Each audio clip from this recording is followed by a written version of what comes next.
Muhammad Ali, the ones we got him a 10 in your weight. Hey, how the gang got away from the bars, man, this shit like a prison escape. Everybody stepping, we're fucking, and everybody breakfast, and I'm about to clip. I'm about to, hey, about to click out on this shit, I'm about to clip. I'm about Double tap the screen. We'll get some Trump supporters up here. Good to see everyone. We're fucking back. TikTok is alive. I love all of you. You're the best.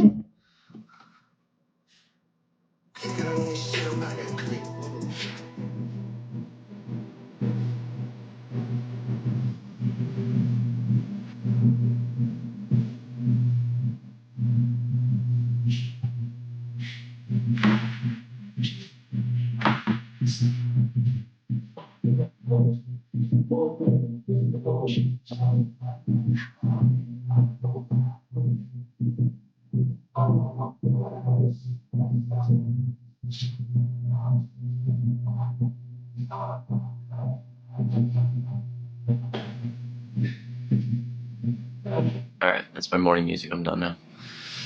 If you're a Trump supporter, let me know. I'll bring you up. Good to see everyone. We have a lot to talk about today, and I have a lot of videos to make because I already know what the people are going to say about the preemptive pardons, and I'm excited to talk about them. Shout out Joe Biden. Shout out fucking Joe Biden. The leftists are going to be mad about the preemptive pardons. The right's going to be mad about the preemptive pardons. What a great decision for Joe Biden to make. What a great decision. Honestly, I did not watch Trump's thing today. No. I'm going to rewatch. I'm going to go look back. But no, I'm good, bro. I'm sorry. Yo, Ryan, what's going on, brother? McKenna, what's up? My friend is scared to debate you. I'll tell them to come debate, bro. What's up? What's up? It's my birthday. I'm trying not to crash out. Yo, happy birthday. I'm sorry it happens on a day like today, Martin Luther King Day, which is beautiful. But Trump, not beautiful. Okay, hey, I love you. Good to see you. I did see the salute, yes. Savvy, good to see you. Gabby, good to see you, Gabby. Josh did showed the left are above the law. What, bro? If you want to come up, let me know. If you're a Trump supporter, let me know. Chris, good to see you. Kate, heavy day, that is correct. Yeah, dude, the preemptive pardons were a good thing. They were a great thing. Oh my God, why am I in this fucking view, bro? Hello? Hello? Give me 1 second. Chat, why does this happen to me? Why, chat? Okay. Did you vote for Trump? Yes. Okay, why'd you do that? I thought the prompt is, I wanted to talk about, you said those pardons were good. Yeah, how old are you really quick? How so? Well, how old are you? 39. 39. 39. Okay, cool. Yeah. I think the pardons are a good thing because, multiple of the people he pardoned, well, all of the people he pardoned, served our country with grace, dignity, followed their, oath to the Constitution. And they don't deserve to, we're in an unprecedented time in America where based on, Trump's word.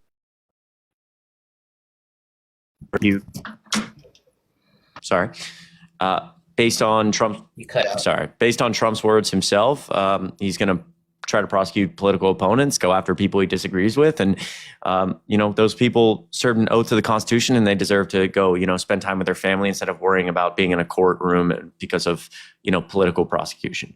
Yeah. Well, he didn't go after Hillary. What's up? He threatened her the most. I'm sorry, say that again. He didn't go after Hillary. Yeah, so the difference after he got elected the first time. Yeah, the difference is that Trump now has like a group. Most of his first cabinet don't support him and say he's a disgrace because a lot of them said that he wanted them to do things that were unconstitutional and they refused and resigned. And so like now with his second term, he's tapped a bunch of people who are like pure loyalists who a lot of them don't have qualifications to be there. The only qualification is just, are you loyal to Trump? And so they're willing to execute the law in a way that like his previous administration would not. So like one of the pardons was to General Mark Milley, who was Donald Trump's hand-selected chairman of the Joint Chiefs, the highest military general in the land, who came out and called Trump, essentially likened Trump to a dictator, and Trump promised retribution against him.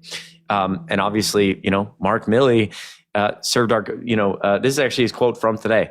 After 43 years of faithful service in uniform to our nation, protecting and defending the Constitution, I do not wish to spend whatever remaining time the Lord grants me fighting those who unjustly might seek retribution for perceived slights. I do not want to put my family, my friends, and those with whom I serve the resulting distraction and expense and anxiety. I mean, this is a guy who has served in the military since 1980, and Trump hand-selected him. But Trump promised retribution because Mark Milley said that Trump was a disgrace and went against the Constitution. So I certainly support that. But I thought you guys think Trump is just a big liar, overstates everything. I mean, yeah, he is. How do you know he's serious about that? He is a liar. That's true. He probably lies more outrageously than any president. How do you know he's serious about this? I don't. That's where we're going to see. I think that was part of the decision making with Joe Biden, is trying to analyze Trump's words about if he actually wanted retribution. Isn't it? I mean, you voted for Trump, isn't it? I mean, you voted for Trump. Isn't it like concerning that Trump would suggest getting retribution against political opponents? No, because he hasn't done it and he's not going to. Oh, so he just said so then the premise is that he's not going to, and he hasn't done it, and he says it, but you don't believe him because he just says shit. Do you think it's damaging to our country for him to say things that aren't that you believe? Isn't that what you guys say about him? Here's the thing.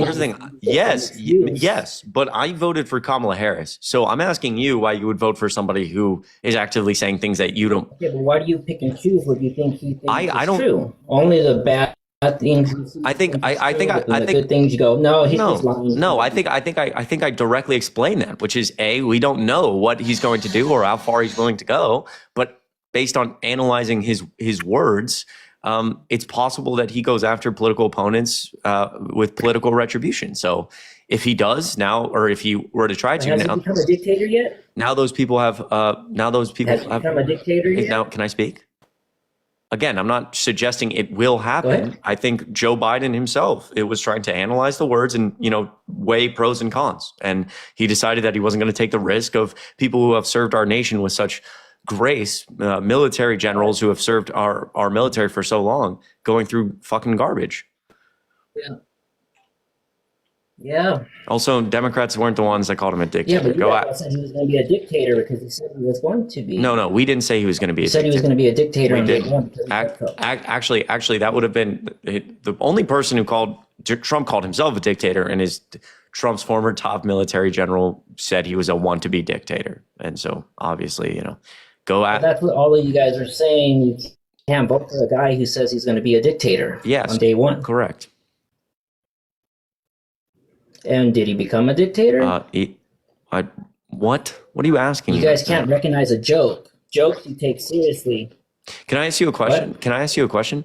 When General Mark Milley, Trump's hand-selected chairman of the Joint Chiefs, the highest military officer in the land, who spent 4 years with Trump in the Situation Room every single time there was something going on militarily, he called Trump a want-to-be dictator and said he was a disgrace. Was he joking? But that wasn't. Well, no, I'm asking you why he would say that. The point was, you guys were saying he was going to be a dictator. Why are you not answering my question? Because he's again. No. I'm asking you. Let me ask you a question. No. Stop. You keep asking me why. You keep suggesting we said he was going to be a dictator. Can you address the fact that the person who said he was going to be a dictator was his hand-selected top military general? Why did his top military general say that? Because he's wrong. Oh, he's wrong. He's wrong too. See, this is how you know MAGA is such a. I mean, is Trump a dictator? It's. Hold on. Can I? Got proven this wrong is today. this is just. It's like this is how twisted you have to be. The guy. Are you like? Do you care about people who, I don't know, serve our country, veterans? I mean, General Mark Milley is one of the most distinguished veterans in our country right now, and you're telling me that he just made it all up because he does protects him from any criticism? No, it doesn't. I'm asking you why you think he's wrong. You always make that defense. I'm asking you why you think he's wrong. Well, because Trump's not a dictator. Okay, so what? So why would Mark Milley? He's in office now. Why would Mark Milley say that? I don't know. I'm not him. Okay, nice. So obviously, like, to be able to like follow a logical train to like disagree with someone like Mark Milley, you have to like, I don't know, try to analyze why he would say that. Give me like a why. Can't do that. Say things about Donald Trump is like that, like how do I put this? Like our immigration issues at the border and how the Biden and Harris administration handled that very poorly. What, like, if you don't mind me asking, what would your response like be to that? Because from what I've seen, and even what I'd say, I'm not a crazy Trump supporter, but I do feel that I try to lean in that way. And from what I've seen, the Biden Harris administration did handle the border very poorly. And I've seen other people like Dean and Parker say like, well, at the end of his term, and I understand that, you know, that there was less conflicts towards the end of his term, but it still doesn't change the fact throughout their entire term, they had a very unhealthy border status. And if you don't mind me asking, like, your opinion on that. Yeah, sure. So, you know, I think that like, if we look at Border Patrol data from Biden's term compared to Trump's, what we see is that like Biden deported very slightly, pretty much the same, but a slightly higher percentage of people than Donald Trump. So obviously, like the amount of people that came over the border under Joe Biden was significantly higher, but the removal percentage was almost identical. And what that tells us is that, you know, Border Patrol is not encountering people and then just like letting them in the country. So that's a very key statistic to me, because it shows that on a policy level, like no broad policy really changed. It's not like Joe Biden was like, I'm going to open the border. And I think that like from an executive standpoint, in my opinion, I think his hands have been like generally tied on his like what ability he has to close the border. As Republicans say, like, you know, I said for a long time, like, why doesn't Joe Biden close the border? He doesn't have the executive authority to do that. And I think like that's very evident from Trump's term himself, when Trump was like in front of Congress saying, I need funding for the border wall. You're being held hostage by open border policies. You know, he could have signed an executive order to close the border, but he didn't, because that's not in his executive authority. He needs Congress to do something. I think the Biden administration was hoping, because the immigration problem has been, our immigration system has been broken for so long, that they would pass something through Congress to like have a major reform of our immigration system, but they didn't get there. I do think there is some validity to the idea that the Biden administration, at the beginning, probably didn't communicate very well to the American public by saying for too long the border's fine when it wasn't fine. And also, it's clear that, you know, me personally, I disagree with Joe Biden's executive order that he signed at the end around asylum sinking. I don't really know that was constitutional, but seeing that it clearly helped, I also think that there is an argument to be made of why didn't he do it sooner, and the timing was just strange. And again, the argument would be he didn't do it sooner because he was waiting for legislation to pass, which is fair. But I do think that there is like, you know, some validity to some of those conversations around like the comms to the American people or doing something sooner. But I certainly don't buy this idea that like Joe Biden grossly mishandled the border, or, you know, it was wide open. Yeah, no, I could understand that. Mm-hmm. And I have another question. So I'm trying to educate myself more politically, because I feel like that's just the healthy way to go about this, because I understand that most don't. And I'll watch I'll watch many different debaters, and let's say you, for example, and I feel that when people ask you something, you tend to usually pretty much always have an answer, or you're always informed on that. And I know this is kind of a dumb question, but I feel that when I have political debates with people around me and stuff, they ask me, like, I'll ask them a question, they won't be able to answer, and I feel like I'm doing pretty decent. And then they'll ask me something that I genuinely just don't know about, that you or some other debater just seems to always know. And I'm just curious, how do y'all educate yourselves to like y'all know these things? I feel so lost. Well, first of all, I appreciate you being up here. I appreciate you being respectful, and I appreciate. I know you might have not voted. You might have voted for Donald Trump, but I appreciate you. How old are you, if you don't mind asking? I'm 18. I'm turning. Dude, well, I appreciate you being a young person who cares. That's what. Of course. Yeah. No. Absolutely. Yeah. So like straight up, bro. Like I posted my first TikTok in like October of 2022. Yeah. I popped on like my first live like probably like a year and a half ago, and I was like shaking in my fucking boots. Yeah. That's gotta be right. I was not fucking. I'm like. Dude, my GPA, and I say this all the time to people, like my GPA in high school is like a 2.7. I fucking haven't graduated college yet. I'm not a good school student. I didn't start a fucking nonprofit. I was fucking working at AT&T retail. A lot of it became like just like over time. I'm always being passionate about politics. You know, like I was always concerned about the idea that I didn't know enough. And like, I was always like, I felt overwhelmed. Like I didn't know where to go to learn more. And over time, just like continuing to do the repetitions of like getting in a debate or talking to people or scrolling my phone for 5 minutes on, you know, a news website, it helped get the repetitions. I think that like I always tell people like NPR NPR does like a really good like morning podcast. It's like 3 minutes and it's like everything you need to know, like super fast. Politico does something similar where like if you sign up for the Politico emails, it'll be like 5 things you need to know to start your morning. They send it out every morning, like 5 a.m. And I think like podcasts are easy because like it doesn't feel so overwhelming to just like be reading and not fucking know what you're hearing. So NPR and Politico, I think, are like really good. I also think that like just part of it is like getting in the habit of every single day, just like doing something small. So like even if it's overwhelming, like spend 60 seconds on fucking reading a headline from like whatever. I don't care if it's Fox, CNN, fucking MSNBC. I don't care what it is. But spend 60 seconds, read, and then be done. And be like, you know what? I've accomplished this goal today. Check it off. I'll do 60 seconds tomorrow. I'll do 60 seconds the next day. And like, it very much feels overwhelming, but I try to tell people all the time, like I'm stunned that I'm even up here remembering half these things. It's like, you know, if you would have told me a year and a half ago that I'd be up here. Like, that's how I'm trying to get, because I just feel so unprepared for so many questions that dude, come my way, and then I just get my 100%, argument demolished. 100%. I felt that way for so fucking long. And truly, like, it's weird because I don't know when the switch was, but just over time, just the constant repetition of like, all right, I'm going to scroll news for 5 minutes. I'm going to hop on a debate. I'm going to read about, you know, something politically. Like that repetition over time eventually got me to this point. It's really overwhelming to look at any goal in life as like this. I could never imagine myself being all the way over there. Just make it very, very, very small steps. 60 seconds a day. If it's overwhelming, I completely understand. 60 seconds a day, read like a couple headlines, listen to the NPR podcast for 3 minutes, and then be done. Just do that for 2 weeks and see where you're at. I appreciate that. Yeah, of course. And also, I was going to ask, when it comes to the economy, from what I've seen, Trump has done more debt-related spending.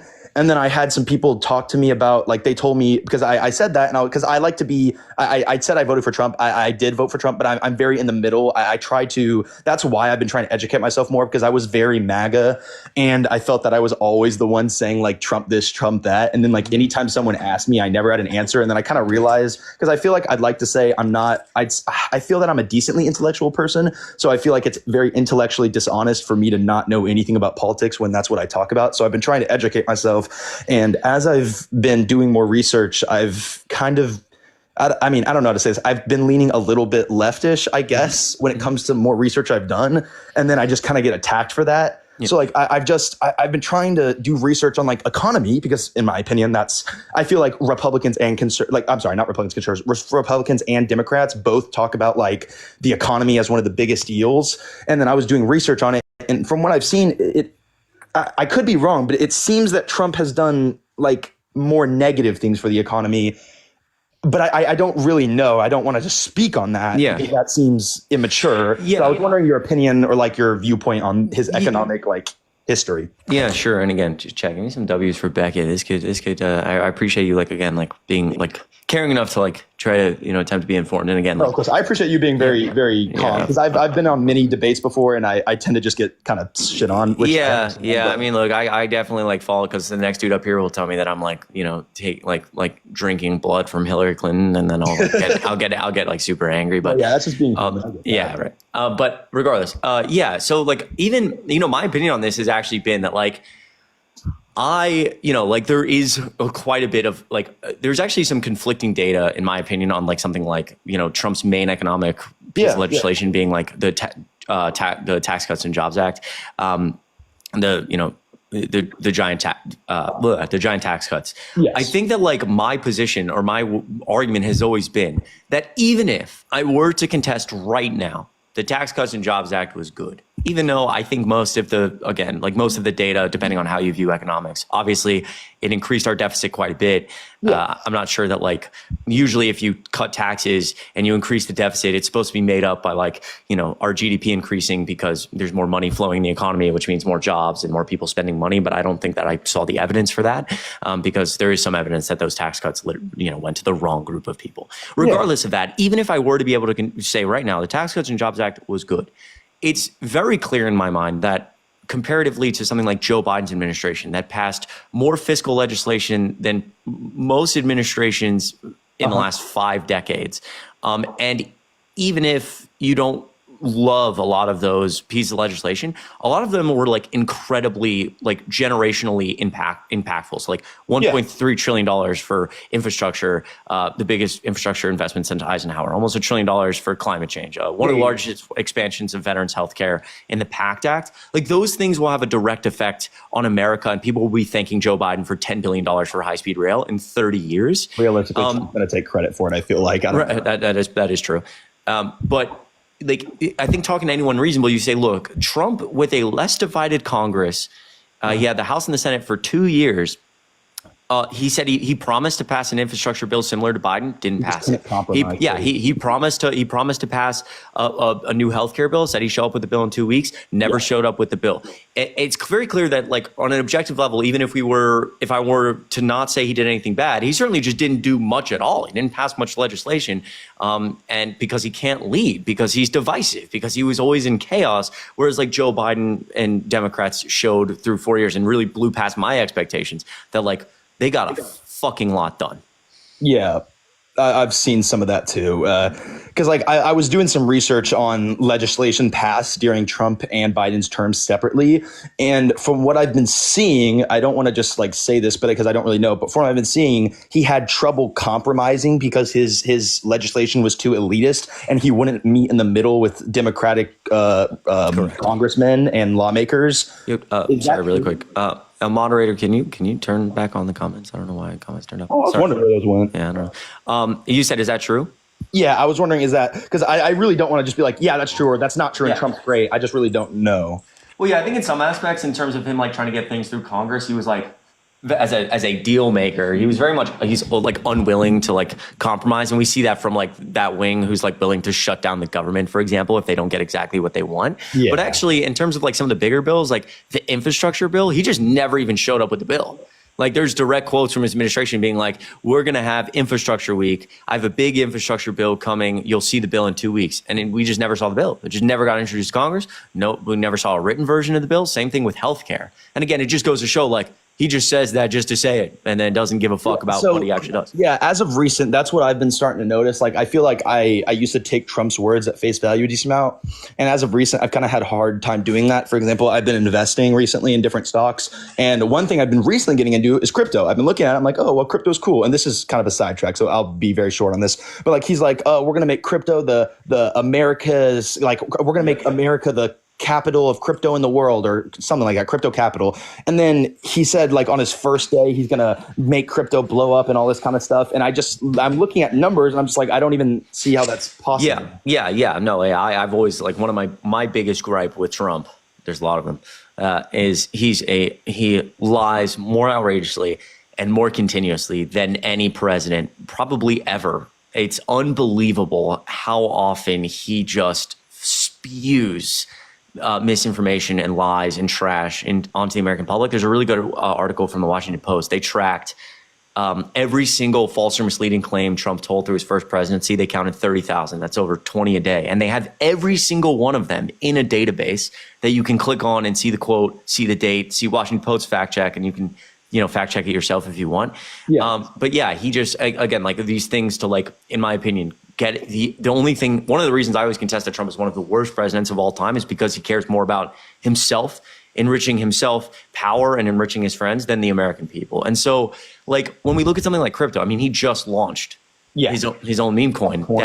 Melania coin. Yeah, that 80% of the coin, like he overnight. Already rug pulled. Yeah, right. Overnight, he, in the first 24 hours, it going to, $32 or whatever, he 4x'd his net worth. 4x'd. He made $25 billion. Just get stomped because I felt like I could have won that debate, but I ended up just like, it ended up going nowhere because he was like, okay, so prove it. And then I had no, like, I don't know where to fact check. What do you use to Sure. So here's the thing. I'll give you, there's a really, people in the comments might not like this, but I think it's fucking great, especially if you're in a situation where like, you feel like you know the answer, but like you can't figure out where to go. Literally me. ChatGPT is a great way to start figuring out where to go because it's so, it's become so good in the sense of like, there's all these like edits of me online on Twitch, just like talking to ChatGPT. You can literally like, it's so human-like. You just have a conversation. You don't have to like type things like you do in Google. And if there's basic, like you can literally like watch this. Let's say we do like it's always a good place to like start. It's like, I don't know what direction to go. Let's start in this direction and we'll like see what happens. In terms of like what you just said. Yeah. Like Democrats also lie. It's I would contest, because I'm a raging Democrat. But like statistically, it's just not even close. The ferocity of lies that like the right and Trump tells compared to the left. There's a lot of actually really good studies about like the amount of like misinformation coming from like general left media and right media. And no, for sure. But then like, where do you get that? Like I was trying to find that exact study. Check this out. Watch this, chat. Chat GPT, what's going on, brother? Hey there. Not much. Just hanging out. Yeah, all right. How about you? Yeah, I got you. I'm doing good, man. Listen, let me ask you a question. I know there's a source out there somewhere for the fact, I believe, and correct me if I'm wrong, but that like more, if you take left media, like media that sways Democrat, and compare it to right-wing media and the amount of misinformation that comes from either, like, is there a difference? Does right-wing media lie more than left? Studies have shown that right-wing media outlets are often more likely to spread misinformation compared to left-wing ones. However, it's important to consider the nuances and biases in each study. No, I'm sorry. I'm going to interrupt you, of course. Do you have a source for that? Sure. The Pew Research Center and MIT have conducted studies showing that right-wing media can have a higher incidence of misinformation. So again, like ChatGPT has become incredible, and like it can become, it can be, a lot of times I use it to make sure that I understand. I'm like triple checking myself on like basics of how the government works. And it's really like, it's, as you see, it's become so good at like, I could not type that in Google, right? Yeah. But like I immediately got a source. A bunch of different sources of bull. Yeah. And again, like obviously like, it's it's a starting point. You got to like go, read the source, et cetera. And I know you know that, but I think it's always a good place to like start to figure some of that stuff out. What? Okay. Oh, look, Chris found another lefty AI. Is ChatGPT considered left? No, it's just AI. I think again, that's that you're gonna just bleed into people who just can't like. Yeah. You, dude. I'm there. Trust me. If you want to, not gonna lie. Like while we've been having this conversation, I've just been reading the comments, and like I see this one guy. His name is like the one Uno or something. He just goes like, "Liberals keep crying," and I'm just like, I feel like neither of us are crying up here. I feel like we're just. It's been a good. Yeah, that's right. That's. No, right. By the way, I know I've already said this. I'm not just trying to like, I don't know, hype you up, but I really do appreciate you helping like me learn, because I feel like I've had such a stalemate on trying to actually. No, yeah, it's hard. Like I trust me, I understand. Like a lot of people up here on fucking TikTok live are the smartest fucking people. I'm friends with Parker, Dean, Harry. Those kids are wicked. I would always contest. Not as wicked. My IQ is at least 40 points lower. But hey, it's the only reason I say that, the only reason I'm not saying that so people fucking blow smoke up my ass. I'm saying that because like everybody who wants to debate or wants to like talk about politics, you're not missing something. It's not like, oh, why, like, oh, how do they do it and I don't? Like you and I are the exact same, brother. Like it's just repetition. It's just like trying to get into the mode and like figure things out. You're smart. All right, I appreciate that. Yeah, of course. All right, listen, Beckett. Let me cycle a couple people up here. Yeah, of course, man, of course. You're more than welcome to come up anytime and ask questions. I appreciate you being respectful. Yeah, I mean, don't get me wrong. I do appreciate the welcome to come up anytime. But usually, I just sit in queue for like this. Like I saw you go live super quick. I was like, oh shit! Gotta get in queue. Well, I'll notice your name next time. I got you. All right, I appreciate you, brother. Yeah, thanks so much for helping me out. Yeah, hopefully, I'll try to be in your live next time. Yeah, you have a great one. Yeah, thanks, man. You too. Be safe, all right? Of course. Y'all have a good day, chat. Yo, Chad, W's Beckett, bro. Like, you gotta love that, man. You gotta love that, man. He voted for Trump, obviously. Not great, but he's trying to, do more research. He said, maybe I that's what people need these days, is to be able to say, like, maybe I don't know everything. I don't know everything. That's all you need. And he might end up doing his research and still voting for Trump. Honestly, shit. Like, fucking, the fact that he's willing to, like, I don't know, ask questions. That's fantastic. I like people who ask questions.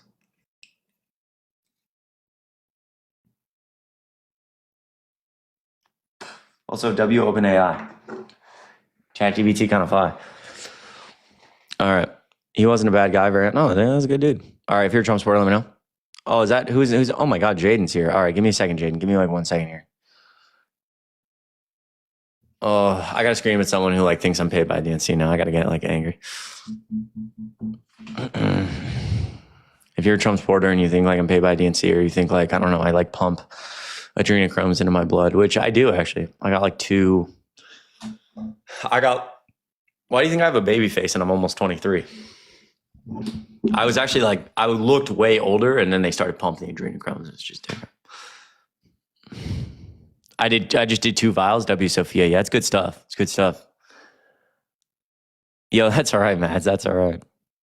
Thoughts on TikTok longevity? I don't know. It's really up in the air. The DNC should be paying me more. I know, right? If the DNC is handing out payments, I'm fucking first in line. I really like the pardons.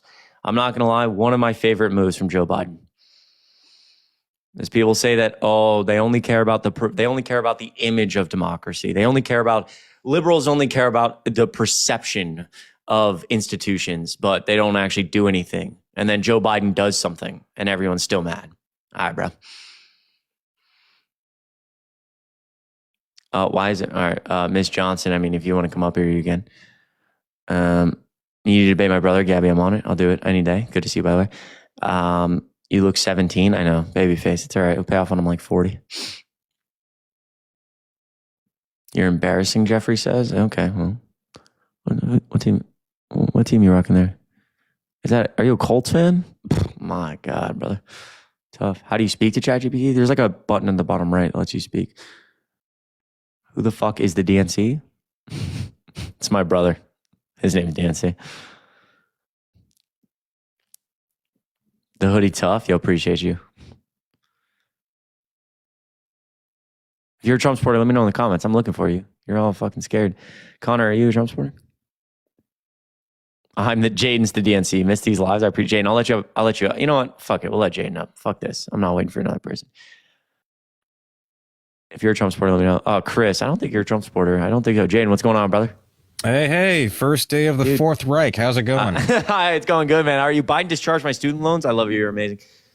Yeah, dude, it's going good. How are you? It's good to see you, man. I like that new profile picture. Thank you. Yeah, it's been a hot minute. I've been sort of stepping off the lives, but TikTok is apparently back, so here we are. It's here. I know, right? I know. Well, it's good to see you. It's good to see you guys. I'm going to check PayPal in 1 second. Give me 1 second. I got to pull someone up here. Yo, where are the Trump supporters? Are they all fucking scared? What is going on? I appreciate everyone's support. Seriously.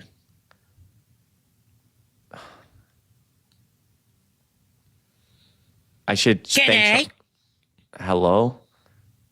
Oh wait, that was Jay. Was that you? Me. Holy shit! It's a South Park reference. I'm sorry, I didn't hear it, and like I was scrolling, and I was like, dude, that scared the fuck out of me. Sorry. That's okay.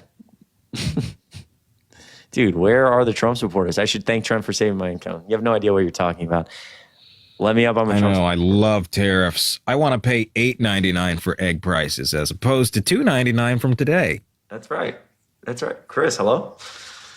Hey, how's it going? Good, man. How are you? Good. I just got to say before we start debating, I'm a Republican, you're a Democrat, but we can be friendly. You got the nicest hair on TikTok, bro. I'm not afraid to say it. Honestly, what do you put in that, like a Moroccan oil or something? Honestly, I appreciate that. Honestly, nothing. I don't put anything in my. The key to good hair is having someone who knows how to cut hair correctly, and that would be Sierra. Someone check out Instagram. Fucking Sierra is the best. I love you, Sierra. If you're ever watching this. Anyways, I appreciate you though. Appreciate you. No, I'm being honest. In the military, we used to do this funny thing where we would do hair competitions, and I would have gave you a 10 out of 10. You got this like curve to it. I don't know how to do it. I want to. This guy's a W right here. I appreciate you. I appreciate you, Chris. Thank you. Why'd you vote for Trump? Well, I'm pretty single issue. It's because of the border. It's beyond just the economical costs. It's personal for me. My fiance is Colombian, and she's going through the process to get her K-1 visa. All this. We're going through a lot, but it definitely can be done. And I don't think it's fair for people to come over the border and beyond illegally. I mean, and beyond fairness, my fiance like jokingly said, why don't we just cross illegally? And then I had to explain to her the process. Like, it's dangerous. You could die. You could pay cartels to help you do it, and you could also die or be kidnapped. And then when you come here, let's say you make it illegally, you're going to get paid unfair wages working for corporations that are greedy, and you're going to be breaking a law to do it. So the whole chain of events, I just don't think should be allowed for people. I think that Democrats that support people coming over here illegally are supporting a process that's dangerous and unfair to people right across the board. Got it. Can I ask you a quick question? So is your fiance, congrats by the way, her status currently is undocumented? No, she's not in the U.S. I'm in the U.S. She's in Colombia, and we're doing the paperwork. We hired a lawyer and all that. Yeah. Was she on the K-1 visa? I understand. Yeah, K-1 fiance visa, yeah. Okay, got Gotcha. it. Got it. Okay. Well, yeah. Sure. So do you think that like Biden grossly mishandled the border? I talked to a border agent that actually said that under Democrats that there's a lot more encounters, meaning that there's more agents under Democrats than there have been under Republicans. And so I think that there's more encounters because Democrats definitely put more border security in place. But there's also more people coming over because it's known throughout the world. I've been to 13 countries and a lot of them in South America and Latin America in that area. And when a Democrat becomes president, people are more apt to cross the border in that illegal, dangerous process than doing the paperwork when a Republican's in. Like, I just was watching the news and I saw a bunch of border agents. I put the video right up on my TikTok. They're literally at the border in El Paso creating chains of police officers right now, right after Trump became president, to stop these illegal crossings. I mean, it certainly doesn't help that the Republican Congress for the past 4 years or so has been claiming and broadcasting that the border is wide open, even though it's not, and then refusing to act on it through any actual policy measures. So I would think that would lead reason as to why some people might see that as an open invitation to come across by illegal means. That's not to say that that is an open invite. That's not to say that there isn't strong enforcement for Border Patrol. And I'd like to correct the record here. Monthly apprehensions and border crossings are lower now than they were at any point under the Trump administration, especially in his final year. Numbers have declined and are continuing to decline. This is prior to Trump's reelection and continue to trend downwards. Well, I think I don't have anything to debate against that argument you just made. I just believe that Trump is going to take drastic actions to get rid of this, sort of scourge of people coming over and risking their lives and getting paid unfair wages. We shouldn't be doing that. It's more than just, there's an economic argument that people shouldn't come over and work, that we shouldn't do mass deportation because it's going to hurt our economy. But it's more than economics. It's like, I read a book called The Butterfly Effect, and it was from a joint terrorism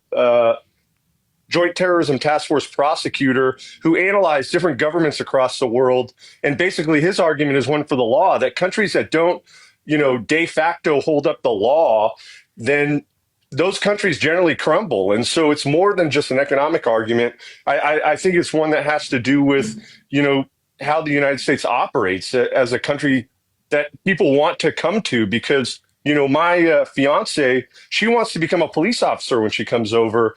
And, America, what's so cool about it is it's the only country that you really become an American embedded in the society once you do the legal process. Like if you go to Japan, you don't become Japanese when you get a citizenship. When you go to the UK, you don't become British. Nobody expects. Right, and when you're Canadian, you shouldn't be at risk of annexation either.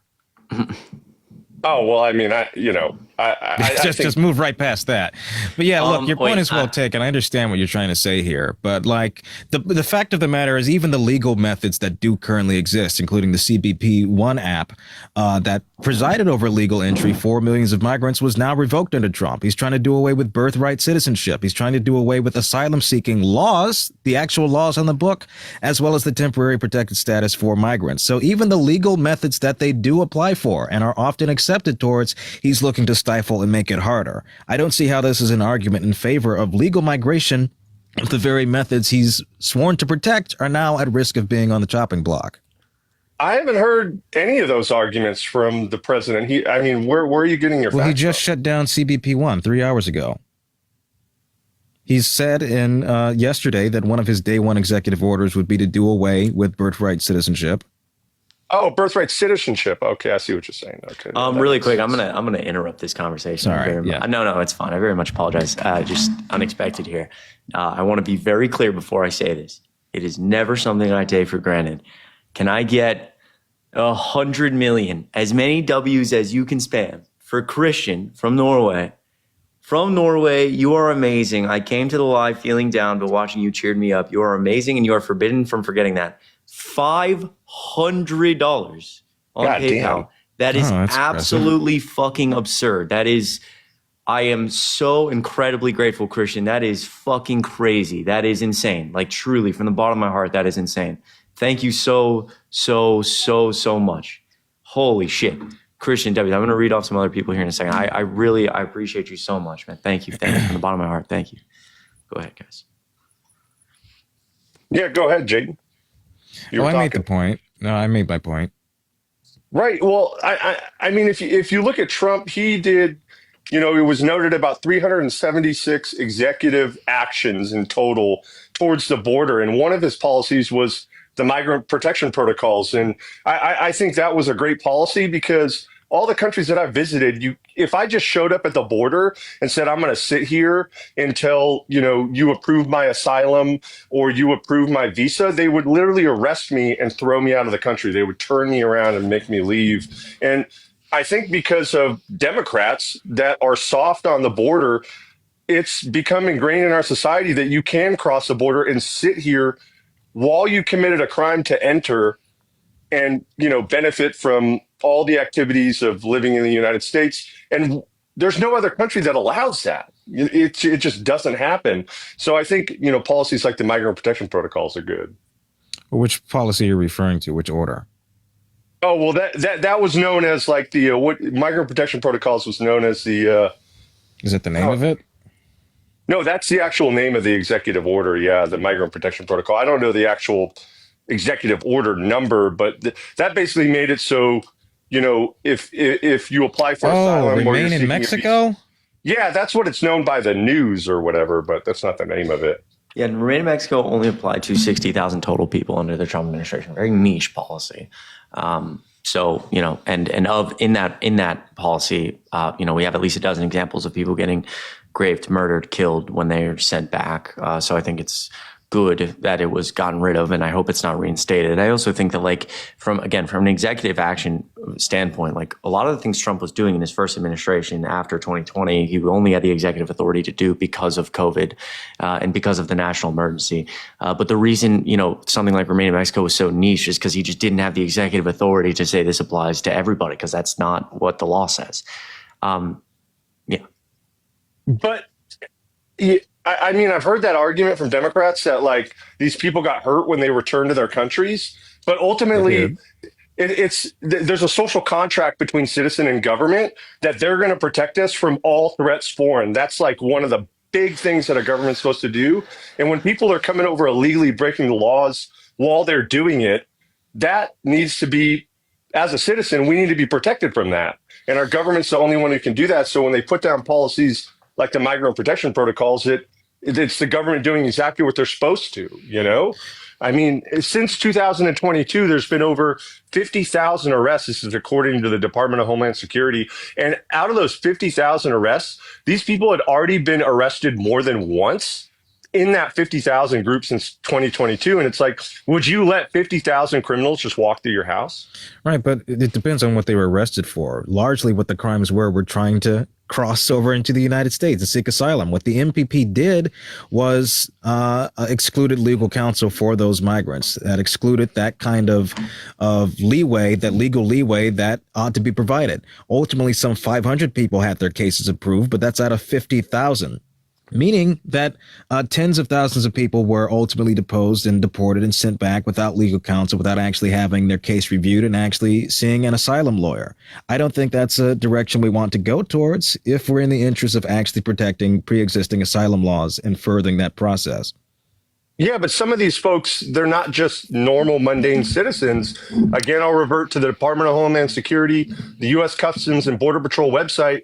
In 2023, I think it was over 1,254 people that were arrested, they had already been arrested in the United States for assault, battery, and domestic violence. So that trend is from 2021 to 2025. That's a lot of people. Like, would you let 1,200 people who have been convicted of a violent crime just stroll into your home? Yeah, so I think that, like, again, our immigration system has been broke for a long time, and if we had a better bill or we could reform our immigration system, a lot of those people people we don't want in the country would not be able to come into the country if they're previous known violent offenders, for example. But again, like, I think that, like, the statistics we have very clearly show that undocumented people are much less likely to commit violent crimes than native-born American citizens. And that's been done. There's been research studies done by Pew, over the span of analyzing data through the past 55 years. There was a study done by the Texas state government along with some federal agency looking from 2012 to 2018 that came to the same conclusion. And so I think that, like, the majority of the people here that are the vast majority that are undocumented are here for good reasons, trying to seek a better life and working hard. And they're also contributing massively right now to our economy. I'd say they are the reason we're the strongest economy in the world and not in a recession. And every economic piece of data would say the same.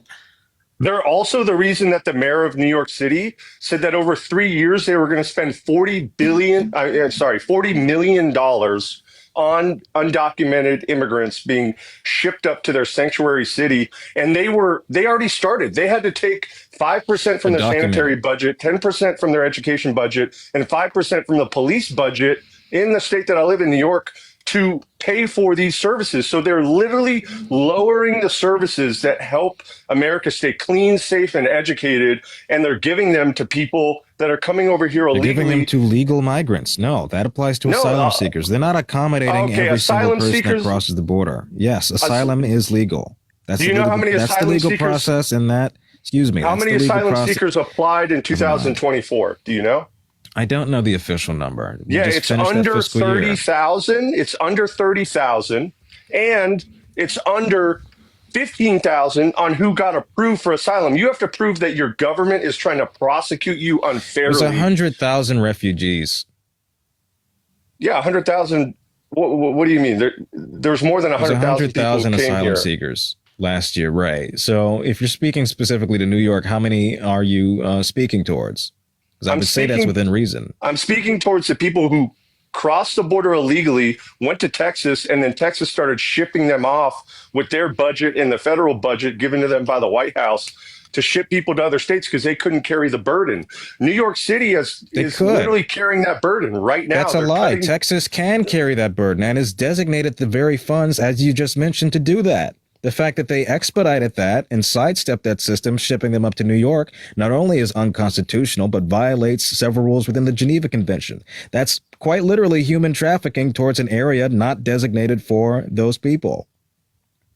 They're coming in illegally. They have constitutional rights. Anybody who steps onto the United States has constitutional rights, but they are not going through the process, and they're being shipped up to New York City, spending $40 million over 3 years, and they're taking away from our own economy here in New York. I also want to point out that, like, New York City, it's like the New York City mayor is trash. I've said this for years, and then all of a sudden, and all of a sudden it comes out that he's like, under federal investigation is corrupt. So again, like, there's other issues of mismanagement in New York City. But this was a report that was done by nonpartisan think tank inside of New York City. I'm trying to remember what the name was, but they're the ones who fact checked his 40 million. I think from a local like governing standpoint, like New York City themselves have not handled well, like claiming that they can handle a large amount of people and not. But to Jayden's point, like, again, like, where we have Republicans in Texas who are using human beings as political pawns by literally taking them in the middle of the night, putting them on a bus, and sending them to the freezing cold city of New York. They don't know where they are, just to, like, make a political point. It's pretty fucked up. If I tried to do that in another country, I'd be arrested and literally thrown out in the airport. If you tried to do a lot of things in another country, you wouldn't be able to do them. I thought that's the whole point of, like, America. That's what what makes us different. And again, like, I think it's core. It's not only our law, but I think it's core to who we are as people, who we are as a country. That if you step foot in America and you are seeking asylum, that you have rights here and you can stay here because that's what America's about. Yeah, asylum is completely different than the hundreds of thousands of people who cross the border each year that don't seek asylum. Only a small percentage of the people who are here illegally are looking for asylum. In 2024, I know, there and was they over. don't apply for those benefits. Hold on, there was over 7.6 million undocumented workers. This is just undocumented workers. Estimated 11 million total folks in the U.S. who are here illegally. Out of that, only 15,000 got approved for asylum. It's a tiny fraction. Can I ask you a question? Do you support like mass deportation? Oh, absolutely. You got to rid the world, the country of the cancer. Like, are you aware? Like, are you prepared for like the massive recession that will come from that?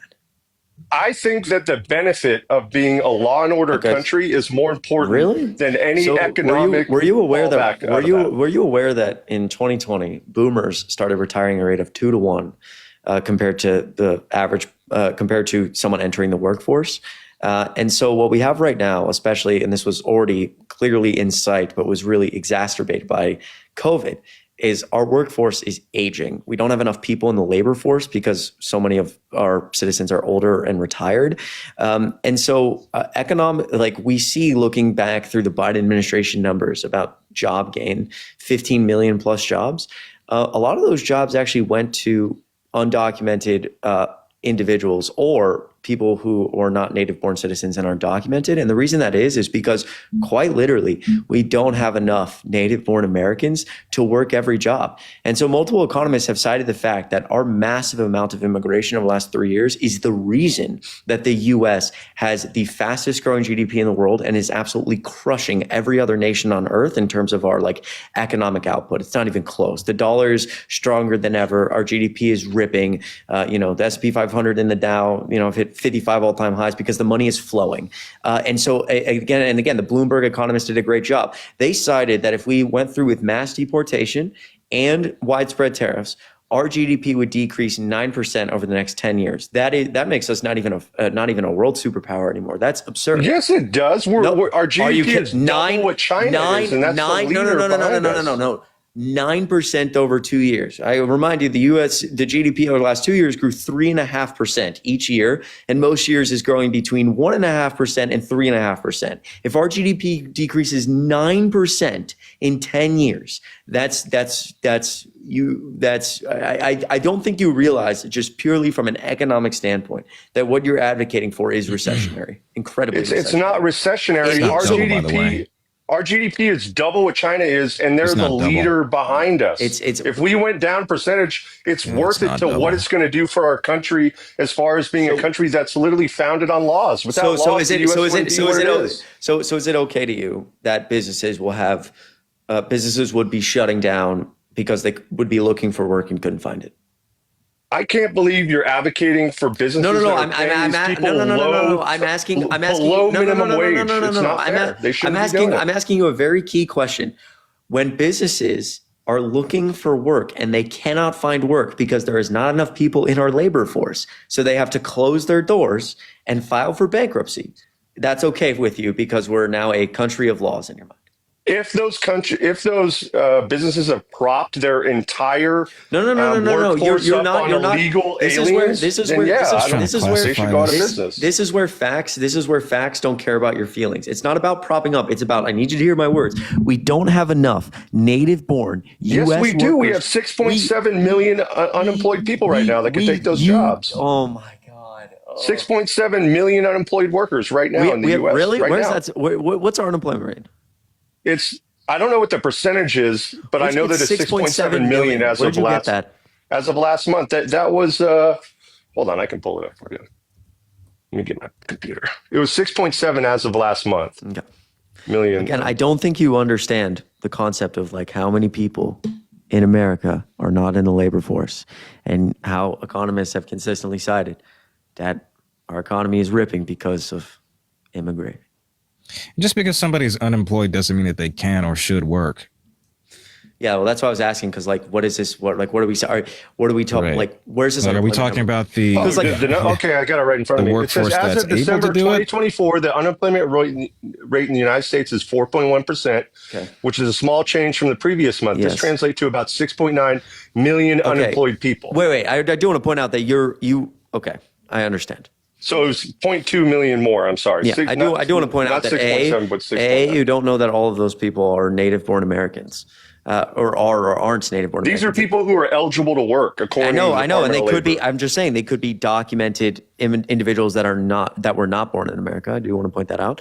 But also, number two, yeah, I mean, in this timeline, the reason unemployment is 4.1% is because the Fed is increasing interest rates to try to lower inflation, which now they're backtracking on because they know Trump's going to cause more inflation. So, 4.1% is high on purpose. Yeah, well, it's pretty simple. There's 7.6 million, according to the Department of, oh my God, why am I forgetting their name? Department of Homeland Security. There's 7.6 million employed illegal immigrants right now. A lot of them have applied for the tax ID number. That doesn't make them legal in any way. It just makes it so they can. I'm sorry, you said 7.1 million? 7.9. And 7.9. And how many people in the millions did you say were unemployed of native-born Americans? I said 6.7, but it was 6.7. But it was so that what? still doesn't fill up every job. So that's 6.9 million unemployed workers. This is not a good way. This is a really bad way to determine this, but it's good enough for the broad sense of what we're talking about.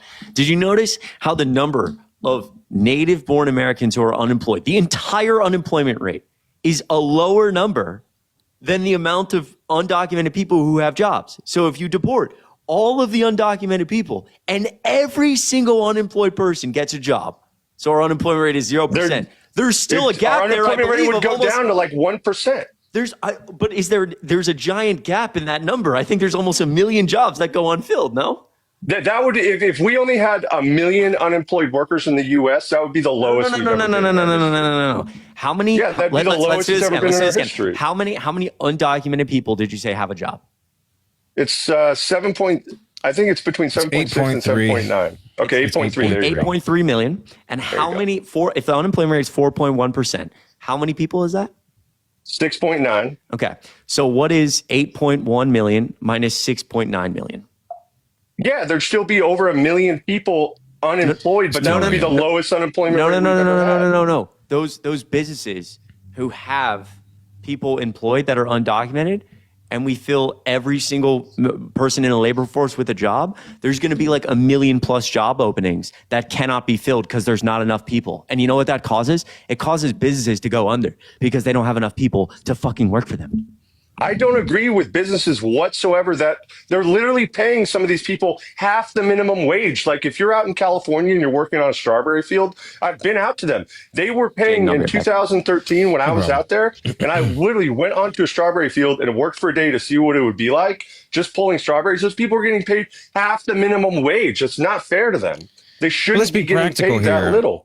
Let's be practical here, because the number of people you're suggesting enters the workforce in place of the migrants you'd like to deport would have to A, have property around there, or have some kind of housing, B, have some kind of transportation, and C, live within some kind of proximity to the very jobs that you're looking to fill here. Whether or not that's possible or practical is another question, and something that ultimately has to be answered by this administration. If you're seeking to solely prioritize the national basis on this, then look into that as well. Look into housing, because that's provided as well to their workforce. Transportation is as well. If that's going to be provided, by all means, find that solution. But so far, it doesn't exist.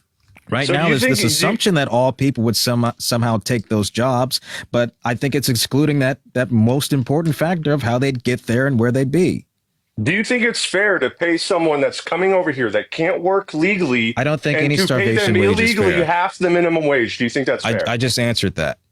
Did you think it's fair? Yes or no? I just answered that. What did I say?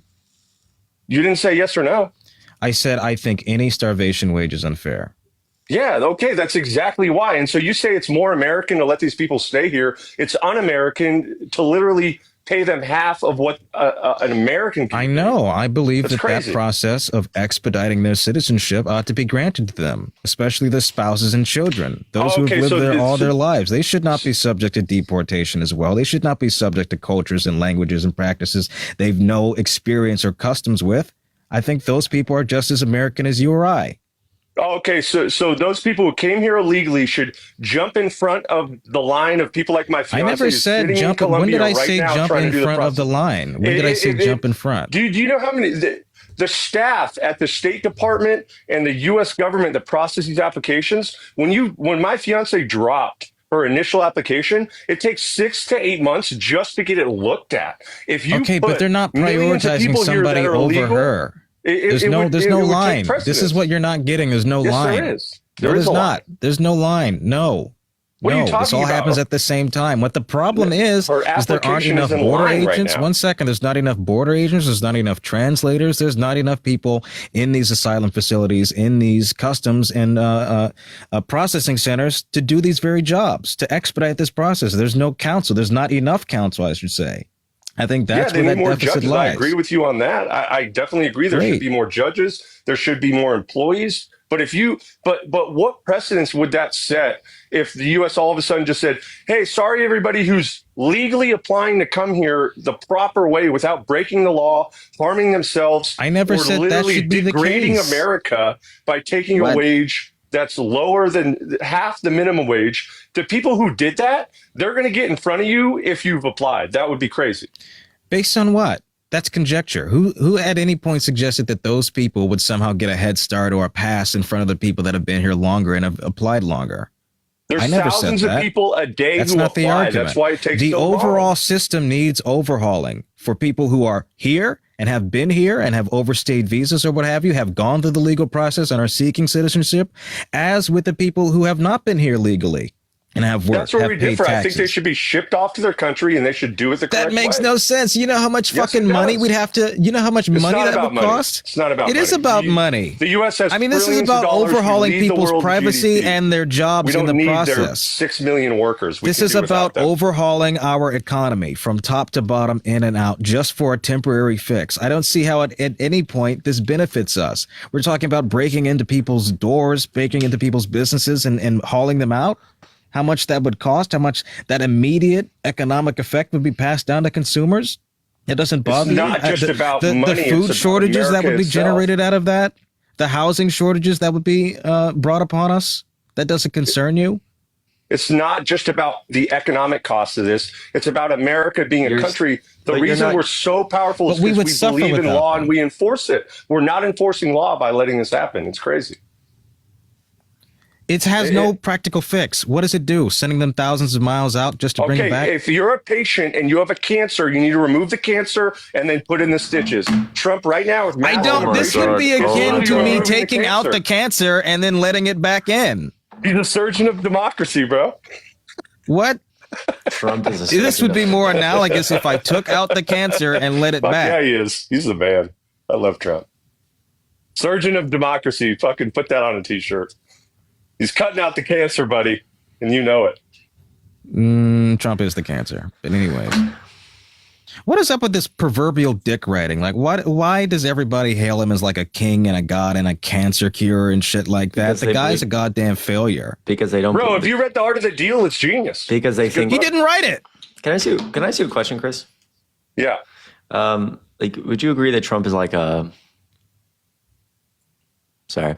Would you agree that Trump is like? He a, had to censor himself. Would you agree that Trump is like a kind of like a strong arm leader? Like he's getting in, he's gonna like get rid of the trash, and like people are just like, you would agree Trump demands loyalty, is what I'm saying. Like people in the past who have disagreed with Trump, like General Mark Milley, Trump, just fires, calls it disgrace, says I'll come after you. He's a man's man. I agree. So you agree that do you think, and that's a good thing to you? Oh, yeah. To be the at the helm of the most hegemonic country in the world. Okay, so yeah, for why sure. do you gotta be think strong. it's good that the president leads with like a strong arm and demands loyalty? Because I believe in the foundation of law and order, and you got to be tough to do that. Okay, and so you have to be tough, and so he will if you're tough and you demand loyalty and you actually, I guess, rid like you said, rid the cancer. Yeah, he's going to get rid of the cancer. And it's okay. And it's okay if he does things that are not akin to, like, normally previously we've seen, presidents have staff that disagree with him and they work as a team, or, you would agree that it's not normal what he would be doing by leading with such a strong arm, but it's okay because in a time like this, he needs to put like America first. I believe in America first. Yes. Okay. So I do want to point out the argument that I just laid out, the way I just laid that out and asked you, that is the exact word for word argument around authoritarianism that the Germans made after that guy with the mustache came to power and started like leading with a strong arm, because they were like, well, Germans have never been put first. We're tired of the trash, aka what they believe to be the communists. We're tired of this garbage, and we need someone who will just not pay attention to all the BS, like the democratic institutions that slow us down. And he actually cares. He's Germany first, and so we'll let him lead with a strong arm. That was the exact same argument as he tore down. Germany didn't have 3 branches of government. No. That's not. There's guardrails in place. No. You understand? You understand the German guy ripped down all of those There were guardrails. The German guy ripped them all down. They had 3 branches of government and 535 members of Congress. So do you support? No, they didn't. Okay, so I have a question. Do you support? Well, they do have branches. Yeah, and did you support? Trump trying to overthrow an election he didn't win with evidence he didn't win? He didn't overthrow it. He literally gave a speech and a bunch of right-wing nut jobs ran over the How do you feel about the fake elector scheme? You don't know what that is. I'm not akin to it. I didn't pay attention to that. Right. Yeah, so that would be him sending a group of random people. Like I'm a Fulton County voter, born and raised in Georgia. He sends a group of random people saying, we're the rightful electors for Georgia. We certify to the Electoral College that Georgia willed its vote to Trump, and they had a fake fraudulent document proving it. Multiple of those people were arrested in that scheme, including Trump. He did it to 6 other swing states, even though I willed my vote to Biden. That was one of the ways he tried to overthrow the election. Also trying to pressure the Department of Justice in the Oval Office, saying, tell the American people there's voter fraud, publicly say it. They said there is no voter fraud, sir. And 2 DOJ officials resigned over that because they said that they weren't going to serve under somebody who was trying to get them to do something inappropriate. So again, when you talk about ripping down guardrails, he's already tried to do that multiple times. You are staring authoritarianism in the face, and you're saying, well, it's okay because he's going to rid the cancer and he's America first. That's the same fucking argument every country on earth who has ever fallen into a dictatorship has made. It's the same argument the German people made. You're telling me that the German chancellor of Germany at the time, Hitler, said that he's going to rid the cancer? No, I'm telling you that.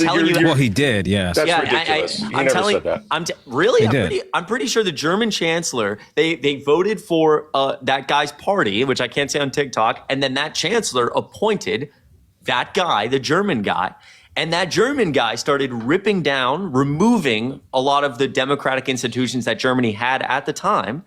And the argument from his supporters was it's okay because he actually cares about Germany and he's going to rid the trash and he's going to fix our economy. And we don't need to waste time with people who don't actually care about Germany. Do you understand? So you think Trump is going to turn into Hitler? No, I didn't. Is that your argument? Again, that's obviously a straw man argument. Like you're straw manning my argument. It's not what I said. I'm telling you that what we keep seeing from Trump is akin to these type of things. And for the record, what about his top military general, General Mark Milley? The guy who served in the military for 40 plus years, was the highest military general in the land that Trump hand selected, was in the Situation Room every single time Trump was making a decision militarily. He was the one that said Trump was a want-to-be dictator and a fascist. So again, he's not a dictator. He transferred power over to the next president. Why did General Mark? Completely fictitious. Really? Has Donald Trump ever conceded the 2020 election? Yeah, he has, because he left office. No. When he left office, he came back today saying he was dragged out by the Secret Service, sir. Can I ask you a question? That. Can I ask you a question? Why did General Mark Milley say that Donald Trump was like a wannabe dictator? Why would he say that?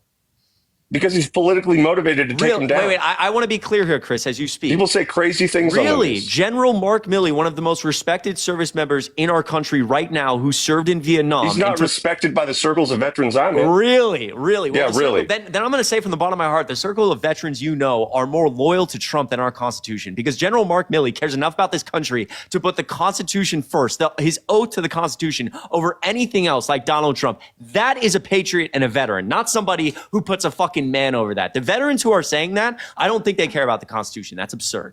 That's the most absurd thing I've heard all day. I love the Constitution, and there's so many more. There's so many more I love the guardrails in 14th place Amendment. inside of the U.S. He's not going to become the next, Hitler or whatever your weird argument is. He transferred power over, and he left, and now he's back because he's really. He didn't do it really. I want to read this quote. And you know it. I want to read this quote from Mark Milley today after he got a preemptive pardon. Quote, after 43 years of faithful service in uniform to our nation, protecting and defending the Constitution, I do not wish to spend whatever remaining time the Lord grants me fighting those who unjustly might seek retribution for my perceived slights. I do not want to put my family, my friends, and those with whom I served through the resulting distraction, expense, and anxiety. The reason I don't like that general is because he was a part of why we lost the Afghan war. He's not a good general, sir. The only reason you're saying he's a good general is because it sides with your argument, some politically motivated argument to try to take down Trump.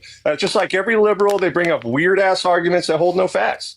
So, Chris, again, I told the last guest this. He lost Afghanistan, sir. He's a bad general. I told really quick. Because he was a part of the planning, precision action, and the pullout. So here's the thing. Here's the thing. Again, as you slip, coming from an Army sniper. I know. And as you slip as an Army sniper yourself, which I appreciate your service, but as you slip into authoritarianism yourself, it has nothing to do with Mark Milley and the decisions he made as a general. It has everything to do with the fact that, political or not, he was willing to uphold his service to the Constitution, and Joe Biden can look past any political disagreements and say, you deserve, because you served our country with respect, to be able to go live your time without Trump and his little goons coming after you. So I want to point that out. I mean, it's just like, it has nothing to do, like, listen to the words you're saying. Like, you say that General Mark Milley was a bad general. I don't care. He's trash anyway because of your disagreements with what he did around Afghanistan. It has nothing to do with that. Yeah, a general has one job: win war, not make political statements. So again, this is absurd. Why would it even behoove him to make a statement if this is a non-political figure appointed by President Trump? Desk on CNN, but he was appointed. He doesn't need that. He doesn't need that. CNN is not the pinnacle end-all. We see him in the news. Guaranteed, we see him talking. He's in the news because he's a respected official. No, it's because he's a selfish individual that used his position as a general to hype up some stupid argument against Trump. That's exactly what's the stupid argument. I mean, you yourself conceded that you don't know what the fake elector scheme was. How were you to say that it's fake? Yeah, because it wasn't even big news. It's not even that big of a deal. Wow. Yes, it is. Yeah, that was. I mean, you don't know what it is. Yeah, how are you to argue it's fake? Yeah, it was massive news. You just didn't hear it because you're. Yeah, on CNN and the liberal think tanks. No, you can read each of each of the indictments on this. You can read each of the evidence laid out within them. Sir. It's the interviews. How is it fake if you haven't read it? I don't trust CNN. I don't trust MSNBC. It's not CNN. It's not. None of us have referenced CNN. This is an indictment. This was an indictment brought. And also, for the record, we have testimony from all the people involved in the fake elector scheme. We have phone call recordings of Trump talking to 300 Republican state officials about accepting alternative electors. And again, General Mark Milley is selfish, the guy who has served in the military since 1980 and took an oath to the Constitution. You're not beholden to the Constitution, and neither of your friends who are veterans, they're beholden to Trump. This is as chat. I'm telling you, as I told the last guest, what's so important about this administration is awareness. Because people, what did I say then the last guest? I said someone will come up here and tell me, as I talk about Trump being dictator-esque, authoritarian-esque, people will say it's a weird liberal argument. That's not the country we live in. Obviously, that's never happened, and they'll laugh it off. It's awareness. This is not. We are in an unprecedented time. Biden doesn't hand out preemptive pardons because it's a fucking normal time. Okay. It's awareness. What do you think Trump's gonna? What do you think his long-term goal is? Do you think it's to become Hitler? Oh my God. Again, you're strawmanning my argument. I think Trump's inherent goal is to serve himself, enrich his friends, and hold power because he likes power overall. Well, then why would you bring up Hitler to compare him to him? I didn't. I compared the process. No one did that. Yeah, I didn't. I compared the process and the argument. It actually has nothing to do with the guy from Germany. It has to do with the consistent argument for authoritarianism.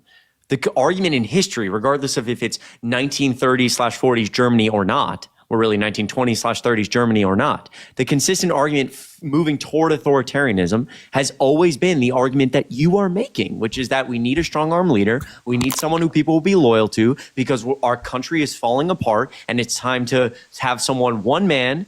Oh my God, Chris, you got a violation. I'm so sorry. It's time to have one man who we can be loyal to. That's how it started in every country ever. I'm not comparing him to the guy from Germany. I'm comparing the argument you're making and Trump supporters are making right now to every time throughout history we've seen authoritarianism take hold, or some form of fascism, authoritarianism, whatever. And that exact argument, the argument in Germany, was made. By the way, again, Chris, I appreciate you being respectful. Unfortunately, you got a violation, and my TikTok live can get banned. It's not a Republican thing. Our lives get banned all the time. Everyone gets violations, so I apologize. And come up again sometime. But again, it's almost mind blowing. If you go look, the argument in Germany is our country after World War I, inflation, obviously, they printed a bunch of money. Our economy's in disaster.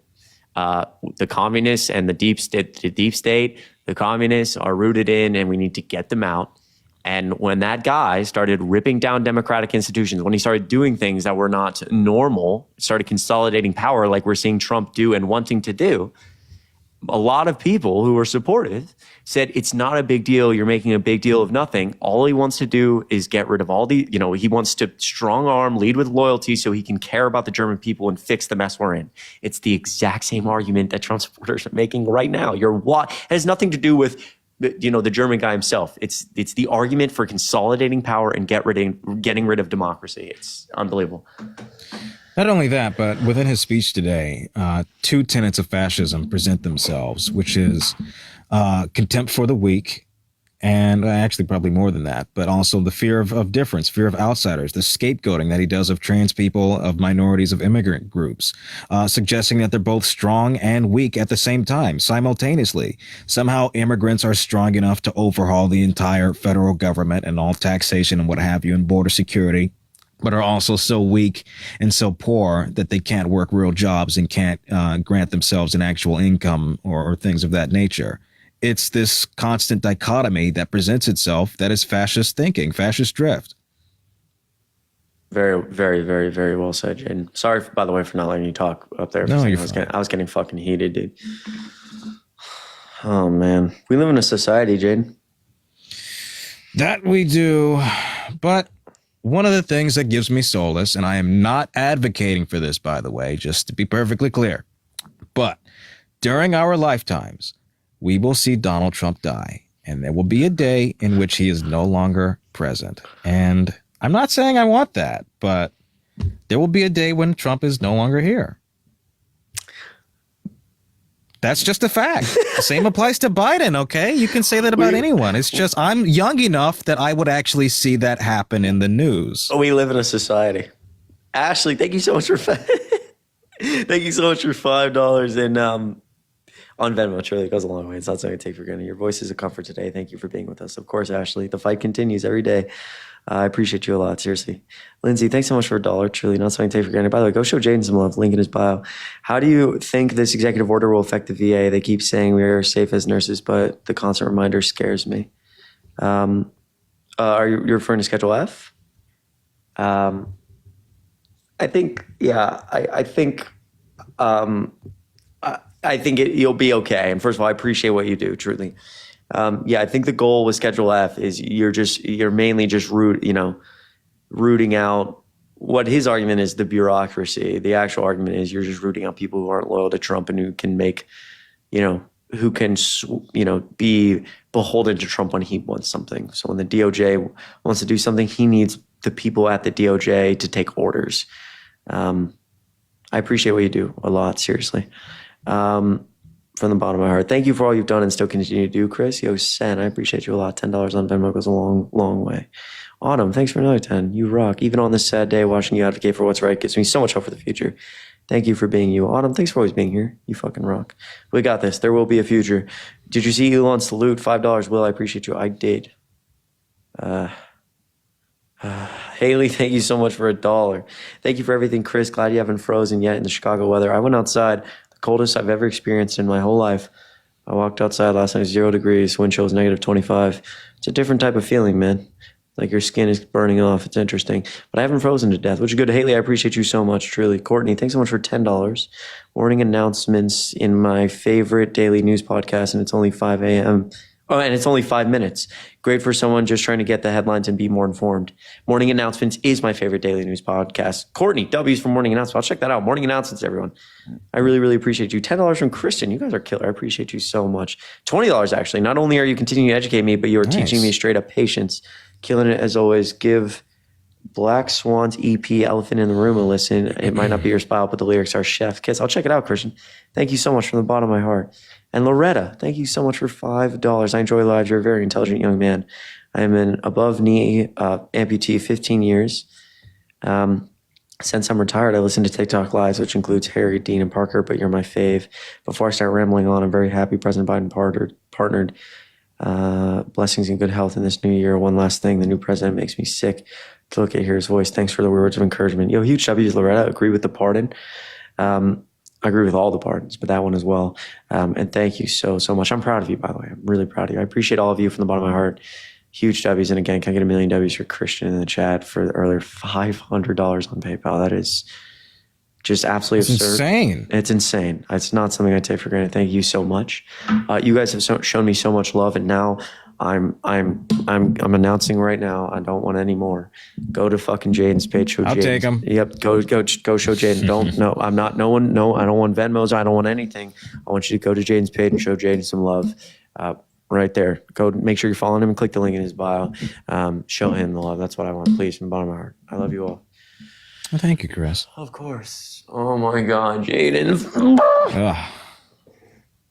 What a dour speech it was, too. You know, they really touted this as, they really built this as being one of unity and one of hope. And instead he's going up talking about trans people and mass deportations. He also slurred his speech, by the way. Really? He called it the United States. Nice. I caught it.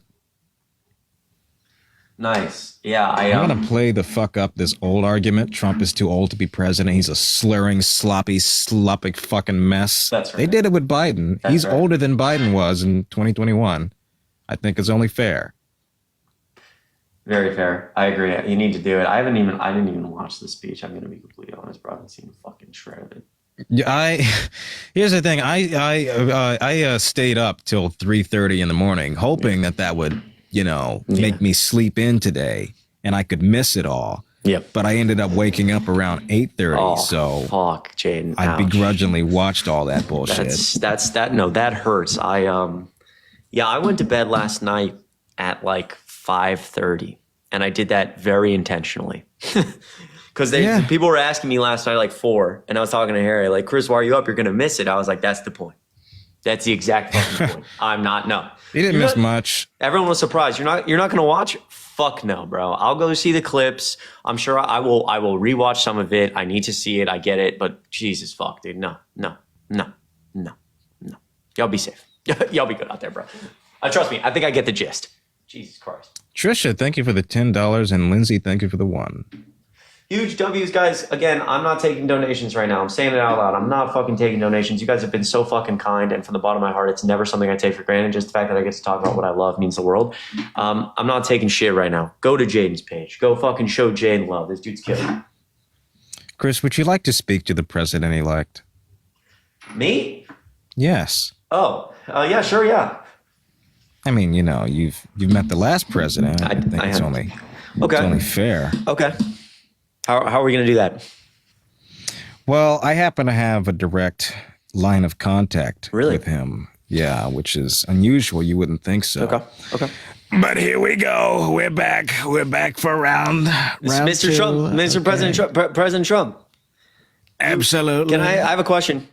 You absolutely do. How did I win? I probably stole it, but go ahead. Yeah, excuse me. So you still believe the 2020 election was rigged, but you won in 2024. So what was the difference?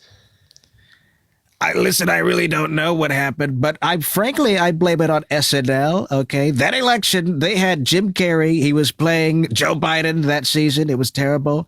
And Jim Carrey, by the way, he played the Grinch. Okay, the Grinch stole Christmas, so I think he probably stole the election with that same ability. I don't know. We're looking into it, but it's really quite concerning. Okay, but listen, they forgot to steal it this time. Okay, and we got it back. We won by a lot. Yeah, I actually heard that. So sir, I'm announcing right now, I actually work for the DNC, and they told me that I had to plug in the router with the Ethernet cord that night to tabulate the votes, to flip them to Kamala Harris. But I didn't buy the Ethernet cord. Mine was like the back of it. The clip was like broken. So I thought it was in, but it wasn't.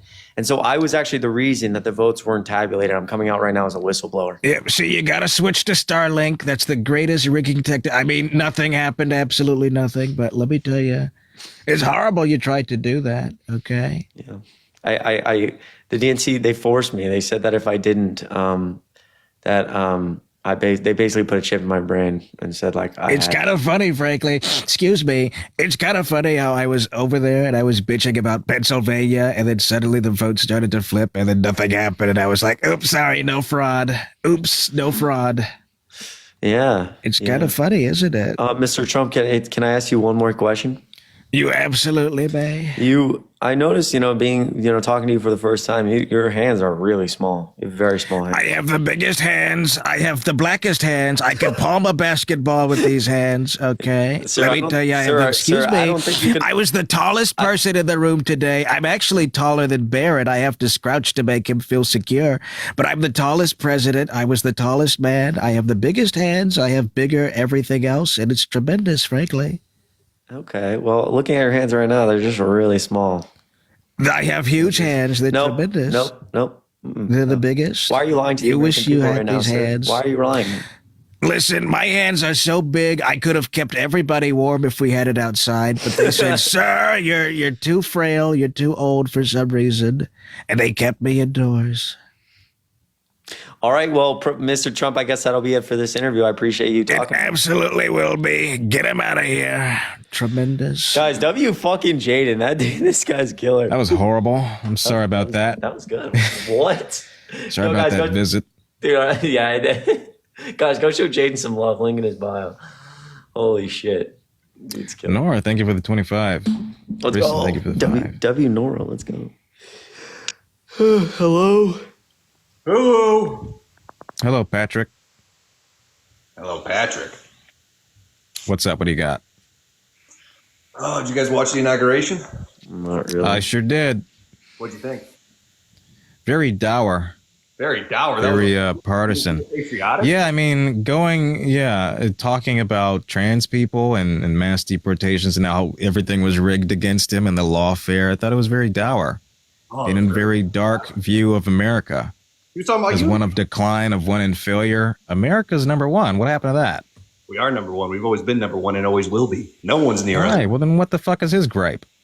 What the fuck is his gripe? It's because we almost lost the number one spot. We almost lost the number one. No, we didn't. We've always been number one. Joe Biden, we were like a 7th round draft pick. With Trump, we're a 1st round draft pick. We're number one overall. No, we're not.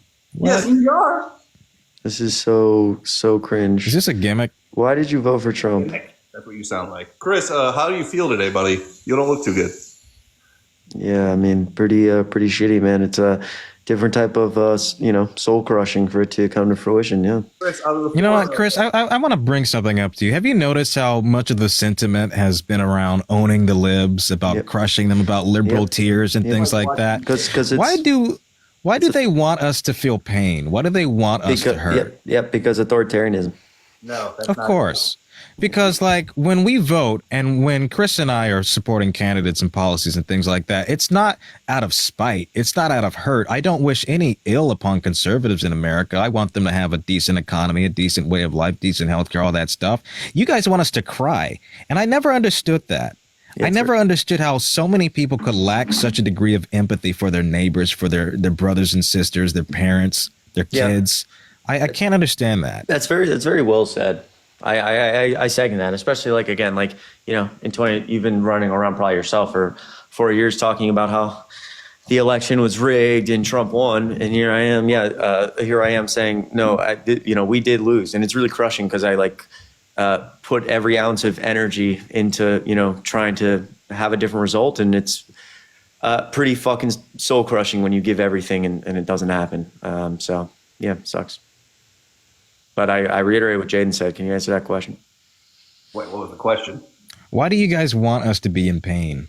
Because you're so anti-American. You hate this country. You want to. None of us hate this country. You socialist pigs.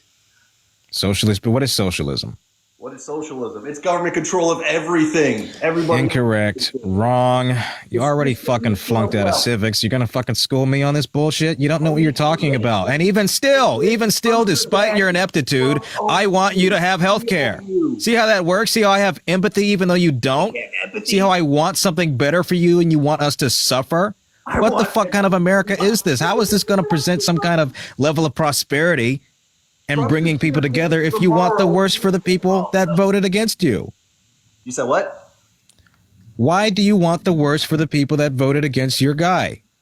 We don't want the worst. We want you to come to our side. You just said we're communist pigs. You're socialist pigs. Wait. Pause. Did you hear what you just said? Wait. You just said we don't want the worst. We want you to come to our side. So that's the requirement in America, and the place that was founded on democracy. Exactly. Is that we have to come to your side for you to we have to capitulate and not actually live in a functioning democracy, not actually have voices of dissent. That's right. No voices of dissent. Again, you hate us and wish the worst for us because we're socialist and anti-American, but we're not any of that if we switch to your side.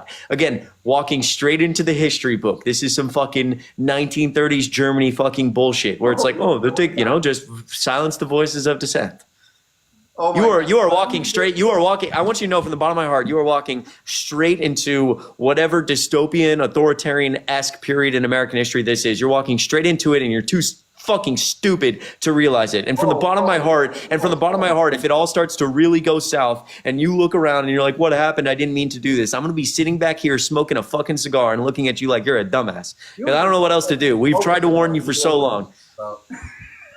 How old are you, by the way? Take a guess, Chris. I have no idea. Take a guess. Come on. You just have to be over 18. Probably like 40. 40, not even fucking close. You sound like you're 48. Sorry, 45. Over here. Can you tell me a piece of Trump legislation you like? Turning the cartels into terrorist organizations. That's not a piece of legislation. One piece of legislation Donald Trump passed through Congress his first term that you liked. Veterans Care Act, giving them the ability to what was it called? I just read it the other day. He is allowing veterans to get care not in government facilities, but to go anywhere for it. He signed that into law in 2016. Biden got rid of it. Now he's bringing it 2016? Interesting. So that must. Who was president? Finish, Jayden? Or do you want to interrupt? Who was president in 2016? You got elected. You know exactly what I meant. Who was president? Any little thing you can, right? You want to correct yourself, dumbass? Who was president? Was it Obama? Was it the VA reform bill of 2014? No. I will literally send you the article. I will message you right after. Yes, President Trump of 2016. Do you support the PACT Act? Say again? Do you support the PACT Act signed by President Biden? The largest expansion of veterans health care in multiple decades? Well, I didn't say I disagree with him on everything. Can you get I don't know if you're screaming across a in a hallway. Are you why are you so far away from their phone? No, I'm not. It's echoing. Okay, so I'm in a small room. Give me a second. All right, how about now? Yeah, it's the same. Listen, can you tell me why else you voted for Trump, please? Stand by. All right, I'm muting this. There we go. Say that again. Why else did you vote for Trump? Here's the thing. I believe wholeheartedly he will be much stronger on the southern border. Why did he stop that bill? What was it? I don't know what it was called. The bipartisan border. Bipartisan border bill. I guarantee there was stuff in the fine print there that was actually extremely. Pause. Wait. Pause. You guarantee? You know the bill that they voted on is public. You yourself can read it. What do you mean you guarantee? Why don't you just go look? The conditions of a fucking Apple agreement. You think I'm going through the whole thing? I know for a fact. Wow. Then how can you guarantee? Wow. Holy fucking shit. How are you so certain that there was something else that shouldn't be in there? Say it again. Sorry, you both said something. Go ahead, Chris. Just really quickly, what Biden, Jayden. What? It's okay. I'm going to keep you. You're fine. Thanks. Jesus Christ. Yeah. So what did Biden do wrong on the border? What policy changed under Biden that made it worse? Here's the thing. I'm not going to name a specific one. Here's what I saw personally. No. This is really wait. Pause. Hold on. If you voted for Trump because you believe he's going to be stronger on the border, you have to give me something behind that. You're suggesting that Trump did pass some policy that like opened the border. I'm just asking you to name it. You can't tell me why you fucking voted for the guy you voted for? Because here's the thing. He just became president again. He's going to enact these policies. What policies? He hasn't done it yet. He's going to enact them. Do you know what they are? He just declared, literally in his speech today, I know you didn't watch it, a national emergency at the border, opening up funds to send more money and troops to the border. He's sending National Guardsmen. He wants to build up more barriers. Yes, I agree with both of you on this. I guarantee you want this point. We need more immigration judges. We need a better system. So what did Biden do on the border that was so abhorrently bad? You know how many people went over? Yeah, so pause. I'm aware that there was more people that crossed the border. I'm asking you, like, can you give me, you were giving me correlation, give me like causation. What did Biden do to cause that? Okay, here's my thing. When a Democrat is in office. Okay, so I'm just going to skip all the bullshit you're about to say. Obviously, COVID like destroyed the economies of a lot of smaller economies, caused inflation. A lot more people decided to migrate to the United States. Joe Biden removed a slightly higher percentage of people than Donald Trump. Obviously, there was more people, but that's not how percentages work. So what we're seeing is that the real policy, the main policy between Trump and Biden was very similar. So I'm asking you, like, if this is your main thing, what is the difference? Immigrants that want to immigrate to the U.S. illegally find it much more easier when a Democrat's in office to cross that border. This is literally interviews. Can you just tell me what policy? I'll send you the video. I'll send you the video of these immigrants saying they must. A video. I honestly just can't stand. His mic is so fucking bad.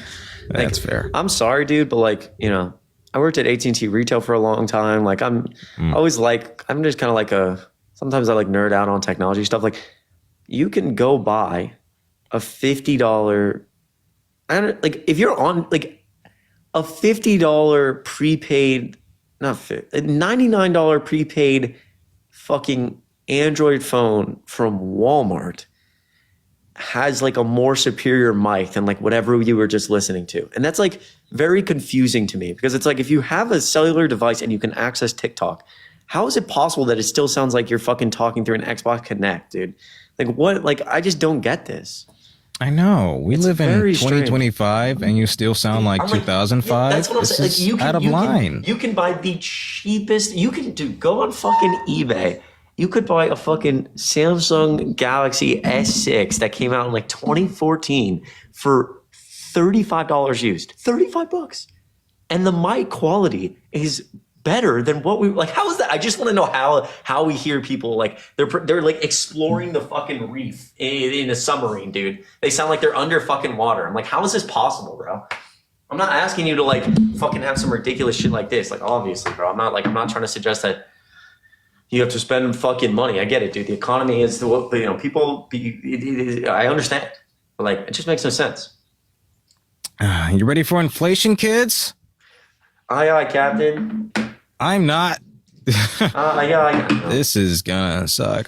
Frankly, I want him to do the tariffs first. I'm surprised he's not, but I want people to feel that full brunt and burden right off the bat so that he reverses it, so that he realizes what a fucking mistake it is, loses the midterms, and loses the next one. That'd be nice. I really hope he's not like fully in like, I don't know, Jayden. Like we're in like a new era where, and someone mentioned this to me and I haven't really heard anyone else talk about this, but like, I'm not saying it's going to happen or it has happened, but I just am saying that we're in a new era.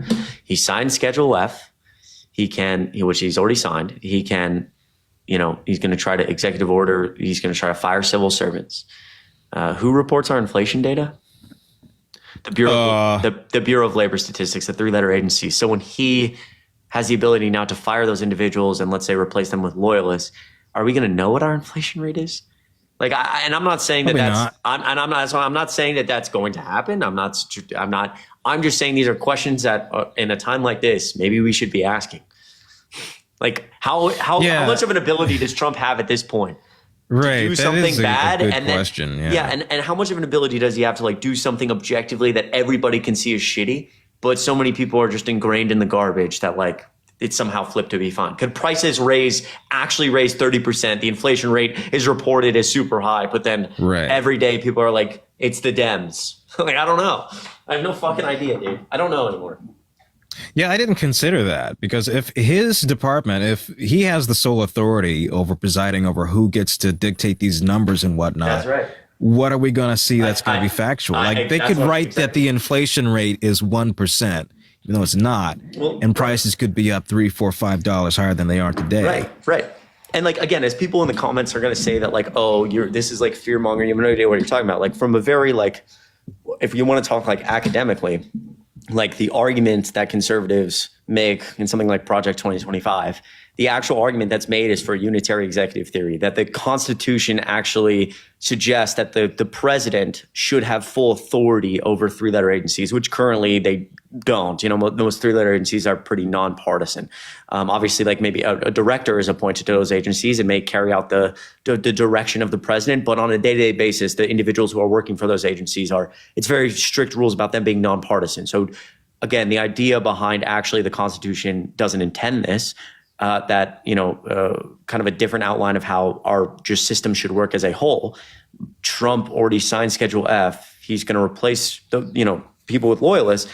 And the question becomes like, you know, he's going to tell those agencies like, hey, if you want to do something, if the SEC, who's in charge of letting companies IPO, if you have a really successful business and you want to go public on the stock market, you know, Trump might tell the SEC, like, why don't you ring the White House before you make any of those decisions? And he'll hear it out and he'll say, okay, go through with it or deny. And if that's the process, like the Bureau of Labor Statistics calls the White House, and because they're, you know, this is how the executive branch is intended. And they say, hey, inflation data comes out tomorrow. CPI data comes out. Inflation's risen 4.5%.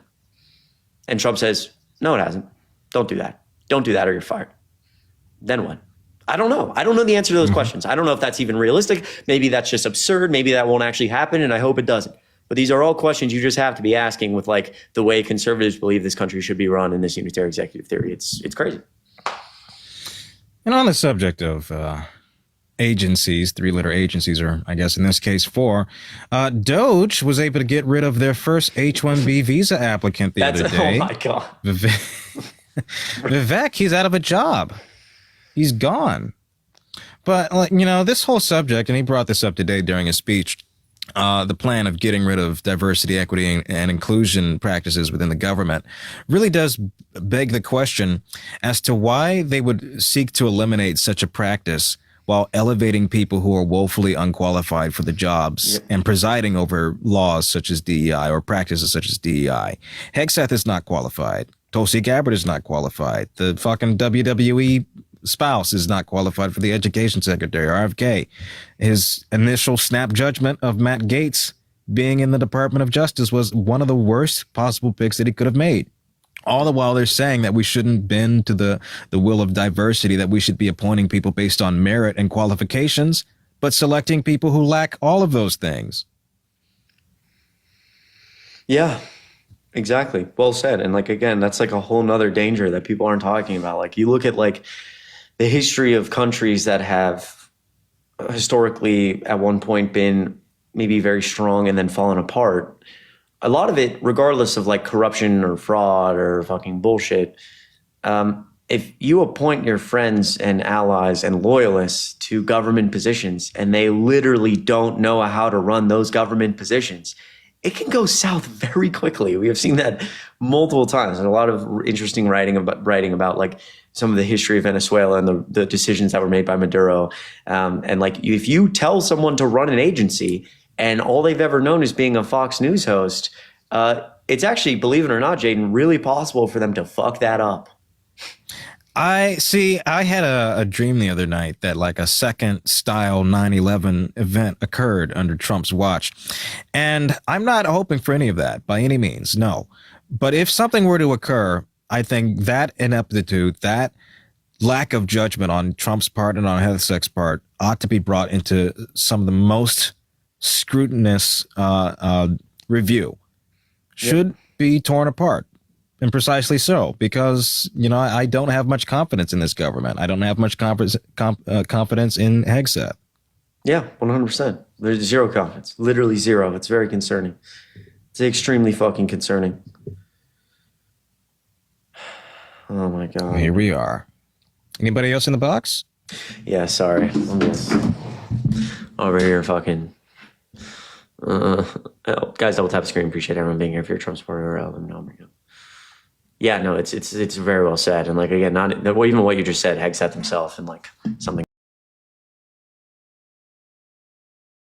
going wrong like that. You know, obviously we don't wish anything like that, but it's don't say that, Jayden, bro. I don't need more things to be concerned about. Hello? Hi, how old are you? I am 28. Okay, what year? 96. 96? Excuse me? Okay, yeah. Checks. Well, did you vote for Trump? How are y'all doing today? Good. Yes, I support him. You voted for him?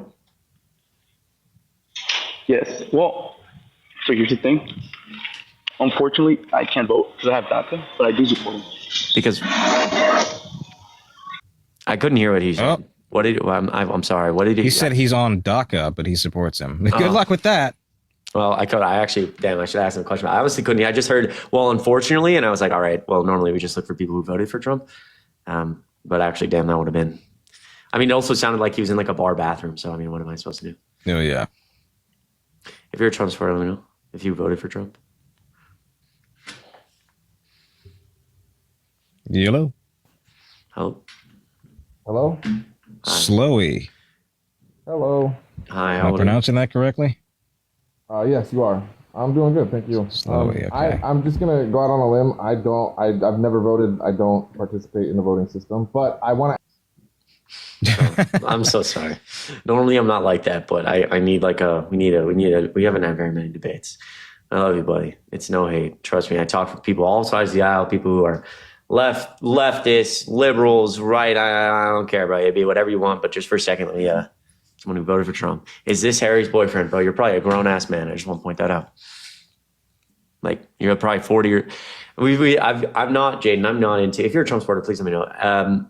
I'm not into generalizations, but what I have found lately on TikTok Live is, like, if you say, like, oh, are you and Harry dating? You tend to be between the ages of 40. You tend to be a male, a straight white male in between the ages of 40 and 55. Your wife divorced you because like you have a lot of anger problems because you project the fact that you have a small penis and you just are super obsessed with really weird thing. Like you're super obsessed with young men on the internet and like knowing weird facts about them. Like something like someone will come up and be like, Chris, why'd you quit AT&T? And I'm like, why do you know that about? Like, why do you know? What is wrong with you? Anyway, hello.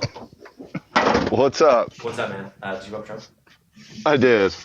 Okay. Why'd you do that? So, I think. No, I'm just putting a ladder in the back of my truck. Okay. I'm not driving though, but no, you guys were just that recent. I was kind of distracted when you were talking about it, and I lost my train of thought on it. But the whole, I think America needs something new, and I'm at the beginning of 2022, I was like unsure whether or not I wanted Trump to run again as president. But as far as like what we got and what we get, I think that a lot of Democrats would have liked to see somebody other than Kamala as well. So it's like you only get what the party gives you. So out of all the people that did end up running for the Republicans, I do still believe that Trump is the best. I don't like all of his tendencies. I don't agree with everything he does. Absolutely not everything he says either. But with that being said, like, I just think that a lot of the shit that is said about Trump gets so blown out of proportion, and he does it to himself. I'm not going to say that it doesn't, but I think what's been blown out of proportion? I think a lot. Well, you could say like, good people on both sides. Like that he even said like literally the half a sentence before that. And I'm not talking about the neo whatever schmonzies. And then they literally who are we talking about? Confederate monument defenders? That's a good person to me? No, he wasn't saying that. He literally said it in the sentence right after but it. In context, we're talking about Charlottesville. 2017, correct, which was the protest of a Confederate monument, of which Unite the Right showed up to in conjunction with. So who were the good peoples? Are we He was talking talking about the people. Or are we talking about the people who wanted Confederate statues to stay up? He was talking about the people that were there that were saying that the statues should remain and that the statues should be taken down. And then he said, I'm not talking about the third group. I'm not even relating to them. What he was referring to is that people have the right to protest peacefully, as long as it's peacefully, they have the right to be heard. And that's what he was referring to. And it gets blown into this whole white supremacy avenue that he wasn't even referring to. He actually negated that whole thing a sentence before, and then he gets blown into this whole and look, I'm not trying, he does a lot of this rhetoric is because he can't just say a blanket statement, and I'm not here to defend that.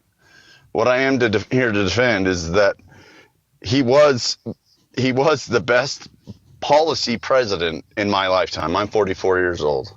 Policy-wise, he was the best president we've ever had.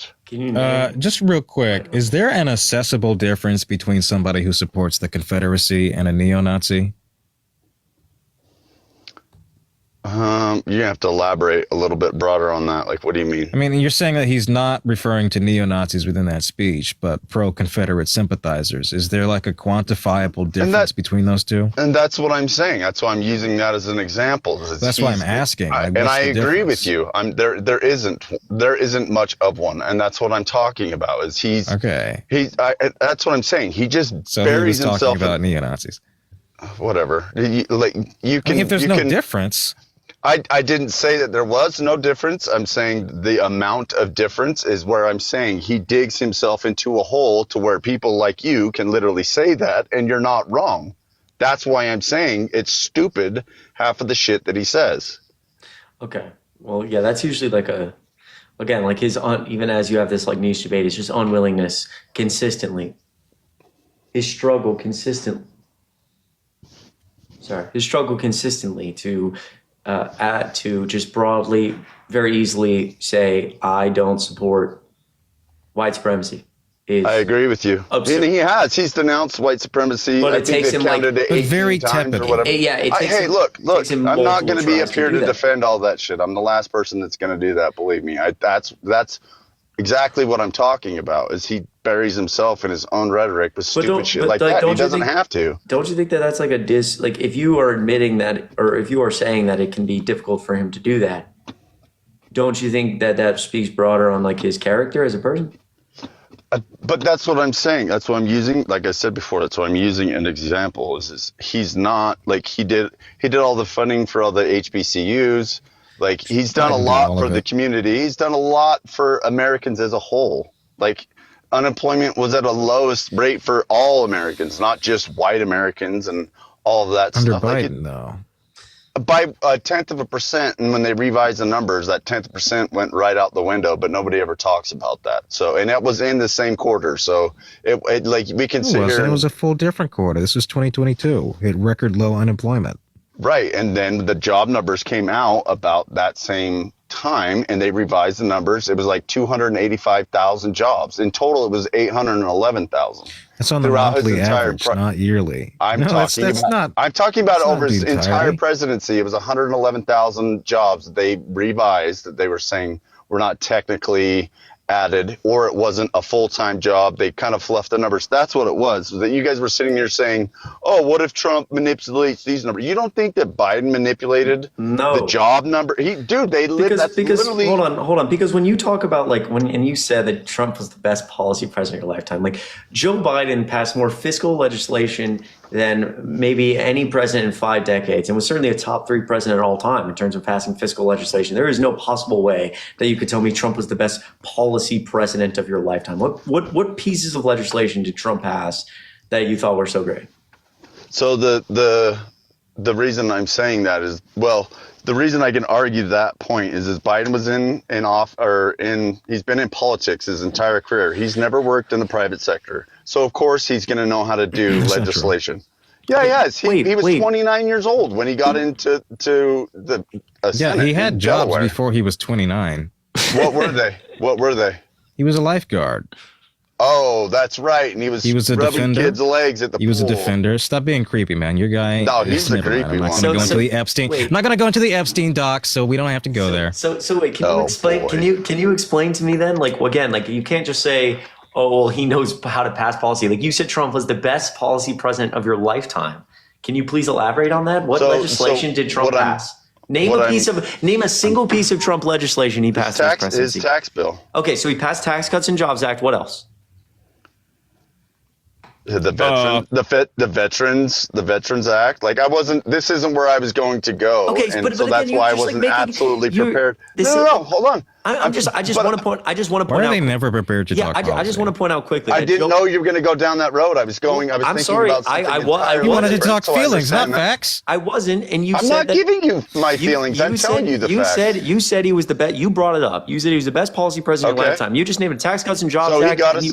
I can name some more. He did these through executive order because he did not have a lot of people that were in his corner. He tried to repeal. Hold on, I'm answering your question. He tried to repeal Obamacare. John McCain shut that down. He was the last deciding vote. That would have been huge for the American people as a whole. Well, again, I thought we voted for people who it's like promises made, promises kept. So Trump didn't get those things done. He had a less divided Congress. He had the House, he had the House and the Senate his first 2 years. He promised. God, what was the Speaker of the House? Hold on. He promised an infrastructure bill that he never showed up with a bill. He promised health care. He never showed up with the bill.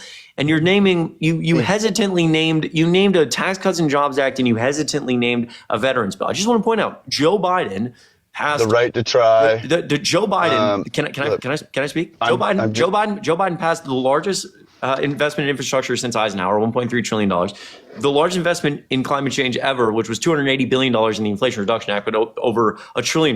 The PACT Act was the largest expansion of veterans health care in multiple decades. 1.2 million veterans signed up in their first year. He passed the first gun reform in the past 3 decades through the Bipartisan Savers Community Act. I'm missing a math. Oh, the CHIPS Act was a $280 billion bill giving private businesses tax cuts to produce computer chips. And right now, private sector spending on electrical manufacturing is higher than it's ever been in American history because of this bill.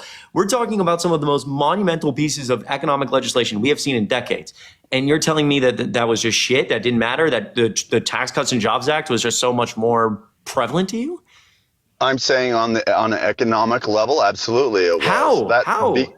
What do you mean how? If you as a business have more money to spend on your business or reinvest into a person, whatever personal means that you want to justify that into, instead of giving it to the federal government that wastes over 40% of our tax dollars just in bureaucracy. Okay. Like, what do you mean? How do you think that doesn't help the economy? But what you're engaging in right now is correlation without causation. You're saying that like a business or you or whoever had more money under Trump.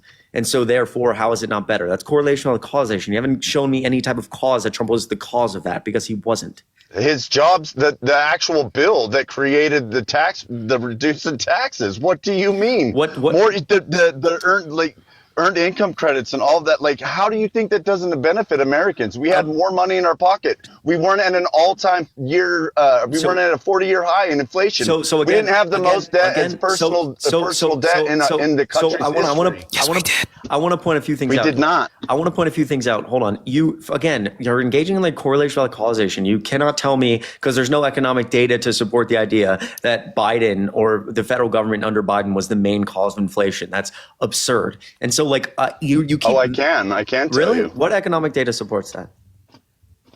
When you make the cost of energy, and I don't want to hear that Trump did the deal with the Saudis. And the reason that Trump did that. Hold on. I know you're going to say that. So the reason that we didn't know how long the pandemic was going to last. Wait. And so he reduced the production of oil through Saudi Arabia for 2 years. You're right. Decreased, excuse me. Yeah. Decreased because we didn't know how long the pandemic was going to be. We didn't know that in a short 9 months after that we were going to have a vaccine. And that's Biden. So how does that relate to Biden? Absolutely not Biden. Then how does Biden did know, and Biden could have. He did actually go to Saudi Arabia, and they laughed him out of. Hold on, because you're engaging. Don't take things that didn't happen for 500. You're engaging in straight falsehoods, right? Wait, that is absolutely true. We're producing more oil right now than ever. Now, yes, ever correct. Before in now American we are. history. So again, how does this relate? You said it doesn't relate. Like the reason the cost of energy was high was a purely supply and demand issue, and you know that. Because Biden shut down the federal land leases. We were at 8,500. He reduced them to 4,500. And yet Joe Biden and that was after he went. If you don't just be quiet for 2 seconds, I muted your mic. Hold on. Joe Biden approved more pending leases, far more than Donald Trump. He didn't engage in new leases, 97% less new leases than Donald Trump. So again, trying to like balance a world where you have to help the American people in terms of energy costs, but also want to move toward like not fucking drilling oil.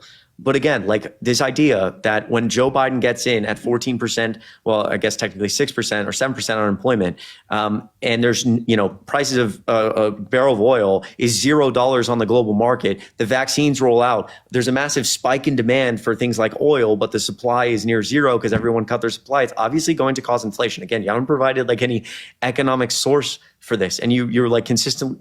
This is just frustrating, dude. I don't know. There was something else I was going to say, but I don't even remember anymore. I invited you on. Oh, you're good. So on top, so during the pandemic, when we didn't have a vaccine, we didn't really know what the full death rate was going to be. We literally had no idea how deadly it was going to be until a year after the pandemic came out, because everybody was locked in their house. Okay. We had, and during that time, we did not see peak inflation. If you literally have, when you literally have everybody locked in their house, you literally are reducing the workforce, and unemployment went to 16%. Why didn't we even see a 4% rate of inflation? Because demand was low.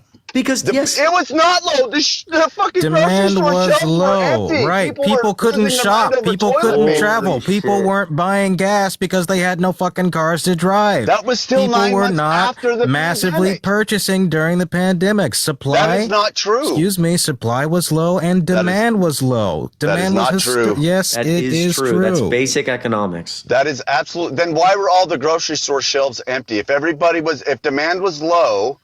Why were all the stores clearing out? They would reload them. Can I speak? They would reload them and then they clear them out. Again, the demand was obviously still not as high as it was when in mid 2021/2022. The demand was significantly higher then. Obviously, the supply during this time that you're referencing was still low. And inflation tends to be a lagging indicator in like economics. So like as we're experiencing inflation, that indicator will not pop up for several months. So like again, this is right. You can suggest. So 9 months you would see.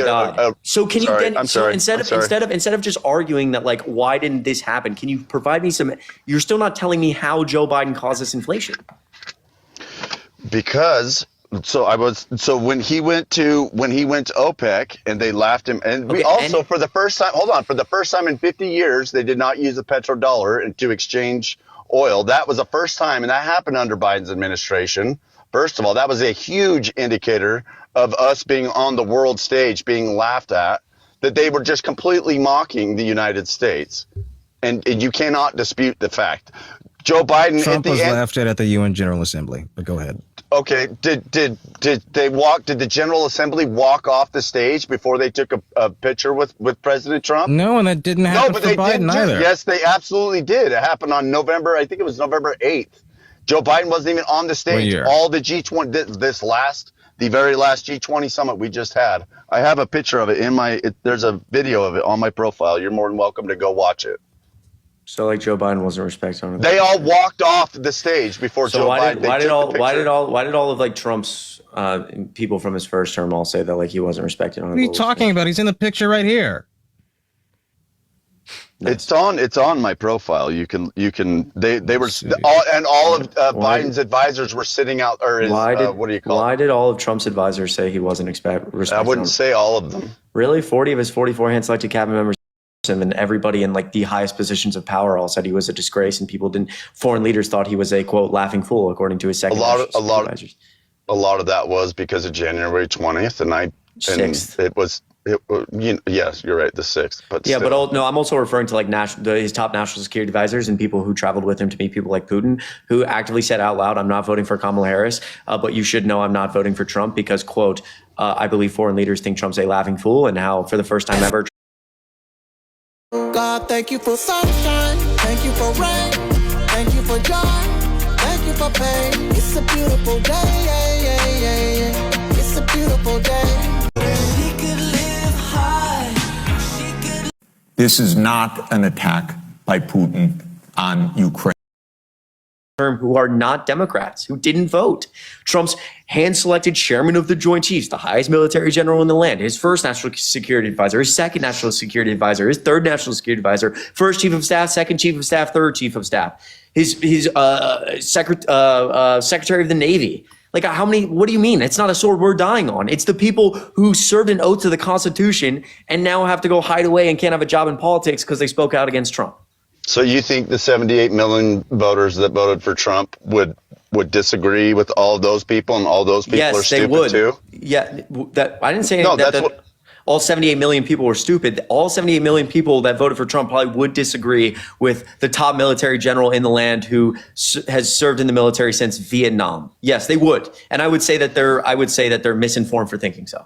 Doesn't mean it's stupid. You don't think that the reason that Trump, or that Milley hates Trump, is because of the document. So part of the documents. Again, I think you're drifting into this world where you think that the guy who served in Vietnam and is one of the most respected generals and wrote an entire book to that, or wrote an entire book about how it was so one of the hardest moments of his life, trying to figure out if, being beholden to Trump and, thinking about going around Trump to protect essentially the codes to the nuclear weapons, and if that was constitutional, and who he gets his oath from. One of the hardest times in his life, because he cares about America so much and is trying to help save it because he thinks Trump is a disgrace. You believing that General Mark Milley would say all these things because he just doesn't like Trump on a political level shows me that you are beholden to a man and not the Constitution or this country. You find it more important it's authoritarian-esque is what I'm getting to. So the reason I would say that I don't believe that that's true is just based off of simply, first of all, the Afghanistan withdrawal. That was not his plan to do it the way that he did, that Biden ended up doing. Which Milley, I think he signed the deal. He did, but he wanted to pull out a Bagram. What did Biden do differently from the Doha agreement? He didn't. Well, first of all, he didn't honor the agreement because we did lose 13 service members. Again, what was the agreement? That alone right there. Wait, stop. What did he do? 65 fucking people died under Trump, but what did he do differently from the Doha agreement? I just told you, part of the Doha agreement was that no American service members were either fired upon or attacked. Right. What did Biden do that would have mitigated that? He could have pulled out of Bagram Air Base instead of Kabul. There was not fully. Trump, not no. I know. Yeah, all of our military planes left the timeline. He extended the timeline some 90 days. That could do that. But I'm asking, what would he have done differently that would have prevented that? Because they had those. They were sent wires. They were sent 19 different wires to get out. They had several planes lined up. They had several resources to expedite their removal, and still they stayed. At this point, it will never know. And it doesn't matter what we can sit here and debate forever on and on about what he would have or could have or should have done. Doesn't matter. It's what Biden actually did. Why are you blaming Milley? Because Milley was the general. He was the general in charge of the pullout. Under Trump. Yeah, but he was also the general under Biden. He was the top security advisor for the DOD. That's why Biden pardoned him today, was because and then when in the documents that's not a crime though, and he didn't serve under Biden. General Milley didn't serve under Biden? No. Yes, he did. No, he didn't. Bro, here. Yes, I think incorrect on that. I don't believe that he did. He's still an active general. Probably not now, because Trump's in office. Okay, he did. I'm wrong on that. I was trying to think of. I think it was the defense secretary at one time, and I believe it was under the time that we were pulling out of Afghanistan. So I thought it was out in 2021, but no, I was wrong. So part of the documents case, the Florida documents case, also was that Milley had separate plans to go into I want to be very careful on how I word this because I can't remember, but it was when the reporter recorded the conversation and he was like, "Oh yeah, this was Milley's plan." They were saying, so "Oh, illegal. This is what Milley wanted me to do." Blah blah blah. Right? Whether it's illegal or not, but that was part of. Well, it was illegal. Yes, absolutely.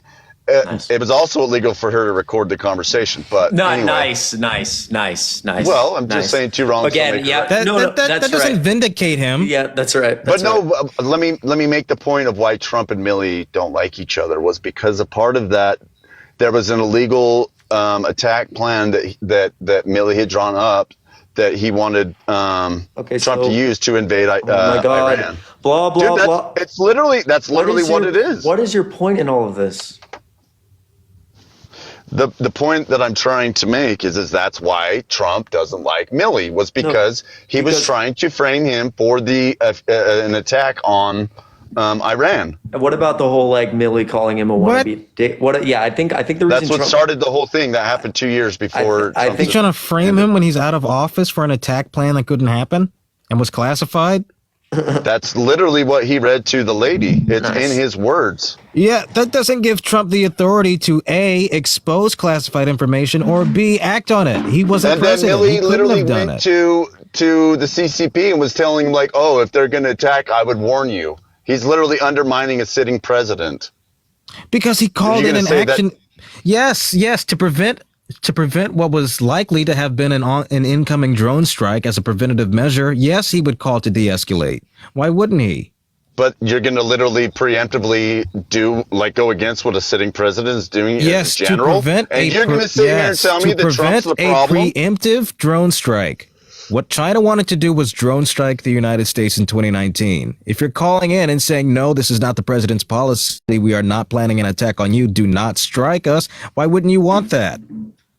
I'm just saying that if a general is going behind a sitting president, whether it's good or bad, that's what I'm talking about. That's good. It is. In hindsight, yeah, it was good. But how do you know all of the other plans that they were trying to do? And that's why I was using the Iran documents case as to them having other plans than what they were actually telling Trump. Your attempt to undermine the credibility of General Milley while also conceding to Donald Trump's crimes and ineptitude and gross dereliction of the Constitution is very telling. Like in every breath, in every sense that you have said that Milley has committed a crime which he doesn't, you have pointed out furtherance of Donald Trump's own crimes. That's all you've done. Okay, that's all you've done. You're saying that he's wrong for him to have prevented a drone strike that Trump was trying to call in? That's news to You're me. saying he's wrong for having drawn up a plan that Trump tried to do and then exposed without authorization? That somehow Milley's in the wrong for this? What you said about him doing a preemptive drone strike from China, I've never heard anybody say that. So for the sake of an argument, I was agreeing with you. Milley spoke before a congressional committee on this, on his conversations between the Chinese government and himself and his department. Well, I've not heard any of that, and so that's why I was saying, for the sake of an argument, I wasn't trying to argue the fact. I was just conceding that, okay, even if that's true, you're still going against what a sitting president is telling you to do as a commander. You have the authority to go against illegal orders.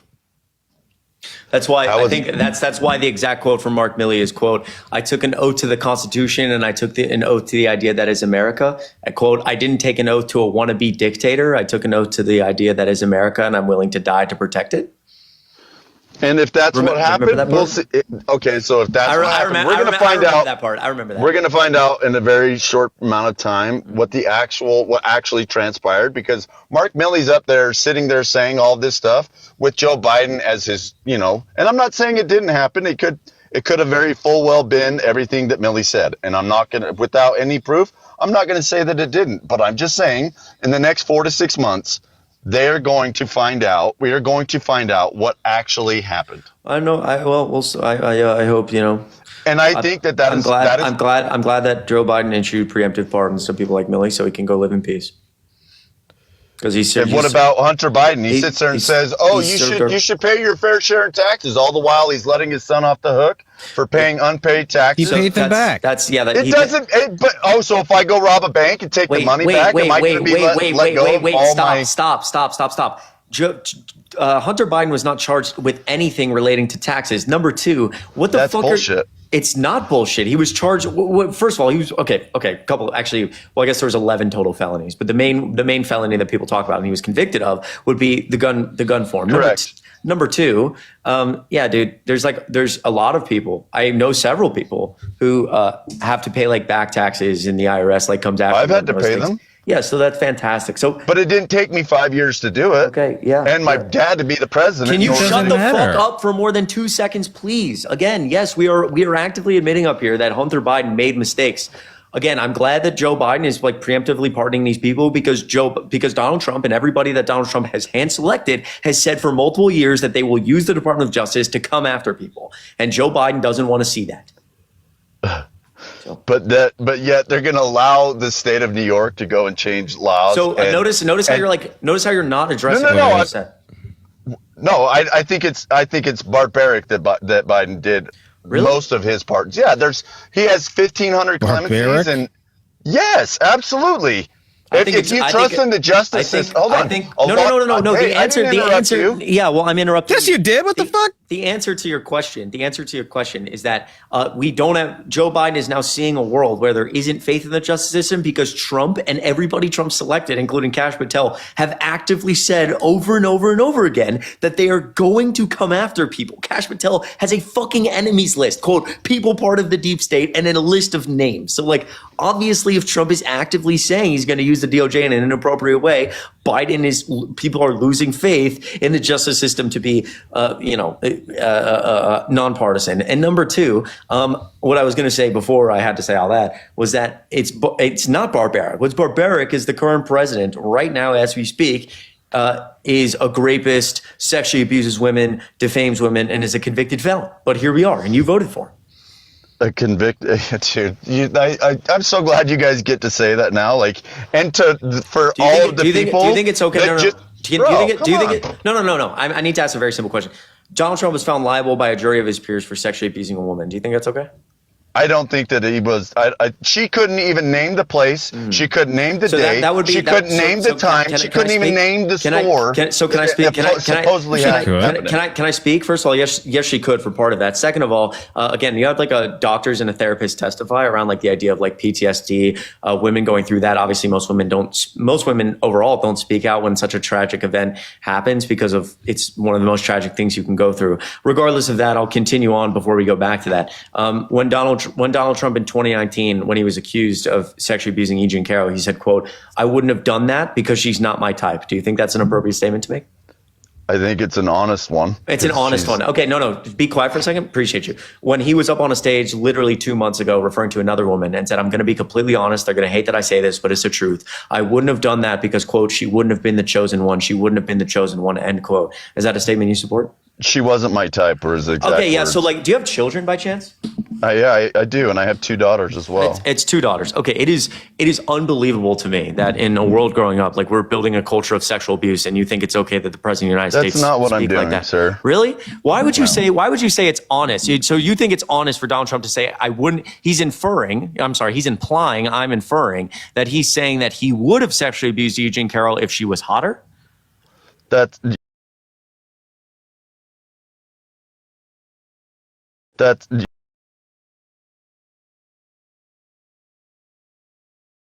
He's saying, so I'm inferring. Oh, so you're going to say, well, if she was attractive, he would have done it? I want you to know. Well, it's just funny because during his deposition, he confused a picture of her with his ex-wife.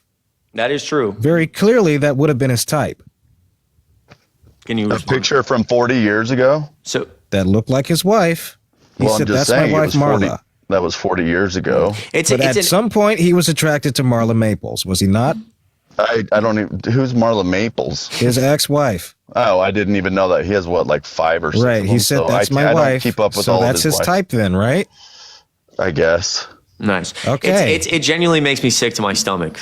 She literally went on CNN. Yeah, no, she didn't. What you're about to say is a false lie. Because again, you're cutting shit out of context. What she's saying, no. Because what you're about to say is that she said grape was what you're about to say is she said grape was sexy. No, she didn't. That entire clip, she said people believe this to be true. She's literally speaking against what you're about to say. In the clip, she says people think that grape is. No, but I will play it right now. No I will. problem. Yeah, let's play it. And I will. And while I'm playing it, you're going to shut your goddamn mouth. It is so it is so fucking disgraceful as a male in this society that you think that this shit is acceptable, man. Like, it actually makes me sick to my stomach. It's fucking gross, bro. What is wrong with you? So you're going to sit here and tell me how gross I am with Joe Biden's own daughter in her.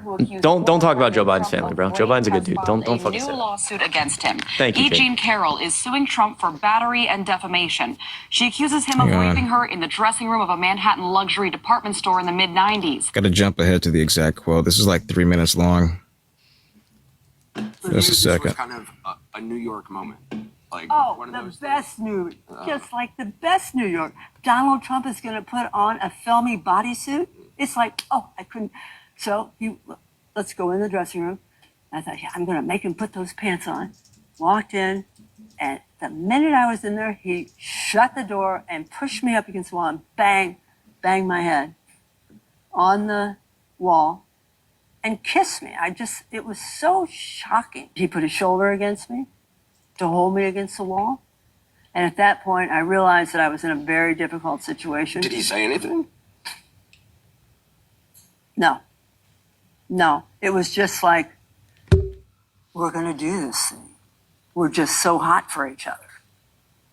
Why would I even try to think what he was thinking? Anyway, so he pushed me, held me with his shoulder, and I was wearing a coat dress and tights, and he pulled down the tights. Given the prior accusations, which have all been of forms of assault or harassment, you're saying there was actual penetration. She nods. Yes. Did you? Puts it into a different category of any of the other women who have come forward. I think that is the definition of rape. One definition. That's the definition. Yes. How long? Brief, because when a woman is stamping her feet, that's what you were doing. You started stamping your feet. I always think back and think, that was the stupidest thing I've ever done. I should never have done it. And then I didn't behave. When you say I should have never done it, you mean? That was just a dumb thing to go into a dressing room with a man that I hardly know and have him shut the door and then be unable to stop him. And I was a competitive athlete, so I wasn't I didn't freeze. I rose to the occasion, and it did not last long. And that's why I don't use the word you just used. I use the word fight. I have no idea who this woman is. This is a woman who... Damn. Trying to find it. It's all good. I think everybody in America's heard the clip at least once. No, you haven't, because you're misquoting it, and it's won the disgraceful. Republican presidential primary in New Hampshire. 1 second.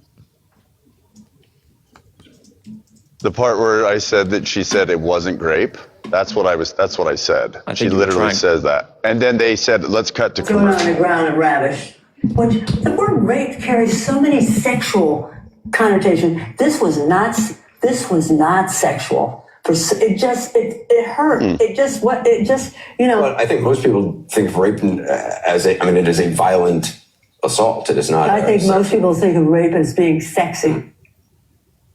Let's take a short break. Think of the fantasies. Yeah, so that's the point she's making, is that she doesn't use that word because she believes that other people will think that term is sexy and it's gross to her. That's the point she's making. Okay, you win. Like, fine. If you think that's no, but it's not literally fine because it's not fine because there's 1.4 thousand people in here, and as grape is something and SA is something that not only is going to become and has become more prevalent because the current president is a sexual abuser, but also because just statistically, most women don't come out and speak about this crime because it's so traumatic. And so in a time when a bunch of men are talking about this, there's probably people in the comments that you make feel like, oh, maybe I shouldn't come out because I don't remember the time or the place and it was my fault. Do you understand the type of I didn't fucking... say that. No, shut the fuck up. Will you shut the fuck up? Do you understand the type of fucking demonstrable pain you cause to people when you fucking say this stuff? You say that, oh, E.J. and Carroll couldn't remember the time and the place. There are people watching this right fucking now who went through something tragic, who say it was my fault. Maybe I can't remember the exact place because of the trauma and the stress. Do you know what the fuck comes out of your mouth? You're a grown-ass fucking man with kids. Are you serious right now? Can you do me a favor and think before you speak, bro? That is so infuriating to me. How can you not think about what you say that can fucking cause other people problems in life? That shit is absurd, bro. That shit is so absurd. Are you going to allow me to respond? No, I'm not. It's just insanely frustrating, man. It's insanely fucking frustrating. If there's anybody in this comment section, please know, dude, Jayden and I will always be on your team. And in a fucking situation like this where it's hard to come out in this society, we're always on your side. And guess, listen, I know that like you, I know you probably were not intending it like that. And I know I get angry, but like, Jesus Christ, man, I don't know, man. This is like an issue that like, as a 22-year-old male, I realized in my circles recently that like, no one talks about, no one knows about. I was very naive to this issue myself. Someone would ask me 2-3 years ago how often something like this happens. I would have said almost never. And then you realize that it's incredibly common. And then if you ever have to look at like a loved one, someone you care about, and watch tears run down their eyes as they explain that it was their fault. Yeah, dude. You like most real men would fucking slap somebody for fucking suggesting some shit like this, bro. It's just gross, man. And it's so disappointing, the lack of introspection, which for those who don't understand larger syllable words, is the ability to look within themselves and like recognize fault, recognize wrongdoing. And if you're, breeding a culture of young men and even older men that normalizes this behavior, that normalizes these actions, that normalizes these attitudes and doubts people when they come forward, then you further this perpetuation of not believing people, of actually instilling harm in people. Yeah, this is true. Sorry about that, Jayden. Jesus Christ. Trump won. Get over it. Get over what? Well, we just stop doing this? I don't know. All right, listen, Jayden. I think there's some other people. I'm gonna bounce for a bit, bro. I gotta like shower and fucking. That's fair. Relax a bit. I'm fucking too heated up here. But I gotta relax. I'm starving. Yeah, go get some food. But it's been fun. It's been fun, thanks man. for. I'm sure I'll be on later. For having me. Yeah, thanks for coming up, guys. Make sure you're following Jayden. Go show him some love. Link in the bio, and I'll be on later if you want to pop up. Yeah, for sure. Thank you. All right, man. Much love, Jayden. Take care. You too. Ugh. I gotta get off. I gotta shower. I'm just fucking annoyed. Sorry, chat. I don't usually get like this. I'm just like, I don't know. Whatever. Again, to the guest, I apologize for like fucking exploding. I didn't really let you get your statement off, but I think you can understand how that can be frustrating for some people. All right, I'm gonna get out of here. I really love everybody in here, and I appreciate all your, everyone's support. Truly means a lot. I'm gonna make a video on TikTok, shower up, and do the thing. So I appreciate all of you so much, so fucking much.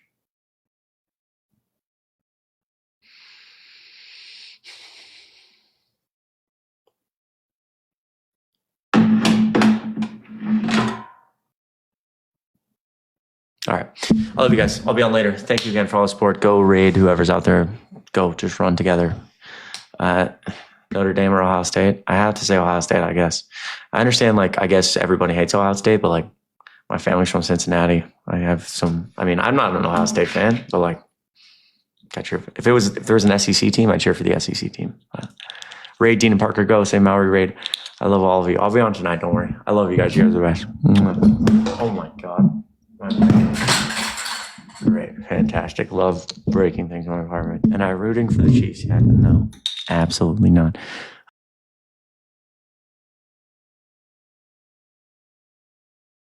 That is correct. That is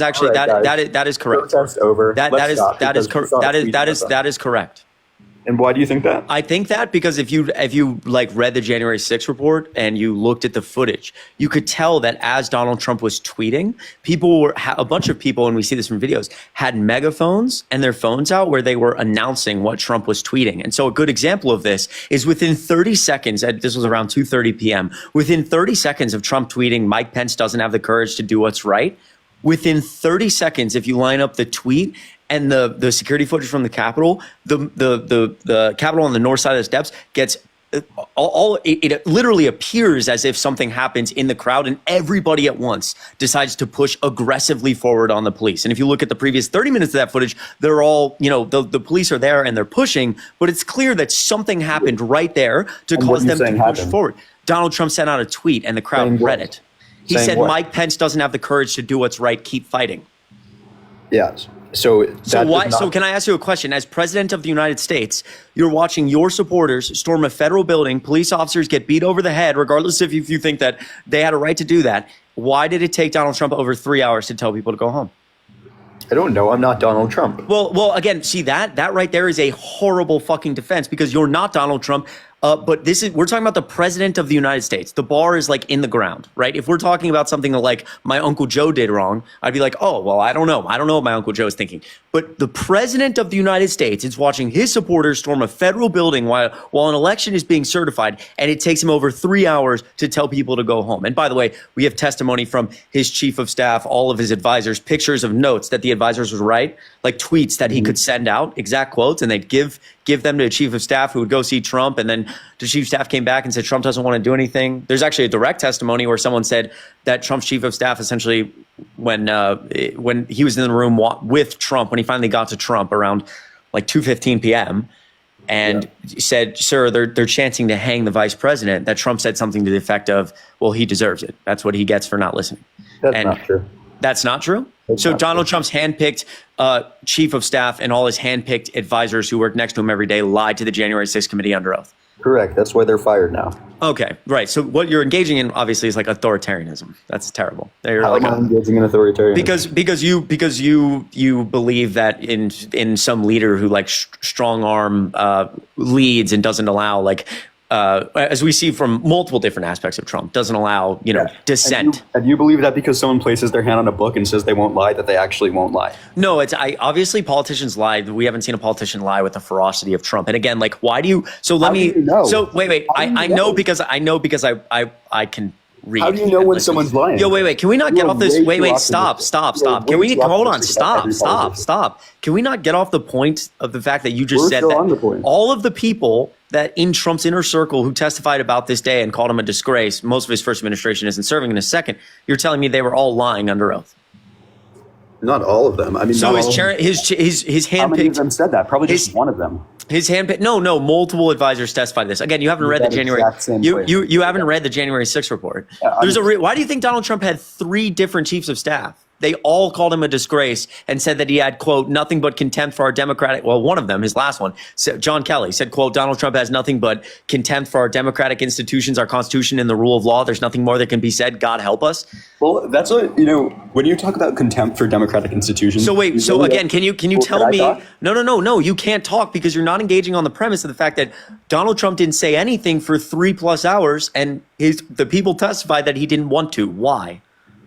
Because, well, maybe it's because of this quote-unquote contempt for democratic institutions you're talking about. Which, could you even explain what that means? Because that doesn't really mean anything. Wait. So you're admitting that Donald Trump doesn't care about democratic institutions, so that's why he didn't. I think you're lying, but I'm giving you the benefit of the doubt. Wait, you think I'm lying about what?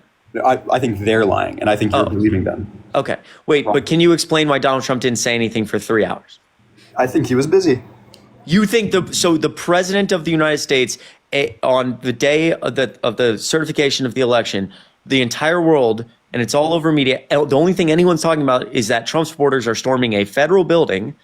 And are you talking about in response to their testimony or No. I'm talking about Donald Trump on January 6th.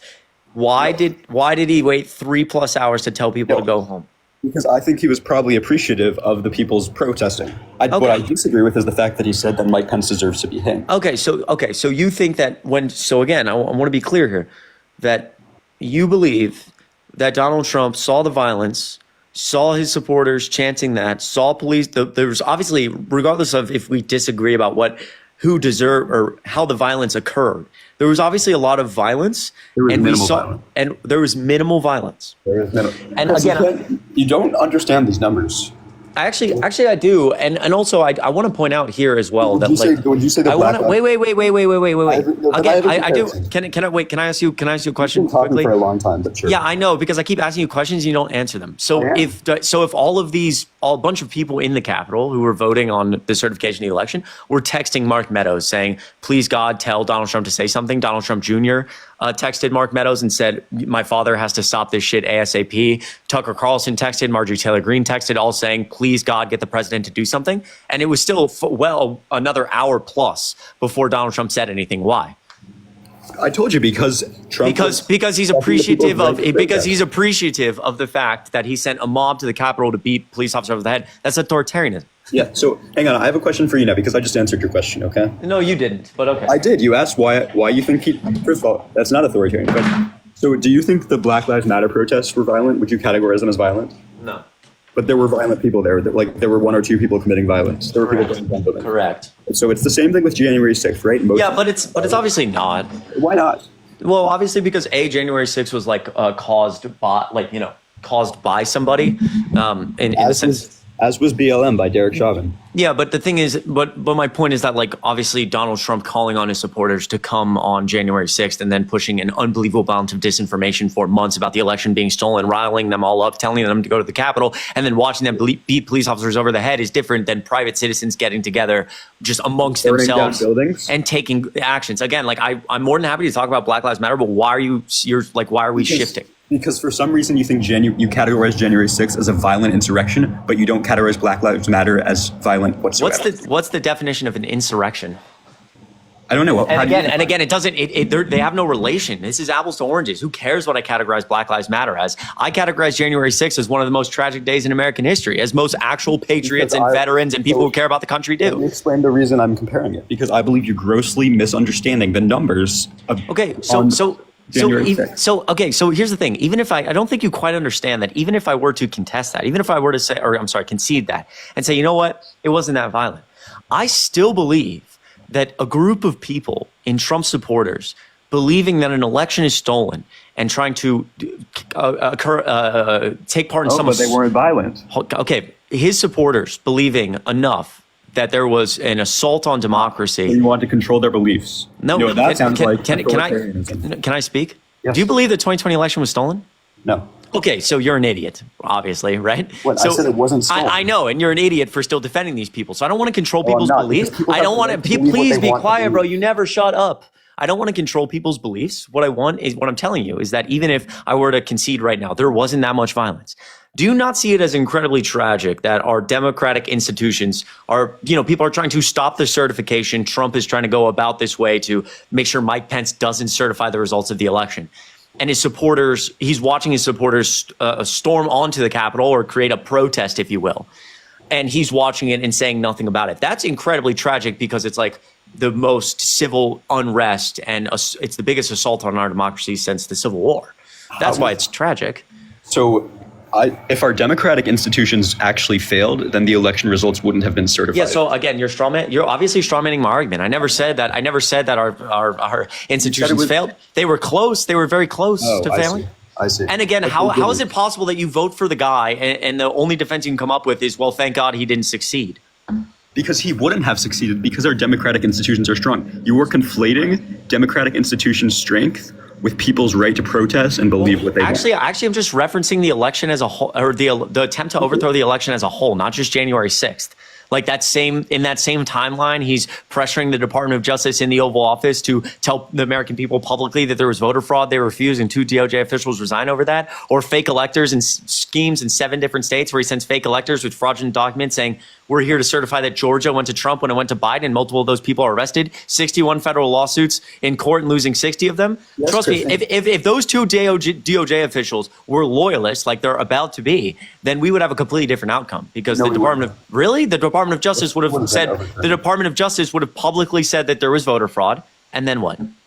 Maybe the public changes their mind. No, it's not that simple. The public wouldn't have. Well, there was to be clear, there was already the entire public that already believed it was stolen, given January 6th. Yeah. So, and then there's everyone who was like, we see no evidence for this. So, what would have happened if the Department of Justice said we found evidence for this? Then the public could decide what they want. But yeah, and so do you see how that's a problem? Because there was no evidence. It was just Trump in a room trying to convince the Department of Justice to do it because he wanted them to do it. And guess what? He couldn't. So I think your entire perspective is very cynical, which is weird because previously you're being very optimistic about politicians. But now you're saying the fact that this got close to happening is bad. When in reality, what you should realize is that our institutions are strong enough to protect someone even as good of a populist as Donald Trump from being able to do that. I don't think that is a positive statement on our government. Yeah, I think, well, again, I'm being cynical because I think like You're being cynical because it gets you views. No, that's not true. So why are you being so cynical? Why don't first of all, Democrats succeeded. Yeah, so first of all, again, I started posting really started TikTok in like January. I've heard this, Bill. I know what you mean. Yeah, I'm sorry. You're not doing it for views. I got it. Shut the fuck up, please. Yeah. So I've believed this for a while. So don't fucking say that. And number two, I'm being cynical because if you know anything about Trump and his willingness, as you contested, you believe the 2020 election wasn't stolen. Trump said it was stolen anyway and tried every legal and illegal method to overturn it because he cares more about himself than the Constitution. As everybody from his first administration, his generals, his chiefs of staffs, etc., all said. And now he's in power again, and he's got nothing around him but loyalists. And I think that's very scary. And so I think we were very close to losing it last time. And your point is, so why you said January 6th was horrible? I think because it was an assault on our democracy that we have not seen. But assault on democracy is what makes democracy stronger. Normally that's true unless you have 50% of the American public who believe things like you, which is that January 6th was like a great day and I voted, and you've still voted for Trump. You understand that? You understand democracy. Usually it makes democracy stronger if we all come together and like have a bipartisan January 6th committee and we're like, holy shit, this was really bad. Donald Trump engaged in all these lies and look at all this testimony from his children and his chiefs of staff saying, we told Trump there's no voter fraud, but he wouldn't listen and we tried to get him to stop. Then what's supposed to happen is the population comes together and goes, we're never going to vote for that guy again, but you fucking voted for him. So it doesn't make it stronger. It makes it weaker when you put him back in power. And you know what that's called? What's that? Democracy. I understand that. It does. It still makes you an idiot. So why do you say I'm an authoritarian? I would say that like Trump is authoritarian-esque was what I was trying to say. And what? Authoritarian-esque. How? And what does that mean? It means he's a democratic ruler. It means that Donald, when I say authoritarian-esque, it's not an ish for like styles of government. Okay, well, it is now. Okay, so explain it. Yeah, so I call Donald Trump authoritarian-esque because obviously, as you stated, like in this idea of like, they talk bad about Trump because like, I don't know if you, maybe, I think you said this, something like, or that's why they were fired, or a lot of people say that, people like Mark Milley talk bad about Trump because Trump fired him. Like Trump, obviously, you would agree, like rules in a different type of way. He rules in a way of demanding loyalty. When people, speak poorly about him, he's willing to fire them. He's a narcissist. I think we see this, like, I think there's some really good examples right now going on with things like the TikTok ban, where TikTok knows that if it doesn't praise Trump, that Trump may go a different direction with the TikTok ban because he just, in a lot of ways, demands praise and people accepting him. He doesn't, most administrations are full of people who disagree on, things and hold meetings with each other to disagree about those things and try to move forward, like the Biden administration. And that's normally how our government is set up. Trump doesn't want that. He wants people to listen and follow his orders and execute. So is Google authoritarian? I'm sorry. Is Google authoritarian? Google? Like the company Google? Yeah. No. Why? But if one of their employees went on Twitter or something and started speaking bad. Well, they're a private company, so I have no idea why they would be authoritarian. But if they were a public company, would you consider them authoritarian? They're a publicly traded company. They're a corporation. They're not a government entity. The point is, you would agree that Trump is authoritarian. Let me rephrase. You would agree that Trump demands loyalty. He doesn't demand loyalty. Okay, so do you believe? He demands avoiding like publicly defaming his image because obviously no president wants that. Okay. So do you believe that if Donald Trump were to get together with his national security advisors right now and wanted to do something and one of his national security advisors disagreed with him, that he would be willing to have an open and honest conversation about it? I think he would push for his way, but I don't think he would fire the ruler. Okay. I think ignorance is bliss. Chris, so you're saying anyone who disagrees with Trump in a private conversation is fired? I think we've seen that tendency from Trump. No, because you've seen it when it's happened, but you don't know about even 1% of the disagreements that have happened privately. You're right. You are actually, that is a good point. That is why I tend to go off all the people who believed in the America First movement and spent 4 years in the White House, and I go off their quotes. And most of them say the same thing. None of them have said that Trump instantly fires anyone who disagrees with him. Again, like I feel like that's a little bit of a straw man, or maybe I'll rephrase. That's what you're saying. Then maybe I'll rephrase. Well, most people within the Trump administration came out and said that Trump was like a disgrace and only cared more about himself. They consistently talked about how he cared more about himself. Okay, and so that's just not related to what you said before. I think it shows. Before you were talking about how I think it shows some evidence. I think it shows some. So when you say like, oh, you don't know 1% of what goes on inside the White House, I think it shows Trump's character, and that it would not like as we've seen from Trump. He doesn't like being disagreed with. He doesn't like being publicly defamed, even if it's, Neither does Joe Biden. Okay, but obviously, like Joe Biden would have people that disagree with him, and he wouldn't I don't know, fire them. So does Trump, Chris. How do you know this? Why do you assume that anyone who's ever disagreed with Trump has been fired? I didn't assume that. Why you're strawmanning my argument again. Like I'm saying that there's been people, Trump supporters themselves say that Trump fired people like General Mark Milley, his top serving military general, because Mark Milley spoke out against him. Yeah. And I'm sure if someone did that in Biden's administration too, they wouldn't be looked too favorably. The answer is no. Actually, because not only has that never happened really in an administration ever to that extent, with all of those people leaving and calling him a disgrace, but number two, there's multiple people who have left Biden's administration over their decisions in the war in Gaza. You haven't heard about it from the Biden administration because they don't make comments on it, because they believe in democracy. They don't believe in attacking these people relentlessly. You just proved my point. Yeah. The people that speak out against Trump are ones who were fired, not who voluntarily left. No, multiple of those people served out their term and then spoke out against Trump. And then 3 years later wrote a book and published it. Okay. So again, this has never happened in American history. And all of these people who have served our country just decided to come out to get rich and, do all that. Okay. So you're wondering why that when Trump's administration suddenly takes power, that you suddenly get all these people who are not happy with the way he runs the government, right? What?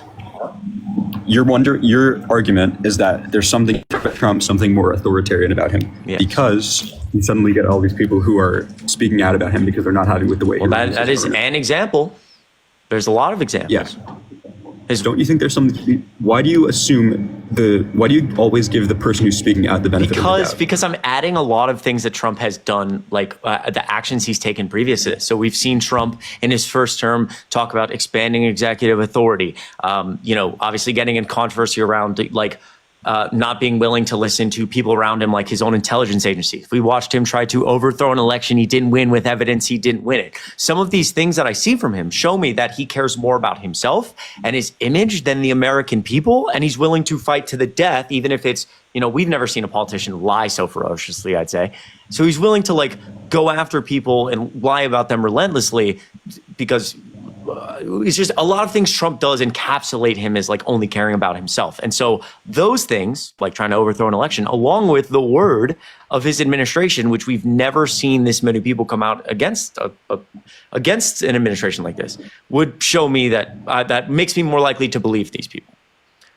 So how about this? So his vice president, Mike Pence, obviously. That's why he has a different vice president. His second attorney general quotes someone who engaged in that type of bullying about a process that is fundamental to our system and our self-government shouldn't be anywhere near the Oval Office. Why do I believe that quote about his second attorney general? Probably because I watched Donald Trump lie so ferociously about winning an election that he lost because he cares more about power than the will of the American people. And so I agree with his second attorney general. His first secretary of state, quote, Donald Trump is the first president in my lifetime who does not try to unite the American people, does not even pretend to try. Instead, he tries to divide beside us. Again, tried to overthrow an election he didn't win. His second Secretary of Defense, quote, I think he's unfit for office. He puts himself before country. His actions are all about him and not about the country. And I believe he has integrity and character issues as well. Yeah, tried to overthrow an election he didn't win. We don't take an oath to a wannabe dictator. We take an oath to the Constitution, and we take an oath to the idea that is America, and we're willing to die to protect it. Again, Donald Trump tries to overthrow an election he didn't win. At the end of his administration, we have testimony that he was thinking about striking a place like Iran to try to create an emergency to stay in power. And someone like General Mark Milley is going to serve his oath to the Constitution, not to Donald Trump. So he thought about going around Trump to make sure he couldn't do that. His first Secretary of State, quote, Donald Trump's understanding of global events, his understanding of global history, his understanding of U.S. history was really limited. It's really hard to have a conversation with someone who doesn't understand the concepts for why we're talking about this. I believe that because I've watched probably more hours of Donald Trump than a lot of people, and he's a fucking idiot. He sounds like an idiot. A bunch of things he says are incredibly idiotic. His second national security advisor, quote, we saw the absence of leadership, really anti-leadership, and what that can do to our country, unquote. His third national security advisor, I believe foreign leaders think he's a laughing fool. Yes. So again, based on what I've seen, I can go on and on and on. I have a question for you. Do you think he genuinely believes he won the election? Yes. I in some way, I don't know. So if you say yes to that, that invalidates every point you just made, because that means he's fighting for what he believes. That is the dumbest. That is the dumbest fucking argument I've ever heard. Wait, so it doesn't really matter what Donald Trump's state of mind was, but if he genuinely believes he won the election, then he has the right to fight for what he believes is true. So if I believe that my neighbor is a demon trying to kill me, I have the right to go in and unalive them. The issue is if you genuinely believe that. So if I genuinely believe that and I go unalive my neighbor and the police come, then I'll just be let go because I genuinely believed it. No, I mean, it's against the law. So just if Donald Trump believes unicorns are real, I don't care if he fights that unicorns are real, they aren't real. So it doesn't matter what his state of mind is. No, because we don't know with certainty what happened. No, we know with absolute certainty what happened. Are you kidding me? Well, later on, yes, but not at the time. No, at the time, we still did. In fact, again, if you would read the January 6th report and look at the testimony, we know that his attorney general testified that he told Trump that there was no election fraud. His chief of staff said, "I looked 100 times and told him there was no election fraud." He hired a third-party source. The DOJ looked. The FBI looked. The third-party sources confirming this we have now. He did not have then. An attorney general telling him something is true. You think Trump is the person to take one person for their word? I don't think. Yeah, so I'm going to let you reflect on that, but continue. No, obviously not. Right? Just like you said, that just because Trump believes something doesn't make it true, doesn't mean that if someone else tells Trump something, that's correct. But like a bunch of people told Trump this, and his closest people. Still. So like when he files, they're all independent. Yeah, so again, when his Department of Justice, FBI, Attorney General, Chief of Staff, his children, 60 federal lawsuits that get thrown out for, quote, lack of evidence. That's a lot of people telling him the same thing, not just one. Yeah. And he didn't believe it. And that's a problem. That's a massive problem. Why is that a problem? Because I don't want a president who, if he knows he lost and doesn't care, it's because he cares more about himself than the will of the American. He said he believes he won. Okay, so if he believes he won, I don't know what he believes. If he believes he won, then he's psychotic, and he's psychotic because he cares more about himself than the will of the American people. He cannot genuinely believe in his right mind that people would vote against him. Right? That's horrible. That's really bad. Both are equally as bad. No, he 100% believes people voted against him.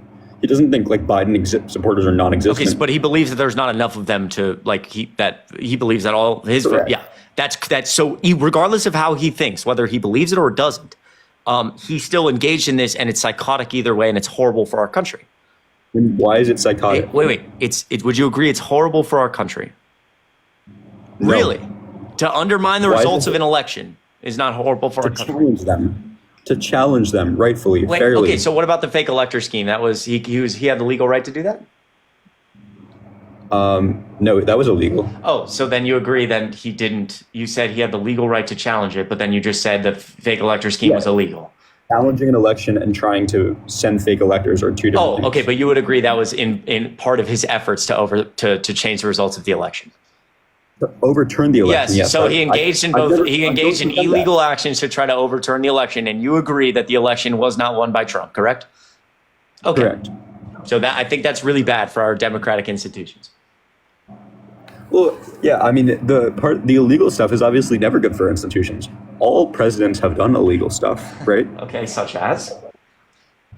Do you think Clinton has done no Okay, yeah. stuff? Again, you said all presidents. I'm not sure about all presidents. Oh, I'm sure. Oh, yes, all presidents have done illegal stuff. I don't know what it is, but you're way too optimistic about politicians if you think. Okay, that's so not like true. again, I'm not going to like engage in hypotheticals. I don't think any president has tried to illegally overthrow an election. If you want to talk about Bill Clinton, if you want to talk about Bill Clinton, if you want to talk about Bill, yeah, I'm referring to everyone that's not Trump, obviously, and that's. No, you don't. You said that. Yeah, I'm obviously referring to everybody except Trump. So everybody except Trump has done that, or has not done that. That's my point. And if you want to engage in like something about Bill Clinton, obviously what Bill Clinton was doing was like was not as damning to our country as what Donald Trump was.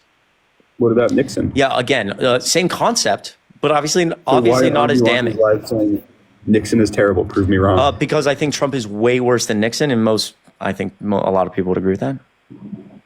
Why? Because I could name things that happened in the Trump administration that no one even remembers that far outweigh a corruption scandal in Nixon's administration. We saw Nixon-level corruption in Trump's administration every day. I would argue Nixon's manipulation was much more conniving, and actually much more organized, which is actually, if you're talking about threats to our democratic institutions, that's much scarier than Trump's, manic attempts to overturn. You would agree that Trump is like scandal-ridden? Yeah, I wouldn't say he's worse than Nixon. I'm just curious, like with him launching like his cryptocurrency a few days ago, like you agree that that's just him using the presidency to enrich himself? It's a little bit strange. But I think that's something he would have done without the presidency. Three days before an inauguration, he 4x'd his net worth overnight? It's an impressive move, but frankly, the people who are really suffering from that are only the idiots. Well, right? yeah. Well, I mean, also we are suffering from that because if a wallet right now, if a wallet is created right now on fucking, I guess Coinbase, you have to like verify your ID. If a wallet is created somewhere that's obviously like untraceable and buys $100 million worth of Trump coin, directly influencing him and his family's net worth, and it's bought by the Chinese government. Is he beholden in some way to give them foreign policy favors? Because that sounds like the biggest conflict of interest any administration has ever seen. Like if that happened under any normal time, that one thing alone, the cryptocurrency thing. That's not how crypto works. Why? A random person buying a large amount of the cryptocurrency doesn't increase the net worth of the original seller. Well, okay, yeah, but it would obviously like push, it would have some driving force. Trump doesn't give a shit who wait. You would agree if obviously like we can see wallet buys, etc. So if somebody bought $100 million worth of Trump coin, that may like increase people's likelihood it would drive a bullish sentiment. You would agree with that? And so that would then probably. No, Chris, I don't think you understand how. Wait, why? Works. Wait, the owners of Trump coin in say like 6 months are just the only people who are going to own it are going to be literal idiots. Yeah, so first of all, the Chinese. I understand that, but I'm asking you: is it Wait, go ahead. Sorry. No, continue. I'm trying to understand how Trump would be like indebted to. I'm just saying if he 4x'd his net worth at I think at $25 or $30, he's 4x'd his net worth. I know it was at 60 and then it was back to 30. But I'm just saying if there were like large purchases of the coin itself, that it would drive, it has the potential to drive the price up. Yes? Okay. Yeah. And so in that, with the price being driven up by like large buyers who could be foreign entities, that seems like a conflict of interest, a potential conflict of interest. No, because unless those buyers are already insiders, if they are insiders already and they like have been in the planning behind the coin, then yes, that's a conflict of interest, as it would be with anything. But if they're just buying randomly and not associated with Trump at all, they're risking just as much as the average buyer is, right? Because they have to sell at the right time, and it's actually much more likely that they'll lose money than make money. So if they're free to do that, it probably wouldn't help them much. Now, if Trump is already like in bed with the Chinese, which most presidents are, then that's a conflict of interest. But you would agree that conflict of interest, even if that doesn't relate to crypto at all. That has nothing to do with Trump coin. Your point was that Trump coin is bad for us as regular people, which is wrong. No, I'm saying that I don't know. I'm not sure that we have a public list of who was able to buy first. before the public release. Number two, if 80% of the coin is held in a single wallet, the other 20% is out floating around. I'm just saying that, like, if a foreign entity were willing to buy a large amount of the coin, and Trump said, if you do this, I will, give you X, this favor. I'm not saying it is happening, but I'm saying, like, the fact that we could both agree that that is a possibility is pretty fucking scary. That's bad. No, that doesn't, because the coin would be bought regardless. Okay. Can I ask you a question on all of this? Why did you vote? Throughout this conversation, you've talked about how, like, Trump has engaged in things that are illegal, has done X, Y, and Z around the election. So why'd you vote for him? I never said I voted for Trump. Yeah, you did. No, I said I like Trump. But you didn't vote for him. I wrote in Biden. You wrote in Biden? Yeah. What state are you in? New York. Why'd you write in Biden? Because I think he was the best option. Why not Kamala Harris? Fuck Kamala. First of all, she has zero experience. I mean, all she's been is the vice president, which is effectively a useless job. Second of all, I can't stand the woman. Biden, I think, is the most intelligent of the three by miles. Wait, whoa. The whole I can't stand a woman, what was that about? She's so annoying. Oh my God, she's terrible. Why? Well, when I say I can't stand her, this is all just, like, complimentary to the other reasons I would not have voted her, which is mainly her lack of experience.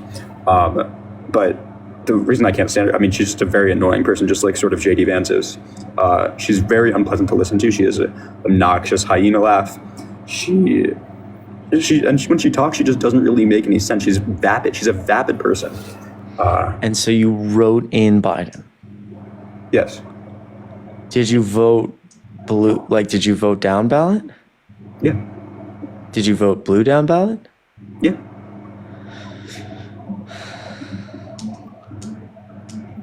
You're silent now. Yeah, it's just interesting. I've just never heard that before. Why? What's so interesting about it? It was a whole movement. At my college, hashtag write in Biden. A lot of people did it. I mean, he's clearly the most vetted candidate, most selfless, by far the most intelligent. Oh my God, that guy could run intellectual circles around Trump and Kamala combined. But yeah, I mean, I do like Joe Biden a lot. So I don't understand what your contempt with me writing in Biden is. Well, I mean, I just feel like you should have voted for the Democratic nominee, which was Kamala Harris, and got behind her. She was a really good nominee, and Biden endorsed her. Why do you think? Do you think Biden really wanted to? If you think of it was Biden's choice, he would have chosen Kamala as the nominee. I think if it was Biden's choice, I think if Biden could have, moved to earth and water, he would have been the nominee himself. I think his advisors told him there's too much noise around that, so he wasn't. But yeah, I do think he truly did think Kamala Harris was the best nominee, yes. So do you think if there was a primary, Kamala would have won? I don't know who. Yes, I don't know who else is in that primary. I mean, again, even if no other Democrat even put their fucking hand in the ring. But let's say she's running against all the big ones. Yeah, I do think she would have won. You think she would have beat Buttigieg, Newsom, Shapiro? You think she would have beat all of them? I think she would have had a chance. By the way, if Biden chose Shapiro from the start, he would have won. But Shapiro didn't want to run, and neither did Gavin Newsom, and neither did Buttigieg, and neither of any of those people. Shapiro was on the short list, and they could have come out and. This wasn't. No, I mean, if Biden chose to run as the Democratic candidate and chose them for vice president. But okay, I don't think Biden should have ever gotten rid of his own vice president. Really? Yeah, that would have been terrible. No, don't do that. Kamala Harris was a great vice president. And do you think Kamala should have chosen? I forget his name already. Tim Walz. Yeah. I talked to Tim Walz. He's a really nice guy, very kind. I like Tim Walz a lot. I don't know that it. Great for a vice president. Nice guy. Yeah, I don't know. I don't know. I don't know that it would have made that much of a difference. Well, if she chose Shapiro, she would have won Pennsylvania. She would have won the Jewish vote. So she would have done a lot better, and she probably would have won. Which I would have preferred Kamala win to Trump, but I still don't really like either of them. I mean, so if Kamala Harris chose Josh Shapiro as her vice president, and you still would have written in Biden. Yeah, I think I would have actually debated it a lot more, but I would have, I'm very pro Israel. So, all right, Davis. Well, I appreciate the conversation. I do. Yeah, for sure. W's Davis in the chat, I guess. I don't even know, dude. I don't know where to go with that. I don't know what the fuck I just heard, man. I don't know. I don't know, dude. We live in a society, chat. I don't know if that's actually a W. I mean, he was nice, but then the whole like women thing, I did not like. I did not like the women thing. I did not like that, bro. Double tap screen, everyone. Oh my god, man. What the fuck is going on? What is our fucking society, dude? I gotta go to the gym soon. Fuck. What time is it? Oh. I'm gonna fucking...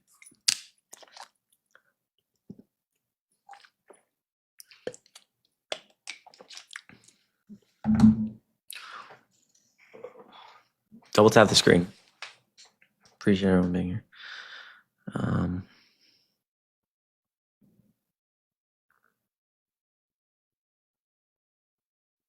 We live in a society. What the fuck? Oh my god, man. It's 1:33 a.m. Right? What am I? Well, yeah, I'm in Central Time now, but 12:30. People say, "Why do I go to the gym at this time?" I don't know. I like the gym late. I don't know. It's like there's no one in the gym, and like I'm always just like more awake at night, and I don't know. I like going to the gym at night. I do it. Kind of chill, not hating. Back day. Yeah, so I changed my split to 3 full body days. Shout out Higher Up Wellness, dude, to go. And again, you just realize that like some shit you just gotta do because you like it. I mean, I could do like a different split, but like if I do like ABA. So today's A. So it's like fucking squat, bench, overhead press. Obviously like 3 big compound movements, and then I'll add like a 4th accessory movement and do some pull-ups. And then B, I'll basically do kind of similar and add deadlift. And it's like, some people are like, well, why are you doing like full body days? I just enjoy it so much fucking more, dude. I hate isolating. Like, I don't hate it, but like I just started enjoying the gym way more when I wasn't like fucking back, buys, chest, tries, legs. And like, if I can actually enjoy myself in the gym, I'm more likely to go. Just do what you want for real. That's a right, Ryan. W's Ryan. I actually hate deadlifts so fucking much. I'm going to keep trying to figure it out, but I'm pretty sure in like 3 weeks, I'm just not going to have a back. It hurts my back. I've tried to get the form right so many times. I just always end up do what works for you. Shout out Jack Fire's mom. I love you. Trisha, thanks so much for $3 on Venmo. I appreciate you so much. But January 6th is my B-day. I'm sorry. I love you. Always skip leg day. You can't skip, bro. Legs are the most important, bro. Elise, thanks for $1. Thank you for helping me stay sane today. I feel like so much happened. I need a hug and to cry. It'll be all right, Elise. One day at a time. You rock. Thanks for being here. You fucking rock. Maui, thanks so much for $5. Thank you, Chris, for your efforts in helping us maintain our peace of mind. We truly appreciate your commitment to safeguarding our democracy. Please continue your, important work. Maui, that's very kind. Huge W's for Maui Girl, $5. Thank you so much. $1 from Gail. Especially Warren Dean. Whoever threatened GT was in Colorado. Oh, all right. I'll text Dean.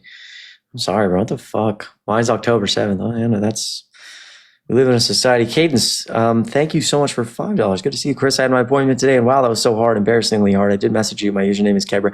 I will respond to your message. Proud of you for going. Not embarrassingly hard. You showed up. You showed the fuck up. It is not easy, man. Be fucking proud of yourself. What did I tell you last time? You could show up and not say anything. I promise you, whoever you saw did not think it's not an easy thing, and they know it. Shout out to you for going. Can I get $1 million for Cadence? Zara, good to see you. Trump is a literal cult leader. You said it, not me. Megan, thanks so much for $10. W, Chris, my safe space always. I love you. I love you. Thank you so much, Megan. Wow. Gail, I appreciate you a lot. Thank you so much for another $1. Hannah, TT is an op, $5. I'm saying, bro. I don't know how you do this every day. I'm so tired. I hope you're taking care of your mental. All my love. Ashley, thanks so much for $2. I've been counting it down the last few days. I can't lie, bro. That's why I'm fire. I don't know. This shit is. I need to like go outside. It's kind of hard when it's 0 fucking degrees. I think my mind has just been. I don't know if it's. I think it's like too much caffeine consumption. It's like I just can't think about anything else that's not politics. I dream about politics. I go to sleep thinking about politics. I wake up thinking about politics, and I work all day doing this, and it's politics. And like, I don't know, it's kind of like fucking up my head lately. It's more normal. Can I get a million W's for Elida? Always so incredibly fucking kind. $50 on Venmo. Huge fucking W's. Thank you so much. Holy shit. And Blair, $100 on Venmo. I love you so much. It's unreal. You're amazing. Thank you for doing what you do. It means the world to everyone. Dude, Blair is so fucking kind. Blair and fucking Blair and Elida, a million W's. That truly is not something I take for granted. Thank you. Thank you. Angie, thanks for $1. Someone said Elon looks like Senator Kelly from X-Men before he exploded into water. And Russell, $1. Thank you so much. If no one told you today, you're awesome. No, you're awesome, Russell. It's good to see you. Blair and Elida, seriously not something I take for granted. Thank you so fucking much.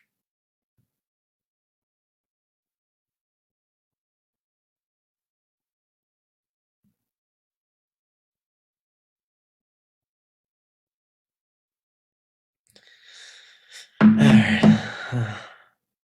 If you're a Trump supporter, let me know.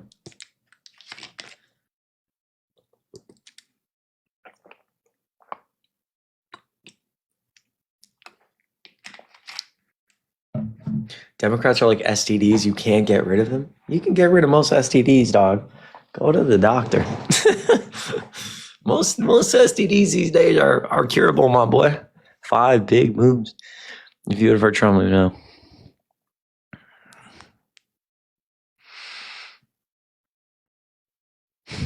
Like what? Boy, talking about STDs uncurable. Bro, I promise you, go to the doctor, bro. What the hell, man? Not herpes, like, I mean, yeah, I guess. Like everyone has like mouth herpes, you know? Like 70, what's the stat? It's like the most insane stat. 70% of the world has mouth herpes or whatever. Crazy.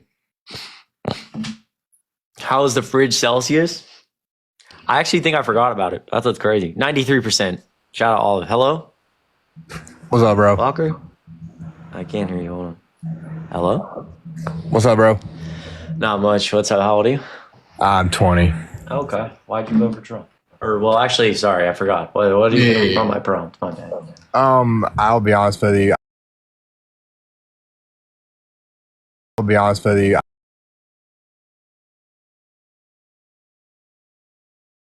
I guess it was just, I don't know. I do think it was bad, but I mean, you can't really blame him, and it got us. Okay, do you blame Trump at all for it? Yes and no. Okay. I often bring up that, like, you know, Trump waited 3+ hours to tell people to go home. Sure, yeah. Do you see that as, like, problematic? I do, yeah. I mean, if I was definitely in office, I would obviously talk about that. But I mean, I do think it was bad, but it was, but yeah. So then that's totally fair. So then I guess my question would be like, then why I still vote for him? Like, why was that not a, I'm lagging? Why is that not like a deal breaker? I'm sorry, say it again. Sorry, I said, well, why was that not like a deal breaker for you? I mean, I've just been raised Republican, honestly, and it's kind of grew up in a Christian household. So it's kind of, right now it's just kind of hard to go against, like, you know, what I've always been taught. But I mean, no, still learning, you know, but right now that's just that makes sense. Yeah. It's regardless of like what, you know, obviously like I'm 22. I'm sure my views will be different in 5 years, but yeah, it's not easy like growing up in a place, like hearing the same type of views and like trying to explore other ones. Yeah. I mean, but yeah, like to your point, like it's like during like January 6th, like that was obviously not the way to go about it, but yeah, I mean, I've thought about this. Like I watched like you and, you know, some Dean Parker and Harry and all them, but I mean, even though like we don't agree like with the same stuff, like I mean, I have to like commend and respect like what you guys do. Like it's like that's definitely not easy. Like that's why I'm not doing it, because there's no way I could take all that heat and stuff like that. But that's what I wanted to say. I mean, even though no worries, man. No worries. Yeah, I appreciate you saying that. Seriously. oh yeah, for sure. Yeah, like even though we don't agree, like it's like that's I don't hold anything against anybody that voted for Harris or Biden or whatever, but it's just we all have our different views, so 100%, man. I agree, and like I appreciate those words, man. Keep going out there and exploring. And if you want to come up anytime and talk about something else, just let me know. Yeah, brother, I appreciate it. Yeah, of course. Listen, have a good night, man. Be safe. I'll see you, man. Yeah, man. And W's Walker, appreciate you being respectful, man. Appreciate you being respectful. I told Joe Poor, we gotta talk, bro. Because here's the thing, man. Joe Poor, there was something on your page that there's something on your page that I saw at one point that made me very much there's some kind of sus stuff going on your page. I remember this after we talked. We talked a long time ago, and I will look through your page, and I don't remember what it was, but it was something. Was it this? Us Kane West Right? Who is America's largest political... Did you donate?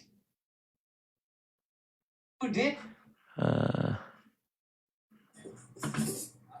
Yeah, my ID back would be cool. Okay, just... Yeah. Who is the leader of Antifa? Do they have a secret leadership?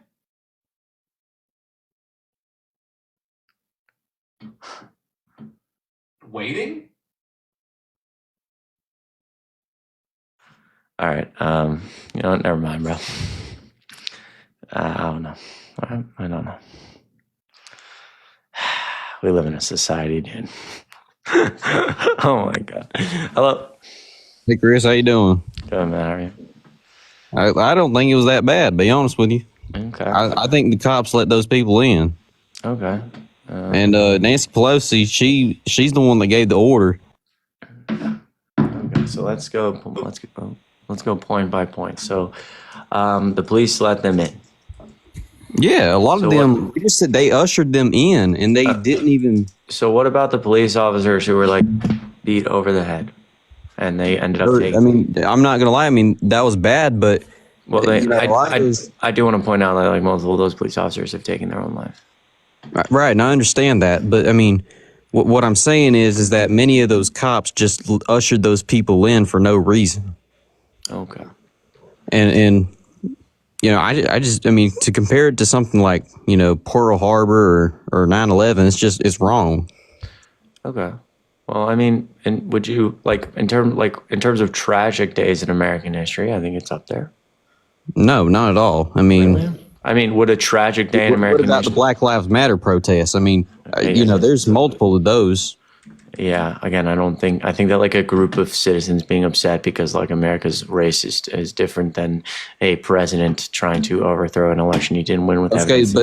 So let's compare. And also, I do want to point out in terms of tragic days in American history, like we talk about 9/11, Pearl Harbor, the JFK assassination, right? And the reason I bring up those three, I don't know in what order, I'm not trying to order them, is that like obviously when we talk about like tragedy, it has a lot more to do than with just like the actual loss of life. So obviously like 9/11, probably the most tragic day in American history. Yeah, right? I think we can agree on that. We would also agree that the day JFK was assassinated was tragic. One person died, but like, it was really tragic for a variety of reasons. So I would say that January 6th is also somewhere on that list because we're watching a direct assault on democracy by the sitting president, and we have not seen something like that since the Civil War.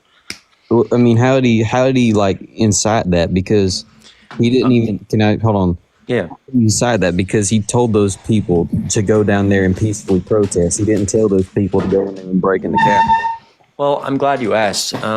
There's actually a bipartisan committee report that's like 900 pages that explains that perfectly. So just because Donald Trump said that he can, to go down there and peacefully protest, it obviously isn't going to like get rid of like the months and months and months and months he spent like pushing a bunch of lies about an election that he knew were lies, and then being told that his supporters were gathering on January 6th and they were armed and they were angry. Okay. He got banned. Damn. Sorry, bro. I don't even... Damn. Bipartisan January 6th report right here.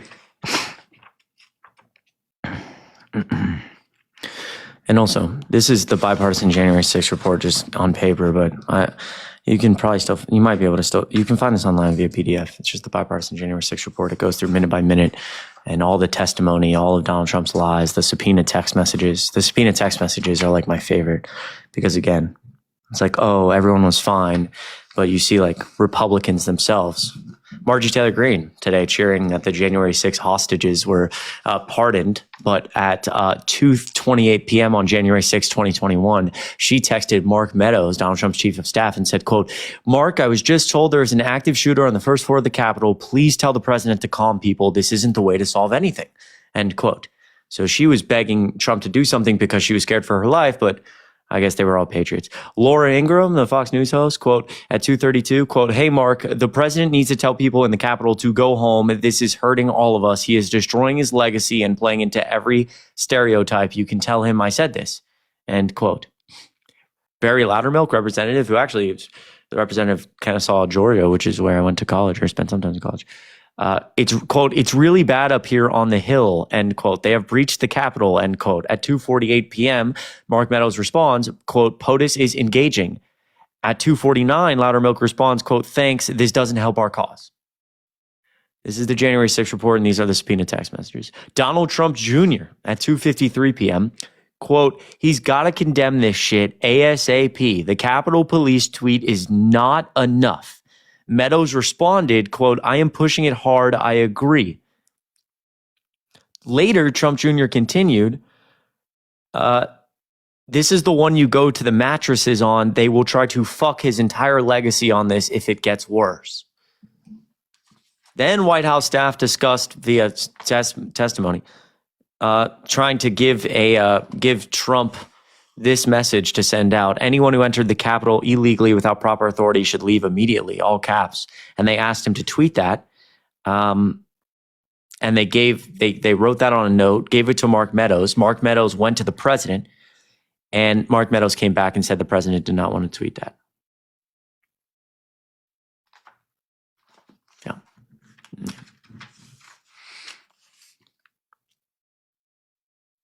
Sean Hannity, quote, can he make a statement? I saw the tweet. Ask people to peacefully leave the Capitol, end quote. An unknown number at 3:42 p.m. Please have POTUS call this off at the Capitol. Urge rioters to disperse. I pray to you, end quote. Donald Trump Jr., quote, we need an Oval Address. He has to lead now. It's gone too far. It's gotten too out of hand. If you ask Trump Jr. right now, if it ever got out of hand, he'd say, no, it was a peaceful day. That was 4:05 p.m. January 6, 2021, subpoena text messages. All fabricated.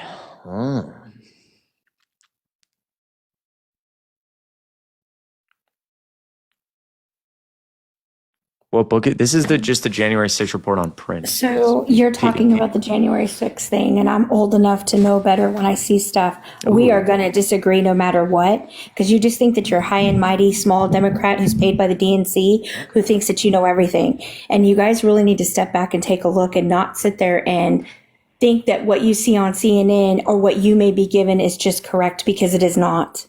It's absolutely sad. And those people deserve to be released. There was way more to this. And there's videos out there of Pelosi showing how she had her involvement in it, and not in a good way. So you guys just keep believing that, but you're stuck now because Trump's your president, and that's the end of it. You may not like what he does, but I'll tell you what, when he finishes what he's in process of finishing, you guys are going to be right there with your hand out like everyone else. And it's sad. And it makes me sick, because you guys have dogged this man. You have doxed this man. You have thought you knew everything about this man, and you don't. Oh no, I see your guys' lives all the time. You and your little group, everybody knows. What? Can I ask a few questions? What does everyone know? Right, like you don't know what your little group, how you're paid, and to push a propaganda. It's public record, dude. It's public record. Okay, perfect. So let's talk about that public record. You're up here. I'm more than happy to talk about it. What public record are you referring to? Why don't you just admit how much money you get? I'm You not- said January 6th was horrible. Prove me wrong. January 6th did not become horrible. Just relax, until Pelosi let the doors open. Relax. I'm more than happy to talk about January 6th, but I'm not getting paid. Can you explain that? You don't need me to explain it because you make money off of TikTok. You are paid to promote propaganda by the DNC, and everybody knows it. You're part of the little Harry and Dean clan. Can I speak? So I don't know how I'm being paid by the DNC. And you said it's public record, so I'd like you to speak on it. The one thing I'm more than happy to debate January 6th. The one thing I really don't. The DNC pays your guys' management company, therefore you guys get money. Okay, so it's been out there for everybody to see. So I don't even think you should be denying it when the public can see it. I'm denying it because I don't think you're familiar with the public record you're referencing. Oh, okay. Yeah, so public record that we've looked at for months, years on end. Okay, so perfect. You've looked at it for months, years on end. So when was that payment to the DNC made? Oh, I don't have it in front of me, but I've seen it. That would be really important because that was October of 2022. When did I post my first TikTok? Right. So my TikTok. That I don't know. Right. So the answer. After I saw Harry running his mouth. Can I speak? The answer to the question you asked me a question. I answered you. Yeah. So the answer to the question of when I posted my first TikTok was either right when or after that payment. I didn't ask you that. Yeah. So if I didn't have you brought it up. That's what you guys do. You twist everything backwards because you know that you think you're high and mighty and sit on a throne over there and you can beat everybody. And I'll tell you what, you get old people like me who've been around forever and a damn day and have seen so much stuff in the political world. The amount of blindness that you have and the stuff that you guys push is absolutely ridiculous. Okay, so and you're indoctrinating younger people, and that's ridiculous too. But that's okay because Trump's going to take care of all of it. And you guys, like I said, will be right there with your hands out when it's ready to go. I'll tell you what, he's making some damn changes that you guys aren't aware of because you don't follow it. You only follow it. Biden can't even wipe his own butt. Can I speak? So what does that mean that like I'll just have my hand out? Just what I said. If you guys are so into politics, you would know everything that's going on if you've been paying attention. But Trump is not effing around anymore. Okay. And there's things that he's giving back to the people that are owed to the people that are owed to people like you. But you are so far up the Democrat side that you can't see anything that might be going on. So you think Trump's going to like handle all the like corruption and garbage? Trump's already handled the corruption. It's going to be gone. And yes, I take my meds, guys.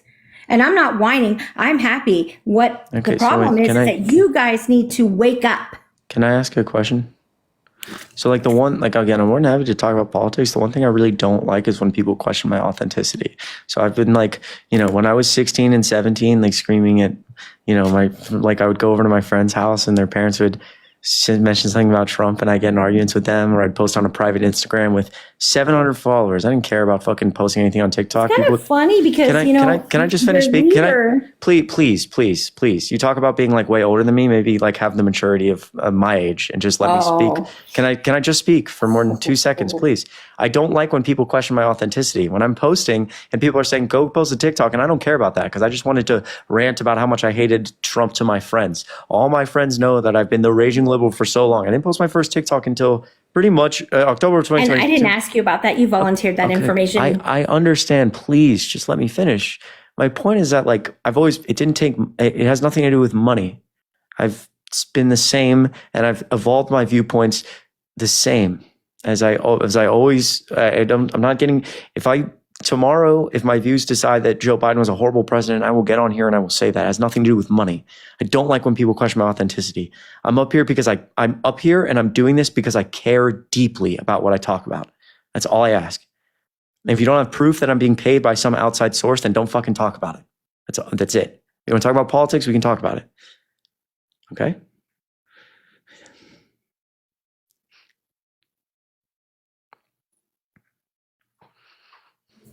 Well, that's great. We'll just let you have that one and slide with it because the people that know. Well, I'm asking. No. So again, can you give me any evidence of this? Your management company is paid by the DNC. So not only did I mention already that the payment you're referring to, that's public record, was made pretty much before I even had started a TikTok account or at least posted public things. Number two, it's interesting that that payment was made in 2022. It's now 2025 and there hasn't been another public payment. And number three, if you've ever gotten it's probably gone through another company. They're good at hiding things, but Trump's going to uncover it all. That's good. So if you're aware of like how services work, I don't know if you've like ever got like your lawn mowed or something, but or like gotten a haircut, but like my management company manages me, so they do things for me, and I actually owe them a cut of my money. So it doesn't make any sense. They don't pay. That's up to you if you want to have their cut. Right. It is. But the point is that you understand that they work for me, not the other way around. So I don't work for anybody. They work for me. I give them a cut of my money. What is your reasoning then, if that's the case? What is your sole reasoning for pushing a woman who has a horrible track record? Because I believe in it. Are you an idiot? Are you stupid? Like, you understand that I get up here every single day and I debate people. I have a very deep, without you even speaking, I could give you a pretty good reason for why you're voting for Trump and understand your background and understand the failures you've seen in American government. I have a deep understanding for why people vote for Trump. If you really watch this, ready? What you watched, because you're older, as you said, is you watched, I'll give you a potential timeline, not for you specifically, but it's maybe somebody your age. You grow up in America, 2001 happens, you're scared, you or your friends get sent to Iraq, you come back home or your family comes back home, and the American government says there was no weapons of mass destruction, and your whole life is ruined, or potentially your husband or fiance has passed away in Iraq, and you say, what the fuck, why did he go? And the US government says, I don't know, sorry, and they move on. So you're pissed, obviously you have no trust. You go a few years, then 2008 happens, your adjustable rate mortgage explodes, you lose your house, you lose your job, something happens, and you look at the American government and you say, can you please do something for me? And they do kind of, but mainly they just bail out the big banks, and all the people who fucked over your life get to walk. And you take all of this idea that for that entire period of time growing up, you haven't been able to trust the government. They keep fucking you over. And then because you are so emotionally angry, you see Trump get on a stage who's not a normal politician. You immediately fall into the hole because you're like, oh my God, he's actually going to care about me. I've never had the government or politician actually that I care about, I like, or seems to care about me. You immediately resonate. Political division explodes.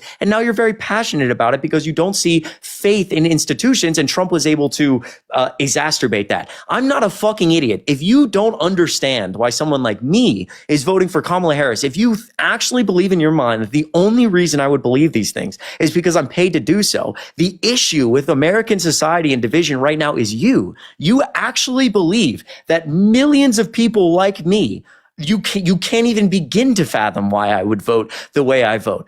A lot of my life, people I'm surrounded with in Georgia vote for Trump. I talk to them all the time. I rarely debate. I just listen. I have a very, very deep understanding of why a fucking moron like you would do this. That's why I'm up here every single day.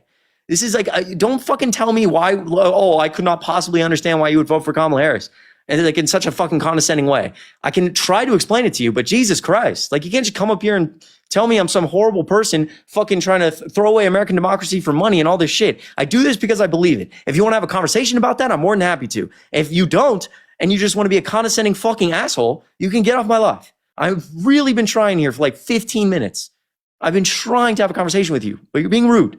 And I don't want to do that anymore. Please, please, please, please. Well, I'm sorry, but unfortunately, your assessment of me is not correct. So, because you do not know me, you do not know the reasons I chose Trump, you don't know the reasons why I'm against Kamala Harris, and that's... Kamala. I have many names for her. Sorry that I didn't pronounce it to your liking. Yeah, so let's try. You can call her Kamala Harris or Vice President Harris. She's not the vice president. J.D. Vance is the vice president. We don't address people as vice president if they're not vice president. So you can good point. So you can call her former Vice President Harris, or you can call her Kamala Harris. I don't have to call her anything. I could. Well, actually, you can call her that, or you can get the fuck out of live. Because it's interesting that, like, again, the way that Trump does that, and I don't know why you do it, but the reason Trump does that is because it's purposeful to especially, women in politics, but especially black women just in general in America don't, he's trying to lower that level of respect. No, don't moan. I'm telling you, it's very easy. You don't have to be a crybaby. You can either call her Kamala Harris or I'm not a crybaby. Okay, good. Then it should be very easy. Kamala Harris or Vice President Harris, or you can leave. It's that simple. How about we just go with Miss Harris? Nope. You can call her former. She doesn't hold any position of power anymore. Okay, she's a former vice president. So you wouldn't, if you met a congressman, you wouldn't call them like Mr. Smith. You'd call him former Congressman Smith. That's how you'd address that person. So similar with former Vice President Harris, you wouldn't address her if you saw her as Miss Harris. You'd address her as former Vice President Harris. Do anything? I would make sure I didn't have to see her. Right. So again, on this TikTok live, if you want to have a conversation, you can call her Kamala Harris, former Vice President Harris, or we don't have to talk. I'm not a racist at all. I just don't care for Kamala Harris. Okay, then if you don't care what to call her, then it's very simple. Call her Kamala Harris or call her former Vice President Harris or get off the live. If you're not a crybaby and you're not a racist, then it's really simple. We can just move. I'm not. Okay, good. Then just care for her. She's not in power anymore. Okay, that's great. Then call her Kamala Harris. Just pronounce her name correctly. You don't have to. We can. Miss Harris. Nope. I want to be. Nope. Kamala Harris or former Vice President Harris. You're the one being soft. I'm asking you to just I'm pronounce glad that you can sit and tell me what I can and cannot say and how. I'm actually trying to yes, continue. You are. I have to call her this or that, or it's oh my not God, acceptable. you are such a fucking victim. Yes, I'm telling you that to be on this TikTok live, I would like you to pronounce her name correctly. If you cannot do that because you are so soft, then you can just leave. That's it. Just say Kamala Harris when you address her, and we can keep talking. It doesn't matter. This whole thing could have ended 5 minutes ago if you would have just said, my bad. Typical. I see this every day. Oh my God. How about you address President Trump as President Trump? Oh, but wait, you wouldn't do that because you don't support him. So, I mean, it's the same thing. You do not support President Trump at all. So you won't address him as President Trump. You'll address him as Trump. I've referred to Trump as President Trump. I think the point here is not that you address her as Harris, but you obviously said her name, her first name incorrectly, as Trump often does on purpose. And that is part of the problem that's going on right now. Is what? Is the fact that you have to know her name. You must address her by this. You must address this person by this. Do you have friends or family, and do they have names? The answer is yes. The answer is yes. And if somebody walked into your house, like your friend, it has nothing to do with how I should be pronounced. No, it's actually just basic fucking human decency. If somebody walked, human fucking decency is to say Miss Harris, she's not vice president anymore. You are so soft, dude. Okay, why did you vote for Trump? I am not soft by any means. You're up here crying that you're fucking. No, I'm not crying. I'm just telling you. President Trump is going to come in and rid all the corruption and give me what I deserve.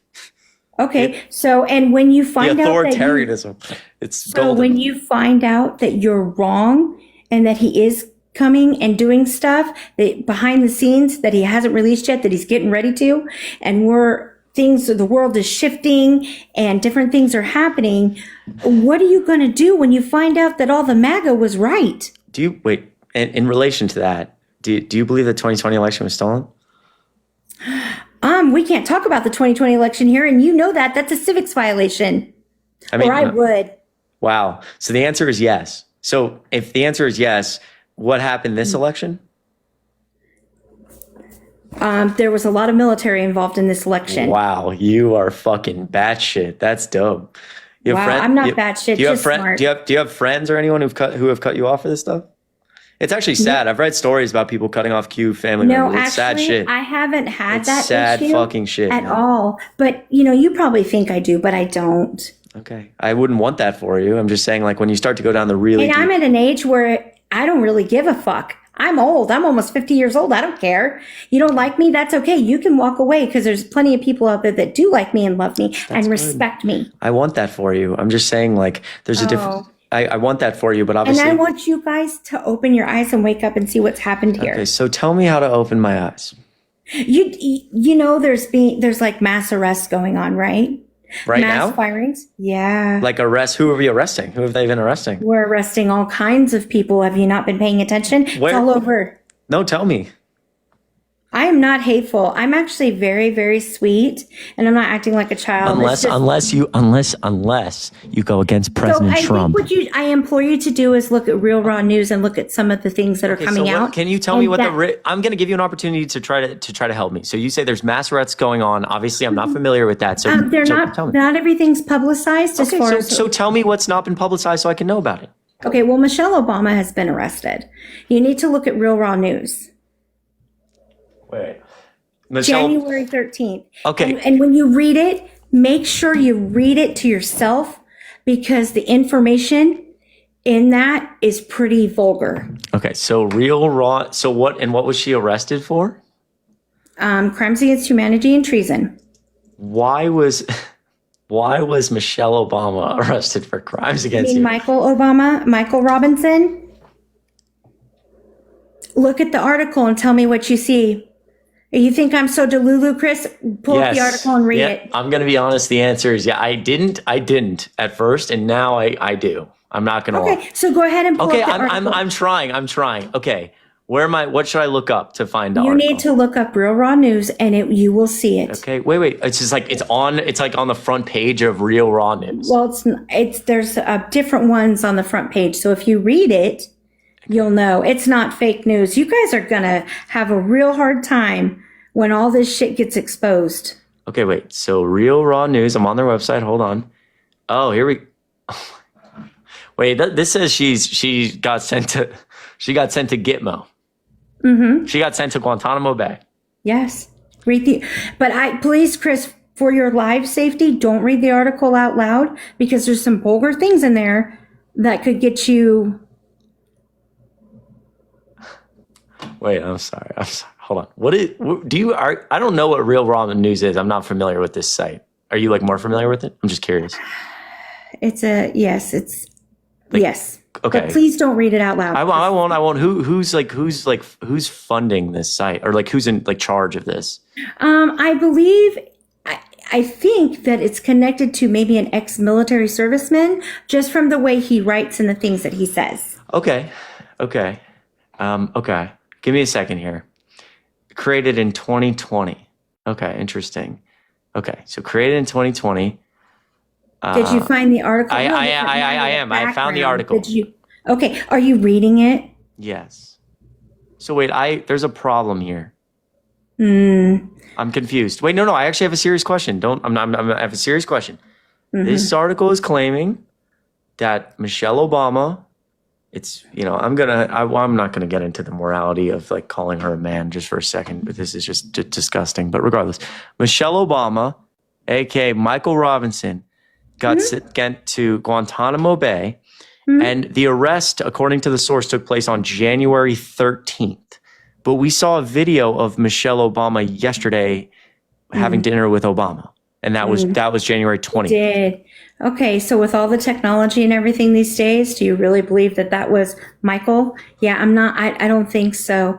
You might want to look into that stuff, Chris. You might be quite surprised. There's a lot of stuff going on behind the scenes that is not being put out for public display. But let me tell you, when it does, it's going to come over the airways as an emergency broadcasting system alert, and it's going to be very shocking, and it's going to hurt some people's feelings, and some people are going to need therapy afterwards.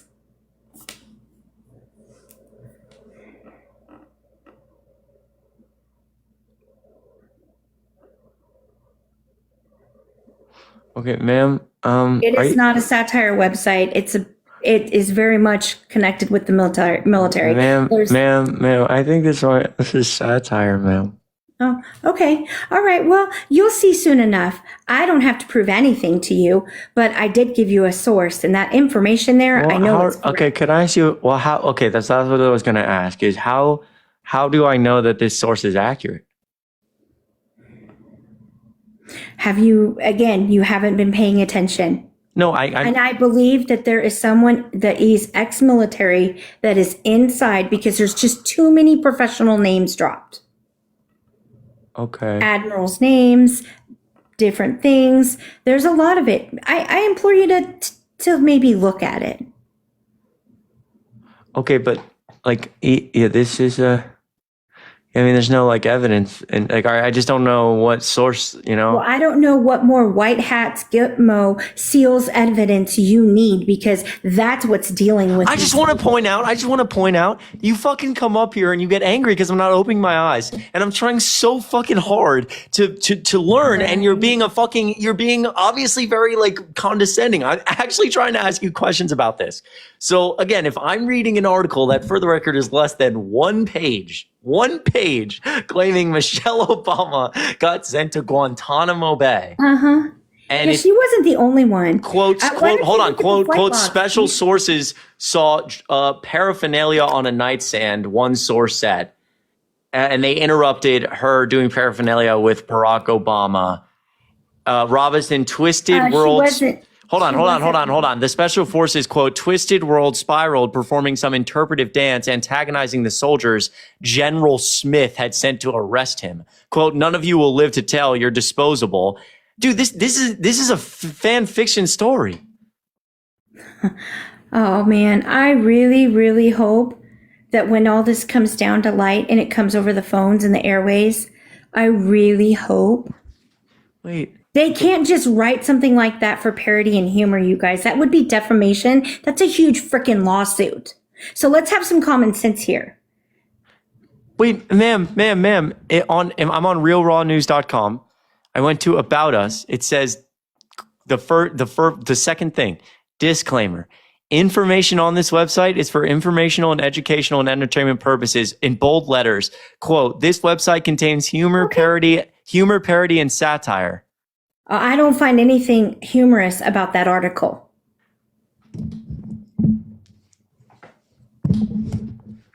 Yeah, dude. Okay, wait, ma'am.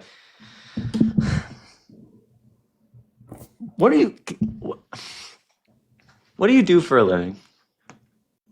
Why is that any of your business? Well, I'm just curious. Like, this is obviously, you're pretty engaged in some deep shit here. I just don't know how you. Well, whether I'm pre-engaged in some deep shit or not, or know more about what's going on than you do, because this is clearly news to you.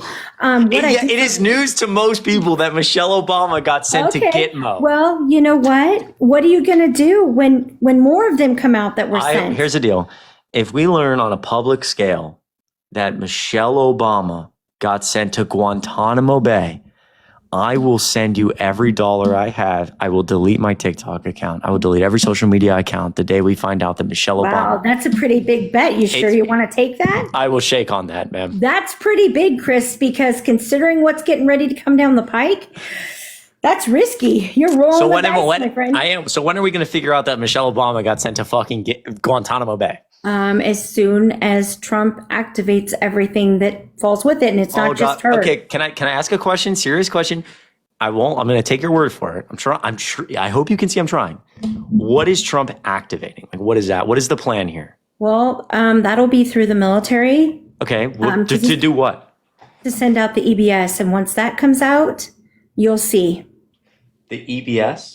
Yes. Oh man, how can you look? Chris, wait, is EBS is EBS emergency broadcast system? Yes. How can you be this far behind and not know what's going on? I don't know. I don't know. I guess I'm an idiot. I'm trying to learn though. No, not an idiot. You're just that's the point I'm trying to make, Chris. Your group follows a certain agenda and sticks to that certain agenda. They haven't given us a date. So, you give the enemy your plan when you're in the middle of war? Who is the can I ask who is the enemy? Why is Michelle Obama being arrested and sent to Guantanamo Bay? The deep state is the enemy. And there's a million of them. What seems like it anyways. Okay, so maybe you should take a look at the Supreme Court case Brunson versus Adams as well. That'll give you some information. What will Brunson v. Adams tell me? I'm trying to learn. Don't be condescending. Well, I have to be careful what I say. I'm not going to get your live taken down. Are you protected from that too? The Brunson v. Adams lawsuit claims that lawmakers violated their oaths of office by allegedly failing to investigate a foreign intervention in the 2020 presidential race. 92 pages. Happy reading. Okay. And so what does this reveal to you? Well, 92 pages, happy reading. And if I say it, you'll get nannered. So I guess you're just going to have to research. Oh, okay. I didn't say anything about Jesus being here. He's a facts person. I gave him the sources for the facts. Do you think Trump believes in God? I think he probably does, but I don't know him on a personal level to assume that. Do you believe in God? My religion has nothing to do with this conversation. Okay. And so Trump is going to send out an emergency broadcast system. No, it won't come from Trump personally. You're not hearing me. The military. Okay, so and there's some executive orders you might want to look into too. Not from stuff from today, but from stuff from years back. While you guys were praising Biden and putting Biden and Harris, so I don't say her name wrong, on a proper pedestal, Trump has been running around doing all kinds of things that you are clearly, let me finish please, clearly not aware of. Why? I don't know. That's not my problem. Okay. But I can provide sources, and that's all I need to do. Can you try to explain why she was sent to Guantanamo Bay for crimes against humanity? What crimes did she commit against humanity? And treason. Well, that's going to all come out. If we talk about it here, you will get banned. Okay, well, can we just try to talk about it? There was some horrible things done with children. Okay. I know it's hard to take in. You're young. Do you think I'm part of the deep state? No, Chris, I don't believe that you're part of the deep state. But what I do know is that you support I met people Joe. in the deep state. I met Joe Biden twice. That's what I'm saying. You support people that are part of the deep state. So can I ask one other question? Is everybody part of the deep state, like except Trump and like his people in the White House? No. Okay, but most Democrats and Republicans. There is people on both sides that have done horrible things. Yes. Okay, and why are they? Can I a genuine question? Why are they? What is the goal of them doing things again? Like why? There's obviously like some. If we're claiming that there's things being done against children, why is that? Like why is there a big cabal of people doing that? Is this like Chris, relating to like? No, I'm not that. I don't have where I think like that. Okay. On an inappropriate level. So I don't know how to answer that. Does that have to do with like adrenochromes and like getting younger? It has to do with a lot of stuff. I took like 3 vials of adrenochromes when I went to the White House. They pumped them straight in my veins. That's why I have a baby face. So you're for that then? Yep. The White House I was being sarcastic. Uh-huh. Because the whole so if you know about adrenochrome, how is it that? Because the adrenochrome thing is like a giant conspiracy theory that's not real. Do you believe that the Rothschilds were inappropriate bad people? Do you believe the Rockefellers were involved in stuff? There's many more. The Vanderbilts.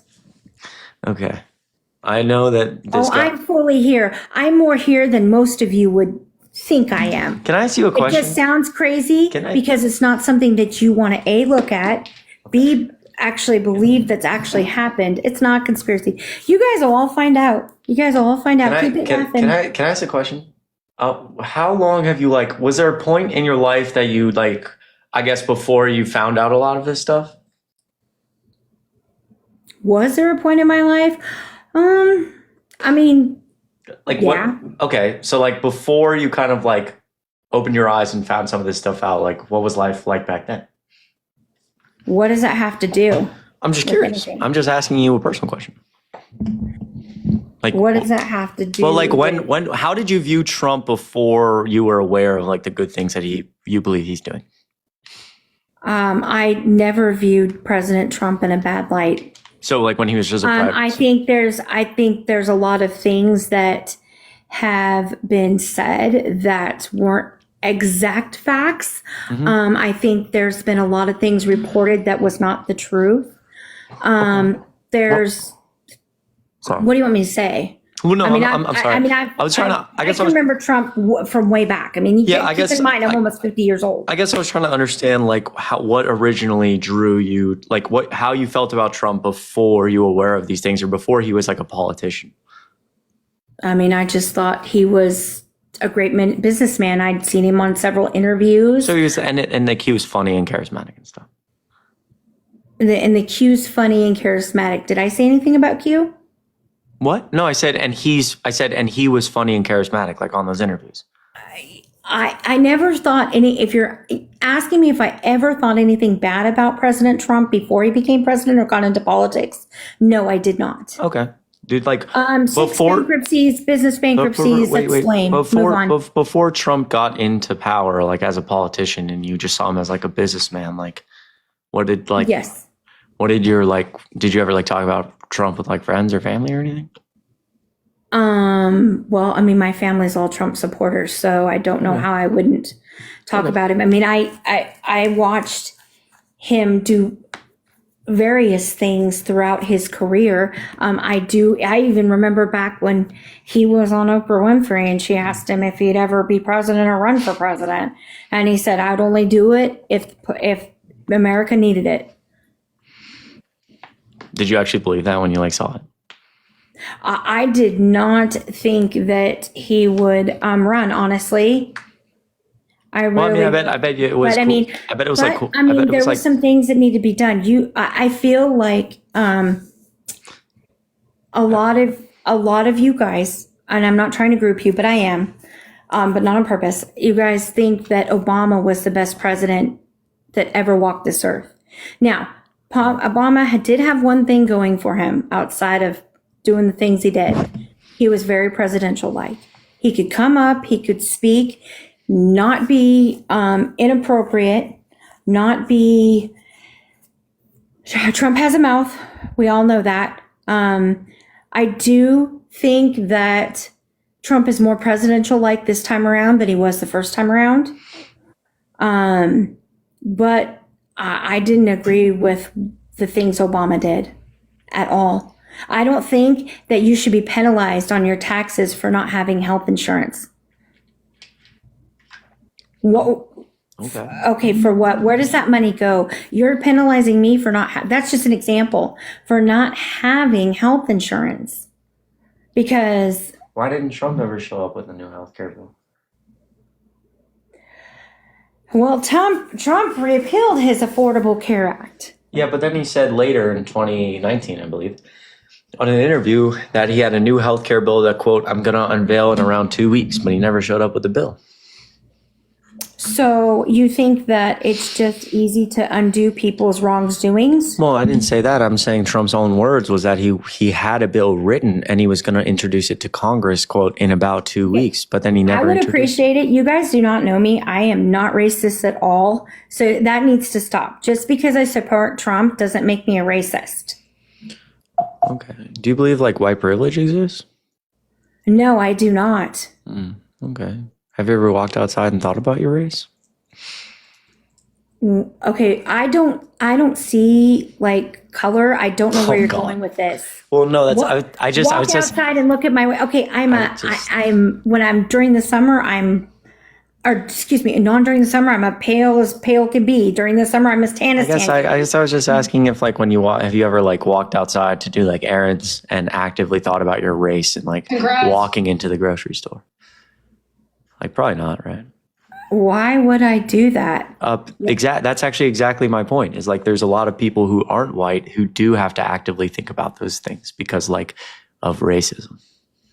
So like they think about they think about the color of their skin when they walk into a place that's predominantly white because they think like, do I have to look, dress a certain way or speak a certain way or, how are these people, perceiving me, et cetera. Or like, we have a lot of studies about like if you submit a job application and your name, they did a study this year of they submitted like job applications to like every single, I think it was like 20,000 job applications to every single Fortune 500 company, basically a huge study.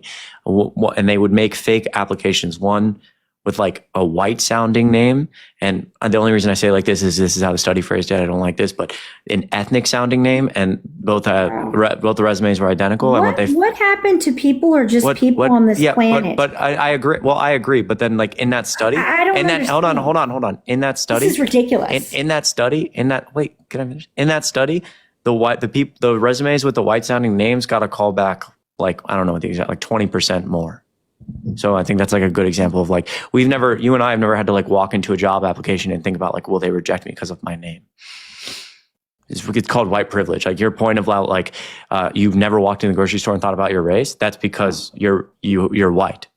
You have privilege. Other people. No, I don't have any privileges that anyone else doesn't have. No, the point is that the color of my skin does not give me privilege. Okay, but you just admitted that you've never had to walk in somewhere and think about your race? No, I haven't, but my white skin does not give me privilege. How asinine is that to say? Well, but you're just, but if I tell you that But what? There's no but. Ma'am. There's a lot of black people who walk in somewhere and they do have to actively think about their race in situations. You just admitted that you don't. So that would be an example of like you not having your life not being hard because you're white, right? I'm not saying your life isn't hard. I'm just saying it's not hard because you're white. That would be the definition of white privilege. Your life has never been made hard. That's okay. So I'm old school generation. We don't think about things like that. We don't. Okay. But there's I keep telling you that there's a lot of black people who would actively say they have to think about things like that.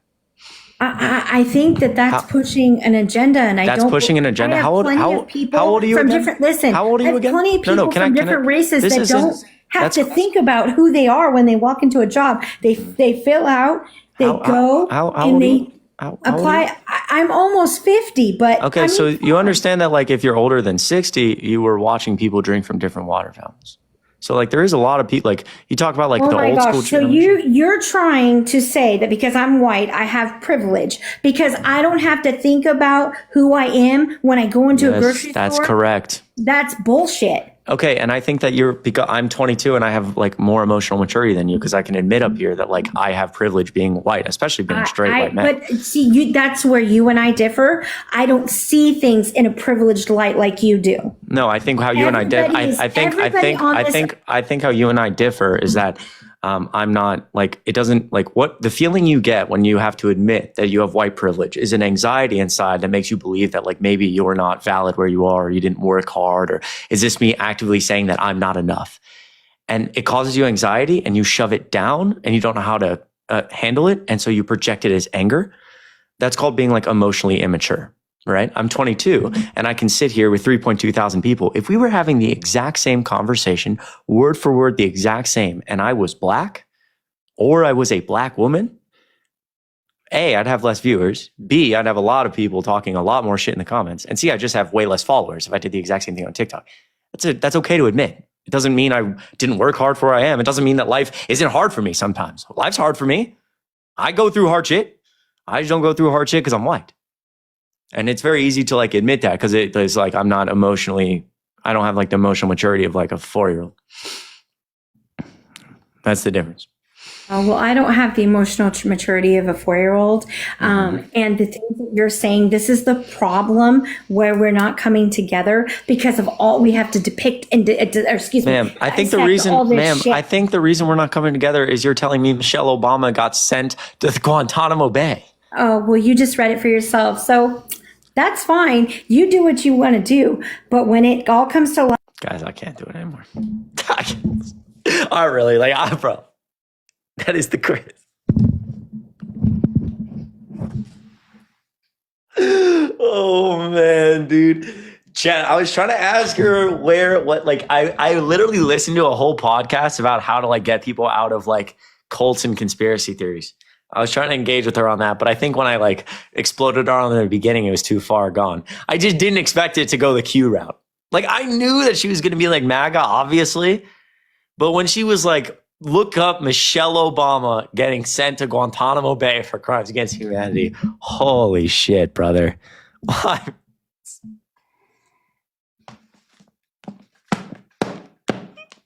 Fuck me, man. Oh my God. I don't know, dude. Honestly, I just...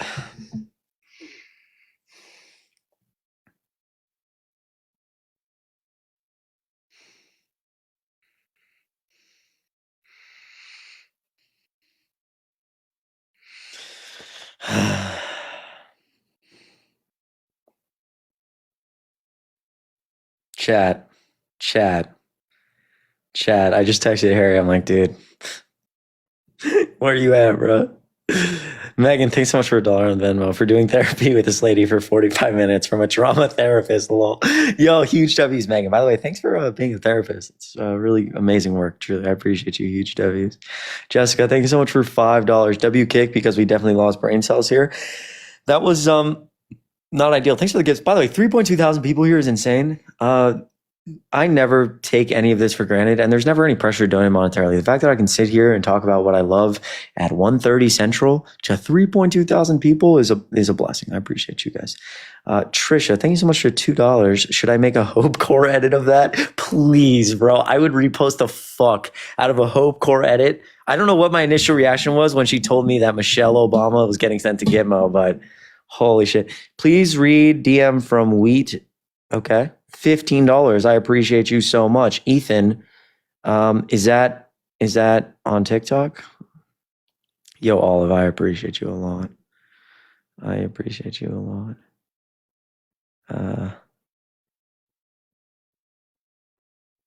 I don't know what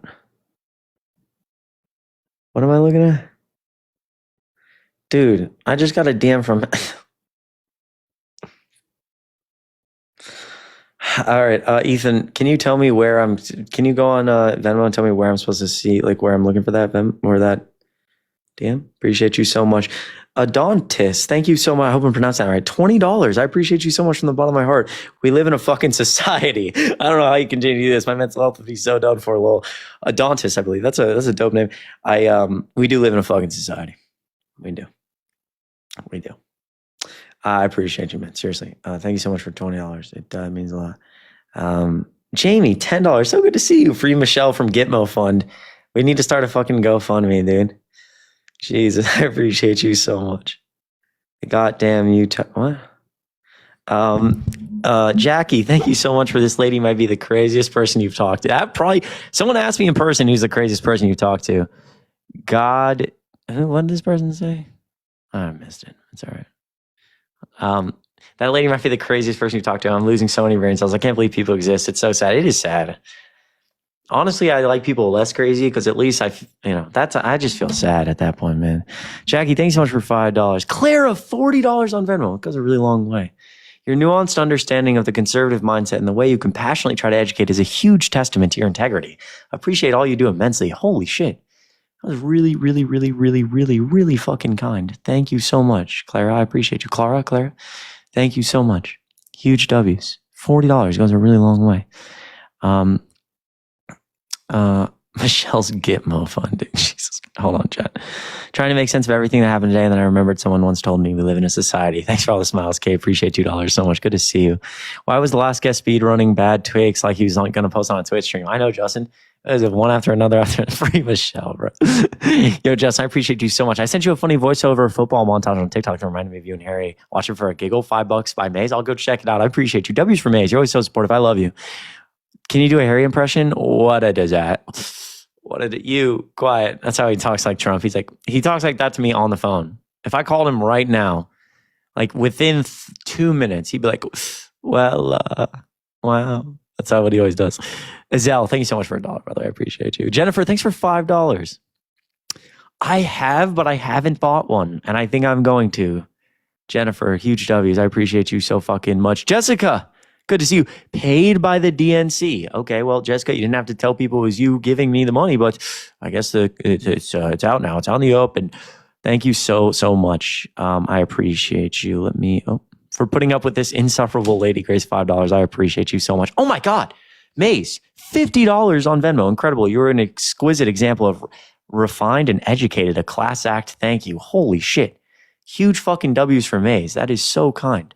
That is so fucking kind. Thank you so much. All right, we'll read some more in a second. Thank you so much from the bottom of my heart. I appreciate you. Maze, huge W's. Thank you. Miles, I appreciate. Guys, this is not something I take for granted. Thank you so fucking much. Thank you so much.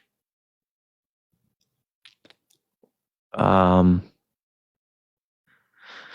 I just got a DM from someone with the username Harry's Balls. I mean, dude, what the fuck? We live in a society, bro. I don't know what the fuck to see. I don't know what to say. I mean, what the fuck, dude? I mean, what the fuck, man? Oh my God, I can't believe the internet's a real place, chat. Don't worry, I'll be back in Georgia soon. I won't always live here. If you're a Trump supporter, please let me know.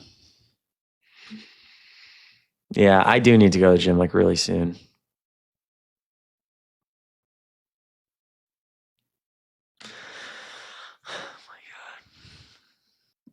Are you? Let me know if you're a Trump supporter. Let me know in the comments. I'll bring you up. Chicago's dope. I like Chicago. Where in Georgia? I was born and raised in Midtown Atlanta, but I went to college, or I haven't finished college, but I will end up going back to Kennesaw State University. Spent a lot of time in town. Spent a lot of time in North Georgia. It's a good place. City boy, yeah. I say I'm from Atlanta because I am actually from ITP. You went to Georgia State? I spent a lot of time at Georgia State. You want to hear my funny? Okay, before I let up another Trump supporter, Chad will get a kick out of this. The craziest moment I ever had at like when I first started college, I was a freshman or a sophomore, and I was at Kennesaw State, but I was spending some time with an individual at Georgia State University, and Georgia State's like right in the middle of town. And dude, I love Atlanta. Okay, I fucking love that place. And I'm chilling, and I decide I'm gonna order some food. So I order Uber Eats, and I go down. It's like 3 a.m, and I walk downstairs, and I walk outside, and I'm chilling. And all of a sudden, as I'm waiting for my food, so an individual gets out of a car and walks toward me. And I was like, "Oh, this is my Uber Eats individual." I said, "Chris?" She said, "Huh?" I said, "Oh, I thought you were Uber Eats." She said, "No." She looked at me at 3 a.m., middle of downtown Atlanta. Again, I love this city, bro. And for anyone who says it's not safe, very safe. I walk around downtown all the time. This individual looked at me, though, and she said, "Can I ask you a question?" I said, "Yes." She said, "Do you have a lighter?" I said, "I don't have a lighter. I'm so sorry." She said, "Do you have like $1 for me to buy a lighter? Because there's a gas station." I actually didn't have my wallet on me. So I'm like, "I'm really sorry. I don't have $1." She clearly didn't believe me. And then she offered me, how do I say this on TikTok Live? She offered sexual favors for me to buy her a lighter, which was interesting. I was not expecting that. And she was very kind, but I rejected that because I was like, "I'm so sorry, ma'am. I have to get my Uber Eats, and I don't engage in these actions. But thank you for the kind words." Because she was like looking me up and down and was like, "I'll do anything for a lighter." And I was like, "Ma'am, I'm really sorry, but no." And that's like one of my top tier. I don't know why I still remember this story. I think it's just because it caught me off guard really bad. Because it was like 3 a.m. and I just didn't expect this to happen. Anyways, if you're a Trump supporter, let me know.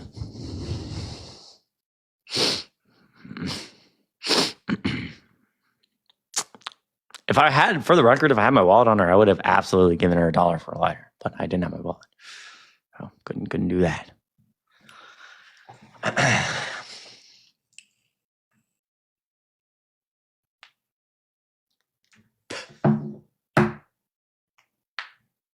Okay, this person's not here. If you're a Trump supporter, let me know. It's a story, Jess. Someone say that's how bro. If you're a Trump supporter, let me know. I'm 36. Chris, he was getting hustled, bro. If you're a Trump supporter, anything, yeah, I was not prepared. Vandy.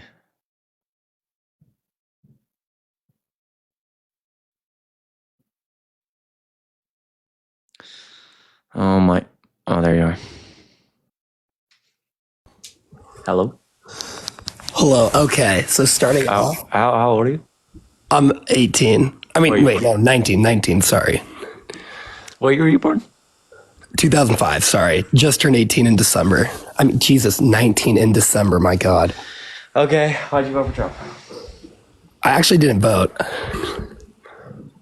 Okay. What do you think about my prompt?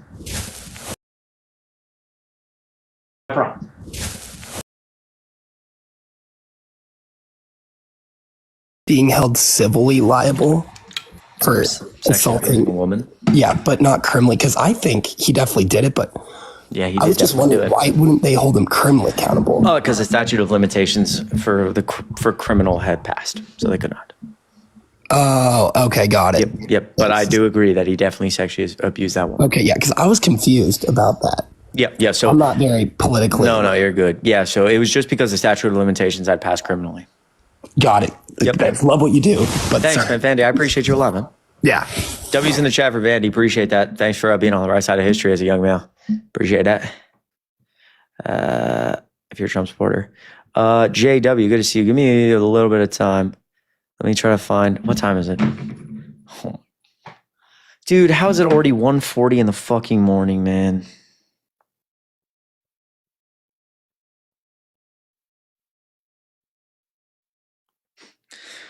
Per Reuters, U.S. President Donald Trump is expected to lift the Biden administration's freeze on the supply of 2,000-pound bombs to Israel in his first days in office. Reuters reports Trump is also expected to reverse sanctions the Biden administration imposed against Israeli settlers accused of violent attacks against Palestinians in the occupied West Bank. Israel ambassador to U.S. Told Walla News 2 hours ago.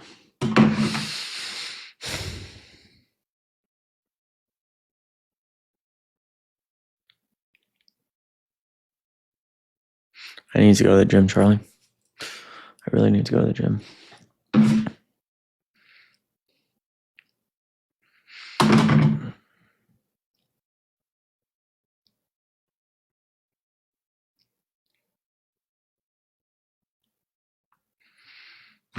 Harvey, you can come up. Grace, thanks so much for $1. How long have you been on my live? On live, my God. Left yesterday to go sleep and woke up and you're still going. Well, how are you coping with lack of brain cells for so long? I haven't been live that long, Grace. I've only been live for a few hours. I think it was just the timing. I'm glad you're here, though. I appreciate you so much. Jordan, $10 for being an ally. Thank you so much. Your sincerity doesn't go unnoticed. Yo, W's Jordan, I appreciate you so much. Thanks for $10. Truly, it goes a really long way. Megan, this B word sounds like, quote, my kids are listening to Kids Bop Lady. Like, it sounds like my kids are listening to Kids Pop. Megan, thanks for $2. Goes a long way. W's. Bree, thanks so much for $1. Chris, it's 100% okay to be down today. We are all feeling, what the hell? We are all feeling it, and with you. You're not alone. I've been so anxious and upset today. It's made me physically nauseous. The rest of the message is cutting off for me at the moment, but Bree, I really appreciate the $1. I'm proud of you. One day at a time. We got this. One day at a time. Haley, thanks for $3. 4 plus 4 equals 8, but you plus me equals fate. That's not bad. That's kind of cold. Can I get a rating on that one? Oh, 1 out of 10. Chris, it's my birthday. Happy birthday. Can I get a rating on that one? Chat. Jaylen, thanks so much for $1. We live in a society for real. Jaylen, good to see you. We do. 9, 8, 7.5. Brutal, someone said. We keep fighting the good fight. $10, Mike. I appreciate you so much. Graceland. Can you please tell the guest I didn't mean to send him gifts? It was meant for you. Oh, the guest is gone. That's okay. I appreciate you, Graceland. You're very kind. $5. Thank you so much. Please read I love you guys. Whitehouse.gov page of the White House gun violence prevention is officially closed. What does that mean? Thank you, Courtney. Thanks so much for $1. The White House Office of Gun Violence Prevention is no longer, I believe would be the answer, unfortunately. It's fucking sad to say. Yeah, a lot of the accomplishments that we tout up here from the Biden administration were ripped away pretty instantaneously, including the cap for seniors on Medicare for certain drugs. You work a long time for stuff like that. Haley, thank you so much and I appreciate, I really appreciate Courtney, you being so supportive. Haley, thank you so much for $2. I don't normally chase people, but I put my Crocs in sport mode for you. Same person. That one's not bad either. Christian! Oh my God, another $100 on fucking PayPal. Hi, Chris, I've tried to, okay, this was, still, can I get $1 million for Christian? For the previous 100, I appreciate you so much. I appreciate you. Chad, I think we do have to get off here soon, dude. I think we do. I gotta go to the fucking gym. Chloe, that ramp was exceptional and spot on. Thanks for $20. I appreciate you so much, Chloe. Goes a really, really long way, truly. Truly. W's for Chloe. Thank you so much. Are you going to let me up? It's Asher in your request. Asher, give me 1 second. Are you a Trump supporter? Thanks for $5. I appreciate you. Blair, it's going to be -6 at 7 a.m. I still have school. Maybe it won't snow. Maybe you say I won't, they'll cancel it. Senior, by the way, they're going to cancel it. Blair, 50 cents. You're always so supportive. Thank you so much. Lori, $20. Wow, you guys are so kind. Keep doing what you do, Chris. You're amazing. You're going places, young man. Lori, I appreciate you a lot. Huge W's. Thank you so much. Thank you so much. Truly, guys, not something I take for granted. Dylan, $5. The trumpet teacher I almost had moved to KSU. Kennesaw State? Where? I need to go to Kennesaw and tell them, fire this individual. I appreciate you, Dylan. Thanks for being here, man. Sonia, I believe? Thank you so much for $5. She was harmless crazy. It's the dangerous crazy that's scary. You're right. 100%. Thanks for $5. I appreciate you. Bradford, $25 on Venmo. You guys are incredibly kind. I disagree with quite a few of your views, but I love your lives and the work you do. We can disagree and be civil and respectful. Be blessed, man. You too. I appreciate you a lot for that. Truly. Thank you. Thank you for watching and being respectful. I appreciate you so much. Blair, $1. You were so kind. You have inspired me so much. I've always wanted to be a vet, but after listening to you guys, I have thought about going into political science. Not 100% sure, but I do know I want to learn more. Thank you so much, Blair. Proud of you. Do whatever you're passionate about. I'm very passionate about psychology. People have told me I should study psych. I fucking suck at school, and I would never want to be in school. If obviously you go to do psych, then you got to do some higher education, and I'm not a school type, so it's okay. I do political stuff, and I'm interested in psych on the side. I appreciate you, Blair. Thank you so much. Proud of you. Crystal, $5. Let's get together and make some Maori merch at Scooby Snacks on TikTok. You're the best, Crystal. Kind of down. I'll damn you. I appreciate you so much. Some Chris merch. Ethan, Instagram, I checked it out. I'm going to respond to you. I appreciate you. Molly, Twitter, DMs, Chris, I love you. I will actually do that tonight. I promise. You fucking rock. Huge W's. Thank you so much, Molly and Ethan. Kristen, she was in her own society. Yeah, that's a different type of society. Kristen, I appreciate you. You guys are so kind. Thank you. You guys are so kind. Armando, thanks for $4. Thank you, homie. Needed a laugh, bro. That shit was crazy. I gotta laugh sometimes, right? Lindsay, thanks for $5. For therapy after that chaos, your patience is unmatched, dude. Thanks for doing what you do. Lindsay, I appreciate you. JW is $1. I appreciate you. Yes, give me just a bit of time here, JW. I appreciate you so much. Tyler, thanks for $1. This is why he won. I know, right? Thank you so much. Ashlyn, $1. The Trumpers were in your comments saying they don't claim her. Really? Wait, that's actually funny. Ashlyn, I appreciate you so fucking much. I think that's it. Maybe Vivek wasn't wrong when he proposed a test to gain voter rights. Jessica, you said it, not me. Thanks for $1. I appreciate you. For Michelle's Get Out of Gitmo Fund, Stephanie, $5. I appreciate you so much. Guys, all of that is not stuff I take for granted. Thank you so fucking much. All right. It is 1:49. All right. Let's do a debate or two. And then I'll go to the gym. I promise. If you're a Trump supporter, let me know. Be a Trump supporter. Oh my God. Thanks for all the mods, by the way. Mads, you rock. Yeah, Trump did spin on MLK. Yeah, I agree with that. Banana Clip. Who's Banana Clip? Am I rooting for the Chiefs? Absolutely the fuck not. Our only hope left is Josh Allen. Please, Josh. Please. Please. The whole football world is behind you. Please. I'm a Bengals fan and a Falcons fan, just so people know. It just can't be the Chiefs, dude. I'm so sick of Patrick Mahomes, man. I'm so fucking sick, dude. They get every call. The NFL fucking loves them so much. I know Josh Allen is like a horrible guy, I know, but dude, I fucking hate. They get every fucking call. Patrick Mahomes is so annoying. They're so annoying. He does sound, bro. He's so annoying, dude. I can't do it. The NFL, they give him every fucking call. The NFL fucking.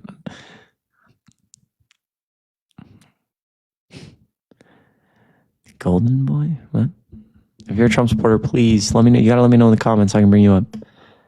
Please. The Eagles, I'll take the Eagles, but I kind of want Washington. I kind of want the Commanders to do it, bro. Josh Allen is a bad guy. I mean, yeah, I think so. This guy's a Trump, bro. What the?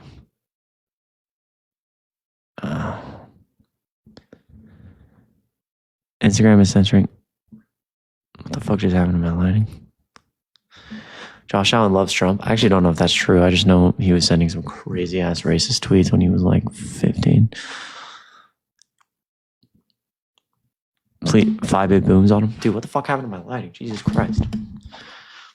Please. There you go.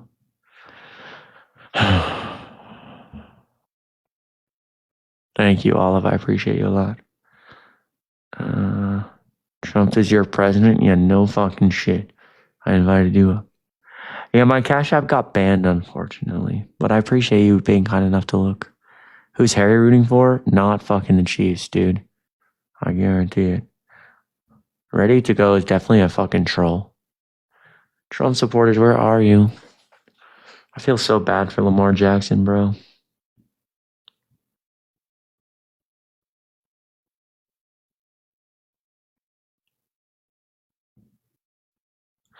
Oh my god, alright, I'm gonna engage in some fucking bullshit I already not. Hello? Hello? What's up? How old are you? I'm 26, 1998. Alright, but I don't know. I think January 6th was horrible. I do condemn Trump for that, but you know, I did still vote him actually for Ukraine because I mean, I think Putin is scared of Trump, and you know, Trump is actually gonna, you know, keep funding Ukraine as of December 20th, 2024. You said Trump's gonna keep funding Ukraine? Yeah, 100%. That's what he said. And even if he does pull out, there is a win-win scenario. Europe could replace the funding, and if not, give more. Wait, so you're supportive of Ukraine? Very supportive, and you voted for Trump. Yeah, I was a little concerned at first, but you know, I still do think that he's fine for Ukraine. Like, do you think Biden was better for Ukraine? I think he was decent. Yeah, I think he was fine. Yeah. But don't you think it would have been more likely to like continue that funding for Ukraine if Kamala Harris won? I don't know how she would handle Ukraine. I haven't heard Ukraine come out of her mouth. Oh my god. She would get babysat, dude. Oh my fucking god, dude.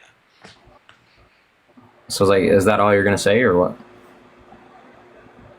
If Trump pulls out of the aid, Europe is gonna replace the U.S. Yeah, but don't you think it'd be a bad thing if we pulled out of the aid? Yeah, I mean that's not what I want, but I mean, yeah, it would be bad. Yeah.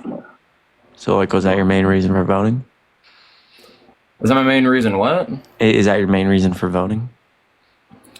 No. I mean, that's like the biggest reason, I guess. So when Trump talks about like being America first and not sending billions of dollars to Ukraine. Yeah, that's just old information. You just got to read up, dude. That's all I got to say. Just read up. Yeah, but I understand, but I'm just saying if like that's your main reason for voting, and obviously Biden and Kamala Harris were very like pro. Look, I'm going to be honest. When he said today in his speech, America first, I was like, what do you mean by that? You know, I was like, okay. Because it could lead to isolationism, but he's not stupid enough to be in isolation. Don't you agree? I just like, I don't know, dude. I don't know. Like people always ask me, they're like, what could have Democrats done differently? And I have so many answers because Democrats really struggle with a lot of basic shit. And I get it. I get the ways we fucked up. But every time I get on TikTok Live, I think to myself, we could have thrown Thanos himself at, we could have had Aaron Yeager final fucking form at the DNC, and we still would have lost. It's like shoving a triangle into a circle. You ever see the fucking little boards little kids have to play with, and then you're just trying to shove a shape into a shape that doesn't fucking fit? What the fuck? How the fuck are Democrats ever supposed to... That guy, no offense to that guy, much love for supporting Ukraine, but you believe that Trump... You voted for Trump because he's pro-Ukraine. And you know what I did? You know what the fuck I did? I don't know. I'm 6'7" and I play in the NBA. I mean, we all just have fucking fantasies. There's no way the Democrats could have convinced that guy. It's like shoving a fucking triangle in a circle, dude. It's going to drive me crazy. Oh, Chris, don't blame the voters. And then I have to get up here and Chris, don't blame the voters. Oh yeah, no, let me go craft a fucking comms plan for how to convince the woman that thinks Michelle Obama got sent to Gitmo to fucking vote for Kamala Harris. God damn it, man. Fuck. Don't actually blame the voters. But sometimes I'm just like, dude, Jesus Christ. No, Chris, don't blame the voters. Hello, did you vote for Trump? Yes, because he sent Michelle Obama to Guantanamo Bay. All right. All right. Yeah. Mm-hmm. I don't know. Guys, how do we help Kamala Harris win the election? What's the comms plan? There is no plan. That's your fucking answer, dude. What do you want us to do? Holy fucking shit.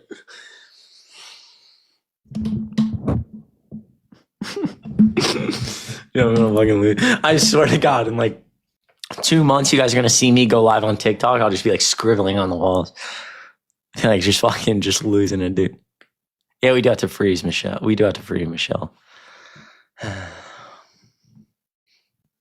All right, Chad. I think that's it for me. I gotta go to the gym. Gym time. I'm supposed to do cardio, so I feel like I can't wear sweatpants, you know? If I was just lifting, I want to wear sweatpants, but I don't think I can wear sweatpants. Do I sleep? I don't know anymore. I love all of you. You guys are the best.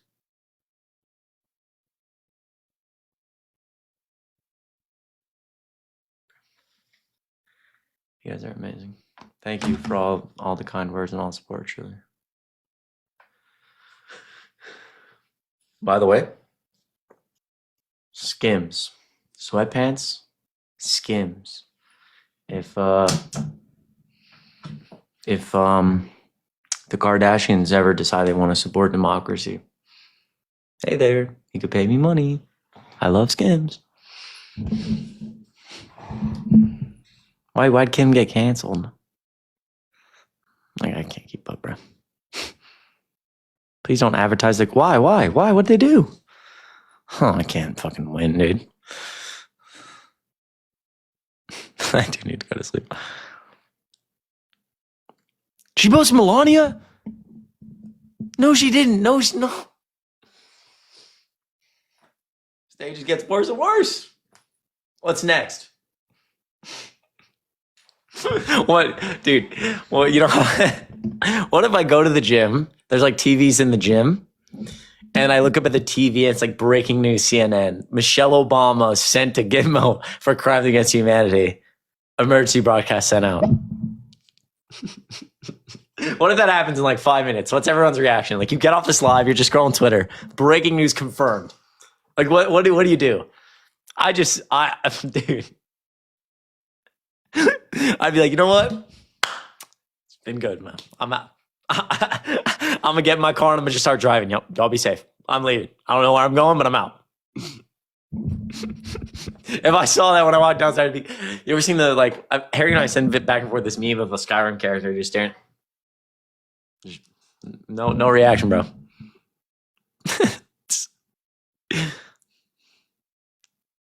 I don't think my brain can handle that. I don't. All right, listen. That's right. Guys, Discord link in the bio. Go join Discord. My Discord's over 1,000 people. I'll pop in and say hi tonight. All right, I'm going to go to the gym. I love you all. You guys are the best. Thank you, everybody, for your support. You all are so amazing, and I love you. We'll be back soon. I'll go upload a TikTok video, all right? I am going to listen to fire music as planned. I love you all. We'll talk soon, okay? Be safe, everybody. Thank you for being here. It means the world, truly. I'm proud of all of you.